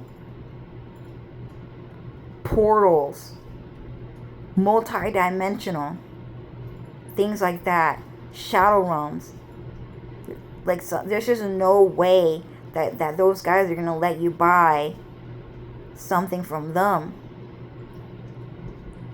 That guy had to sell his souls to the devil, and a demon had to give him a mock-up of everything, like a fake everything. But anyways, yeah, so you saw in that video that he fucking died. And, so I think I'm gonna end the video here.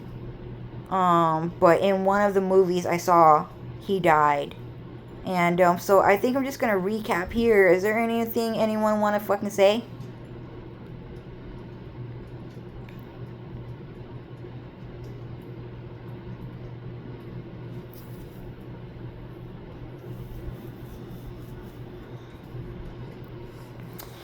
Yeah, so, it's 4 hours and 51 minutes. So that guy, he wants me to run up to 5 hours for this video because he wants to match up with the video that I was talking about my friends and family that I went to school with. Linda, Dylan, Jenny, Linda. Dylan, are you fucking cheating on me? And why are you saying their name like that? Like, he just wants to go up 5 hours because he knows that video was 5 hours. And, you know, he went to school with me, so 5 on 5, you know? Like, L, you guys finally gonna meet him, dude. He's fucking famous because he's the smartest guy in the whole world, dude. Yagami was a fucking dumbass, dude. He's the stupidest person in the whole fucking world. And L taught you that. He proved that shit to the world. And he proved that to you. Yagami was dumb as fuck. And no one should ever believe in him ever again. Death Note. Okay? So we went to school with him, and he just wants to hit the 5 hour mark. But less than the last video because he's super pedophilic. So anyways, yeah, so in conclusion, I saw August Size videos a really long time, and I finally decided to open up his channel and look at his videos, his movies, and I was shocked to see that everyone I know is debuting in his movies. Like, I know these people personally, and he talks about me in every single video. and he's calling me a cold diary bitch that is meant to die, and that all of you are better than me, and that he is on the cusp of economic evolution, and that all of you deserve to go with him because he's about to win and become a successful businessman with the help of my cousin Zui, Van's younger brother, and with the help of Linda Track. And ultimately, we always skip this part, eventually he is going to cheat on me with my boyfriend, and he's going to prove to Dylan that I am worthless, a worthless cold diary bitch that's meant to die, and that he is gay, and that Dylan should come with him, and to start this business, this cum lotion business, to make everyone's skin better company.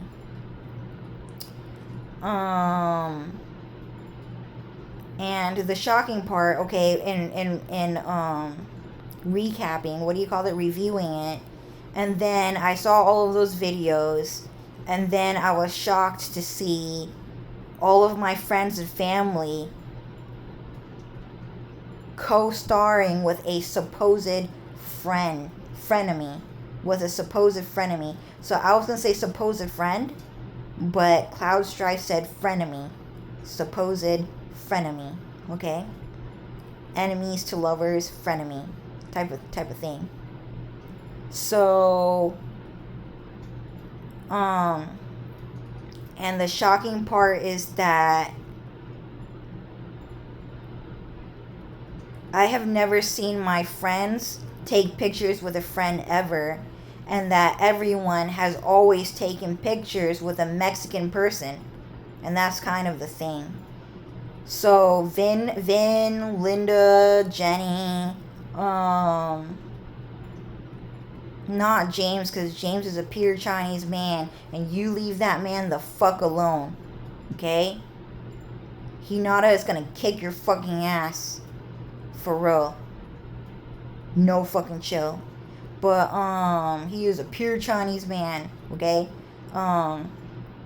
Linda, Dylan, Kurt Cobain, Cece Frey, Von, Minxie, all of them have taken pictures with Mexican people.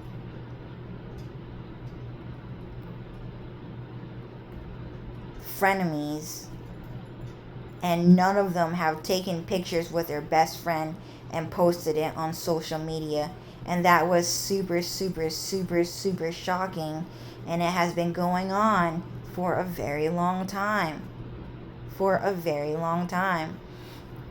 and I gave you a couple of Mexican examples in each and every story. Not all of it, because I just didn't want the video to get too long. And I just didn't want to get too personal. But I was just talking to you guys a bit more about the more famous people in my family. The more relevant people. Because I just don't want to talk about my personal family too much. They sold their soul to the devil to magic blast my lips. And then I stuttered. So anyways,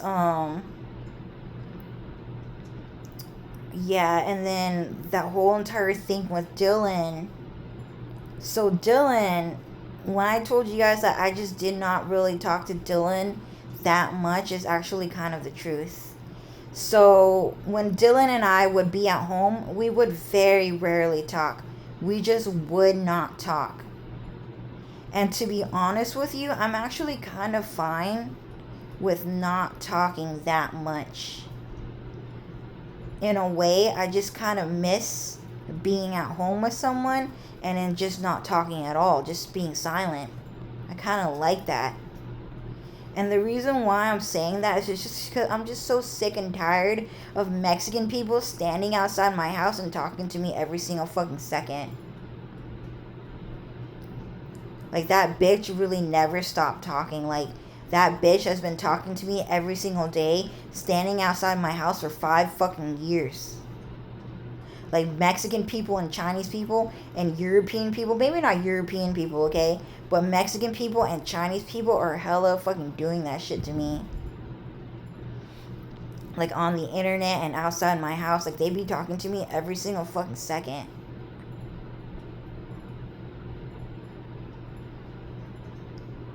Don't fret. Really never fucking stop talking, dude. It's been a really long time. So me and Dylan, we were just sitting home and... Sorry, I'm kind of adding more to the story. Which they're saying is fine. Okay, but I was just saying that I kind of just miss...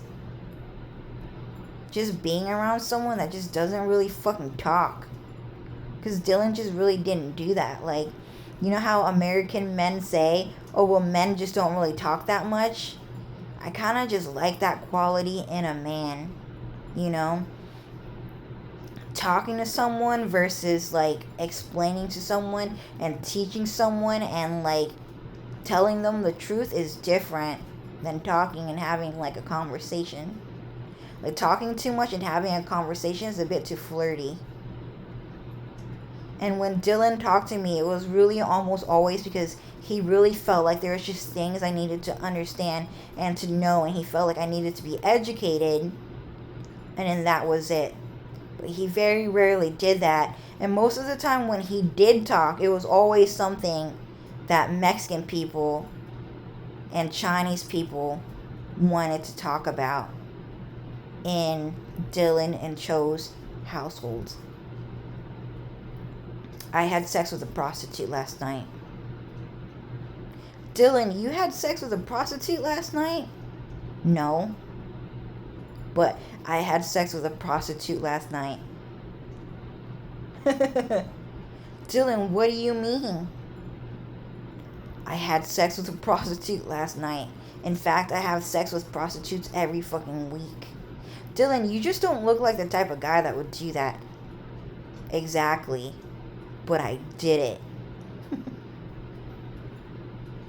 And that prostitute was like missing one leg, and she had cancer in her breasts, and she was missing teeth, and she hadn't brushed it in a really long time. And you can tell she hasn't like showered in 3 fucking years, but I had sex with her anyways. Dylan, what the fuck? Nah, it was Diego. Yeah, so I finally figured out last month he was talking about Diego. But Diego wanted Dylan to say that shit to me. So Evan Law and Zanjad and Dylan and Diego wanted Dylan to say that shit to me. But most of the time, that's actually what Dylan was saying to me.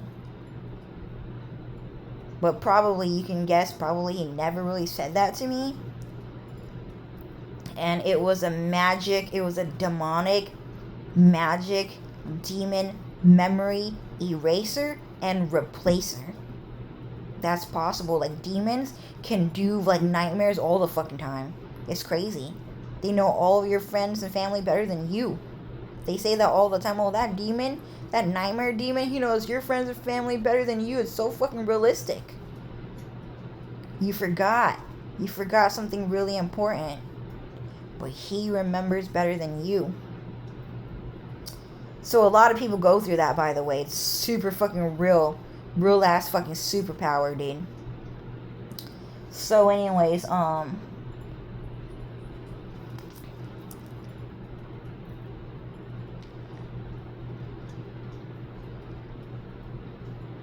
yeah, but when I said that I just did not really talk to Dylan that much, it was kind of true. And we would go out pretty often. We never stayed in too much, but we did because we lived together. We were always out a lot more than we were in, but we always had somewhere to go to at the end of the day.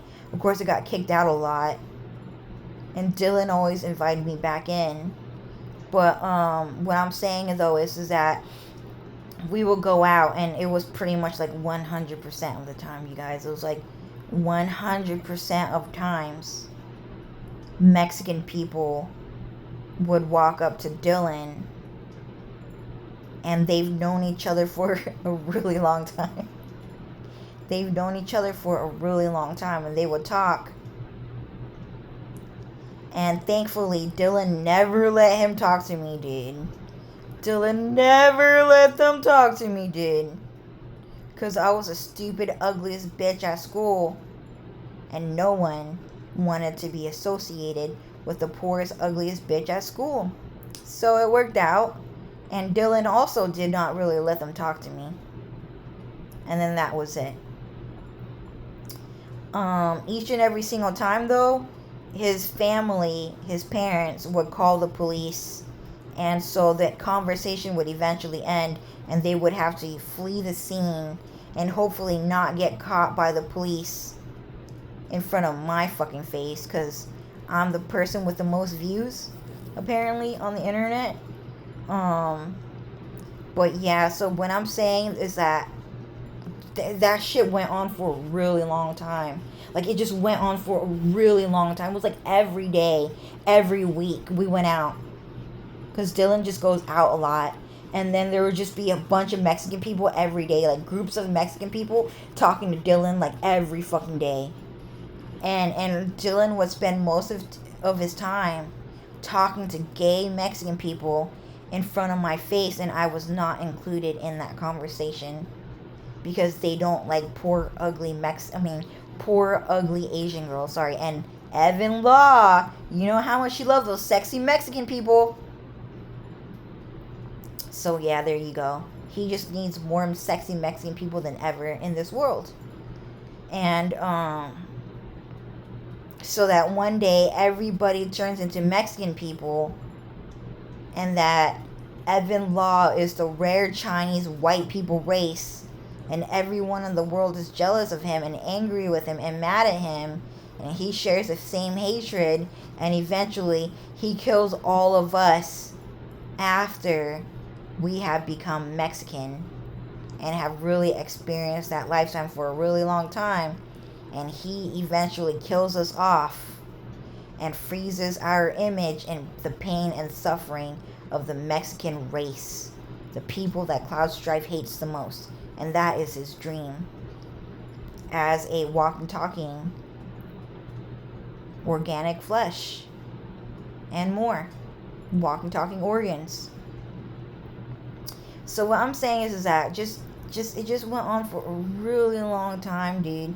And then it would just go home. We would just go home and we would just talk about Mexican people some more. In the house, in the home, we would just talk about them like all the time, like every day.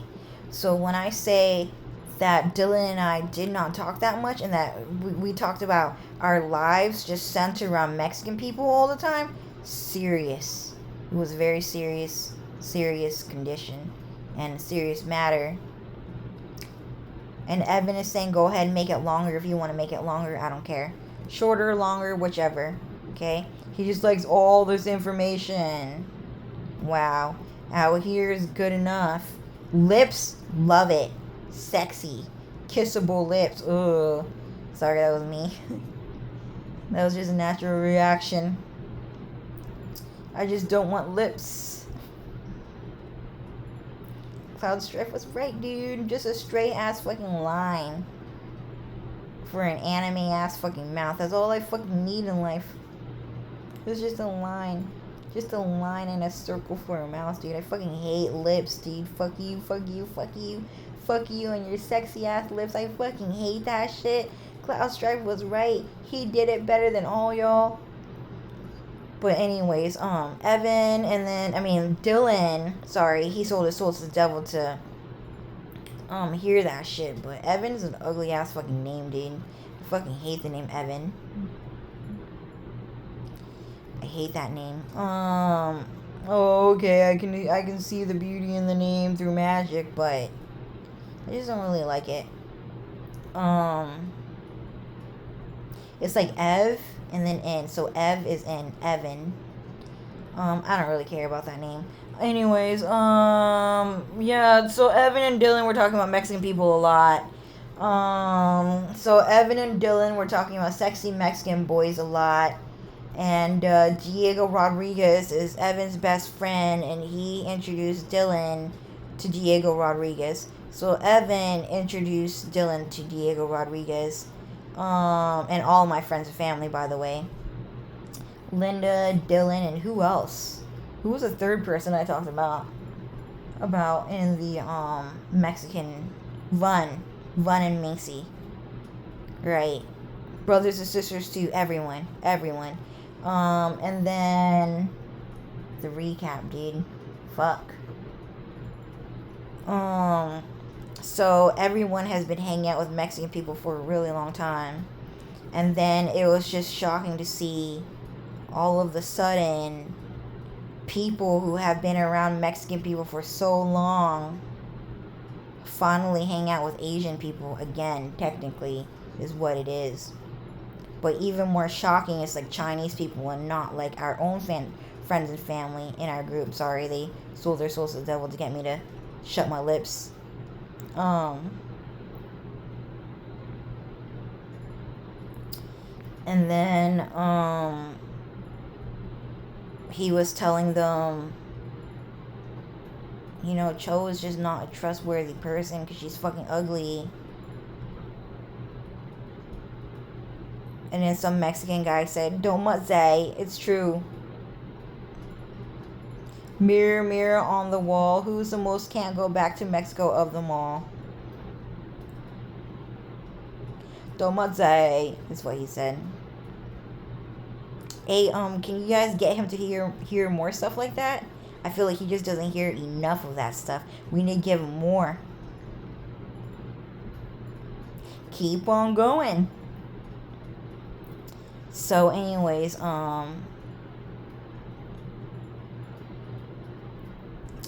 yeah, so it's just been really shocking to see something like that happen overnight. Does that make sense? Just to see everyone who said that their best friend was Mexican and only have pictures with Mexican, and that sort of thing go on for so long, for a really, really long time. And then just overnight, just be Hollywood stars with fucking China. With Evan Law.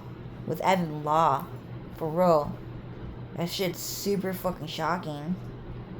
It's like a big ass whoa. And then just to see his fantasy world, how he stole all of my friends and family, and how he's gonna use his connections to cheat on me with my boyfriend. And I forgot the quote. It was Cho Nu Wang Guy, is what he said in one of his videos. And he sold his soul to the devil to get me to forget that quote. But, and then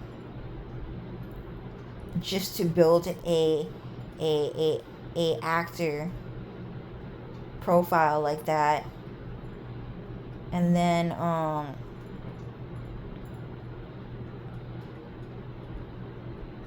just to realize that, you know, the world is in great devastation right now, and like he was so fucking happy. Like the entire world is in current devastation, great devastation, and today he chose to be happy.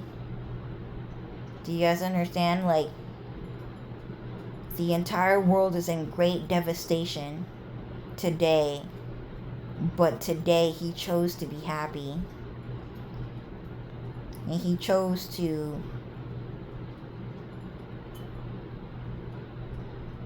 be a porn star. And he chose to be happy. And then I just don't really think he's gonna survive for too long. Sorry guys, I forgot to put in the points, so I'll just count the points right now. 30 years in 5 hours. So 30 years explained in 5 hours, okay? So 1, what was it? One, August Psy has finally opened up a TikTok and an Instagram. And his Instagram page right now has 830 videos. And that means that so girls have 2 holes and that he's gonna rip it open.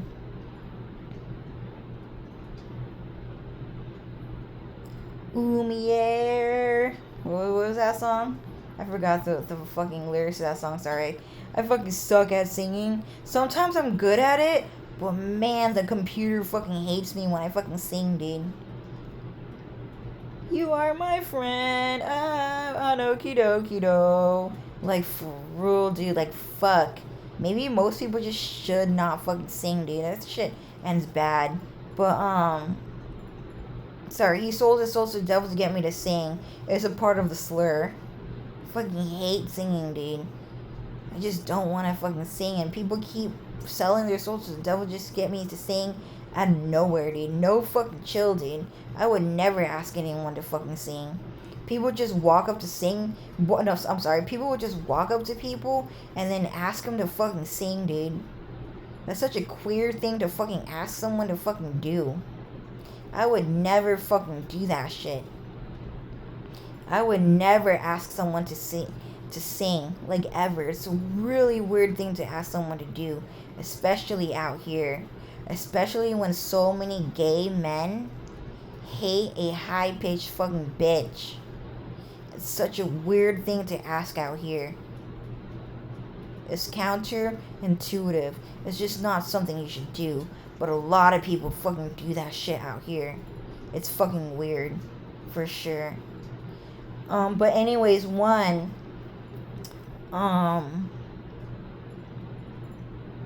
keep forgetting his name. August Psy opened up an Instagram and TikTok, and on Instagram he has 830 videos, and it means he's gonna air your fucking asshole. He's gonna rip it open. Dick's involved, so this is number 8 means dick. He's gonna rip it open to a number 3. Okay. So number 1,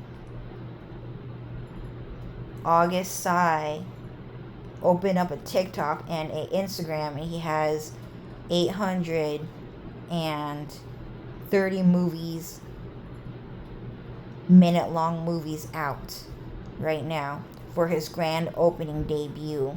And all of those videos are stealing jokes, ideas, choreographies, dance moves, smiles, facial expressions, okay? So each and every one of those videos represents an act or an intellectual property that he stole and has put into these videos. And some of them are in fact original videos, but a lot of them will be stolen videos in 830 videos.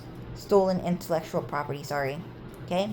Number 2, shocker. Whoa. Everyone I know is in his videos. My friends, my family, coworkers, people I met only once.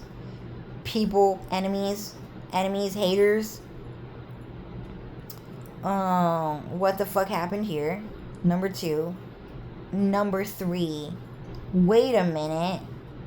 This is the first time I've seen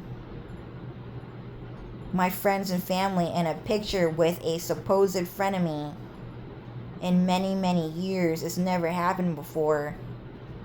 I need to reanalyze what happened here. Right, so that's number 3. What was number 2? Number 2, oh shit, all my friends and family are here. How does he know them? Number 3, oh shit, that's the first time my friends and family were in a picture with a frenemy, an Asian frenemy. Number 4, it's been a really long time. It's been a really long time. Everyone has been best friends with Mexican people for a really long time. It's been going on for over 35 years. Everyone has been best friends with Mexican people for 35 years. Number 5, Linda and Derek Martinez and Sonny have been on all of her social media pages for a really long time. Dylan has been tagging Diego Rodriguez for a really long time. Number 6, a really long time. Me and Dylan will go out a lot, and then just random Mexican people will walk up to Dylan and they will talk to each other like they've known each other for a really long time. And it's gonna keep on happening for a really long time, because it's his dream. He's delusional. Number 6, okay? A really long time. Number 7, Vaughn and Macy don't really have friends at school.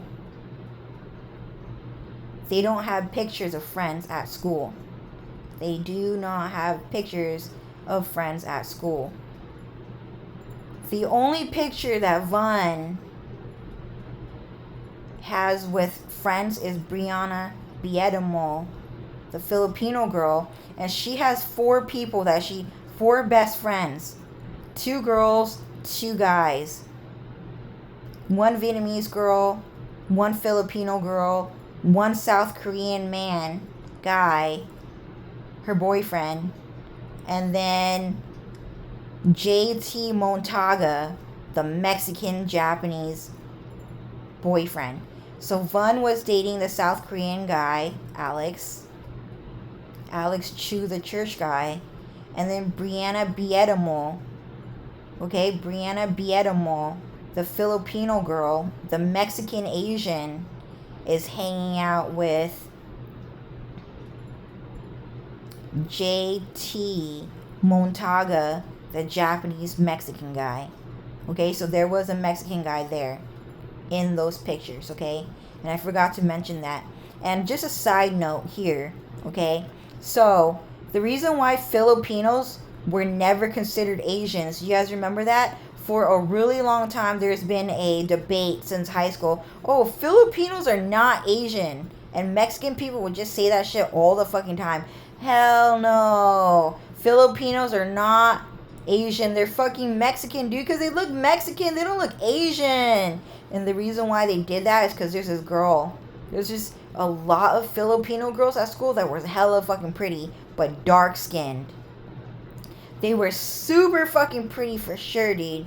And so they were saying that the reason why Filipinos were Mexican Asians is just because they were stealing my best friend Jonalyn. And that's why they were saying that Filipinos are not Asian. Okay, number 7. Filipinos are not Asian. They are Mexican. They are Mexican. Okay? They were stealing my best friend the whole time, and that's what they were doing. Camille Balahadia and Jonalyn were Filipinos. No, they're not. They're Mexican. And China and Japan really tried to popularize and factualize this as a fact. But white America made an announcement on Dark Pastel, and they said Filipinos are Asian, and that's final. And then the whole entire topic of debate has been taken off of trending news, and it has actually been censored and banned. And so Cloud Strife announced on Dark Pastel Diaries, he put it in his own words, Filipinos are Asian and they are not Mexican, and that is final. And then Cloud Strife just censored the whole entire internet and took the whole entire topic of debate off the internet. off of publicity. Okay, so number 7, Van was being tagged by J.P. Montaga, the Japanese Mexican man dating Brianna Biedemo, and he was always mad because he wanted to date Van because he was Japanese and she was Vietnamese. She was like the prettiest girl in the world because she was as a high school graduated girl, fresh out of high school. So pretty, dude. Van is so pretty, dude. Okay. So, anyways, you guys never got to see that picture. That was bad. But, anyways, 7, Van and Macy and their family have been talking to Mexican people for a really long time. Okay?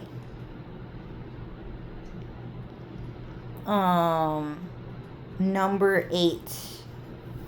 What was number 8?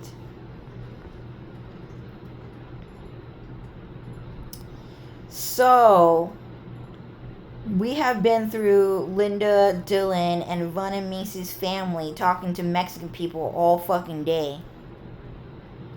Okay? So that was a general recap, and it has been a really long time. Okay? So number 8, that was just a general recap of 30 years and 2 hours and 30 minutes. Okay? It has been a really long time that everyone has been hanging out and talking to Mexican people. Like everyone. Okay? And then number 9,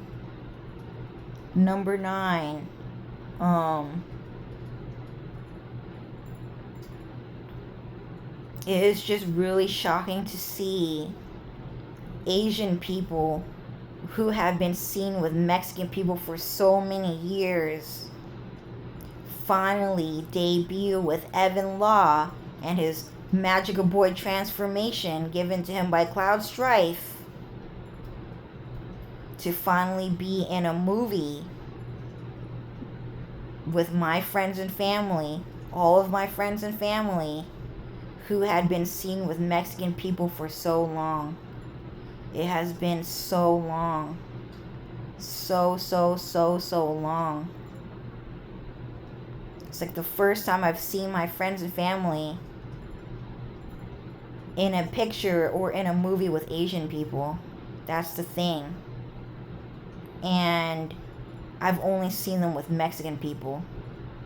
Number 9.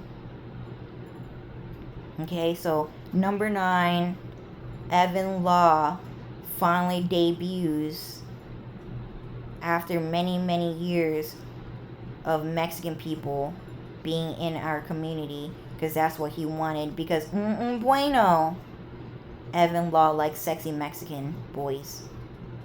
Okay? Number 10, great devastation, great sadness, so much grief.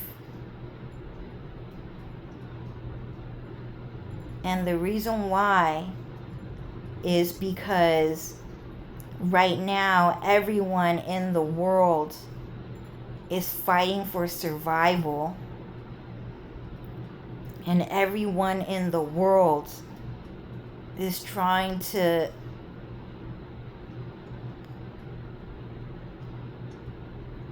just survive in such a cold, hard, evil world.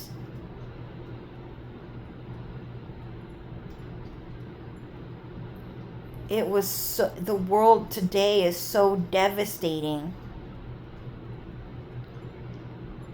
And yet he chose to be happy. Evan Law chose to be happy. And he chose to be a porn star. Number 10. That whore, Evan Law, chose to be a fucking whore. When the entire world is in great devastation. Evan Law chose to be a porn star when everyone was barely surviving in the world.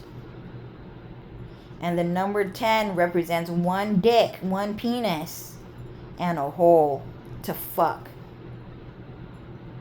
Great devastation. Great devastation. And that's all he ever wanted. All he wants, all Evan Law wants is one thing, and it's sex. Great devastation. Number 11. I just don't think that I can see Evan Law surviving in this world in his business. I just think that that guy is going to die in some way. And you know what he did? And he did already die trying to become a businessman. And the death of a salesman is about Evan Law, and it's about how he accidentally got trafficked while trying to sell cum in lotion, if that makes sense, in skincare products. And then that's it. 11 points. So we have made 11 points, and 11, it just means that he is 11, the death of a salesman. And that's it. The death of Evan Law as a salesman. Yeah, so anyways, guys, it's 5 hours and 30 minutes and 35 seconds. So anyways, I think I'm gonna end the video here. Bye, guys.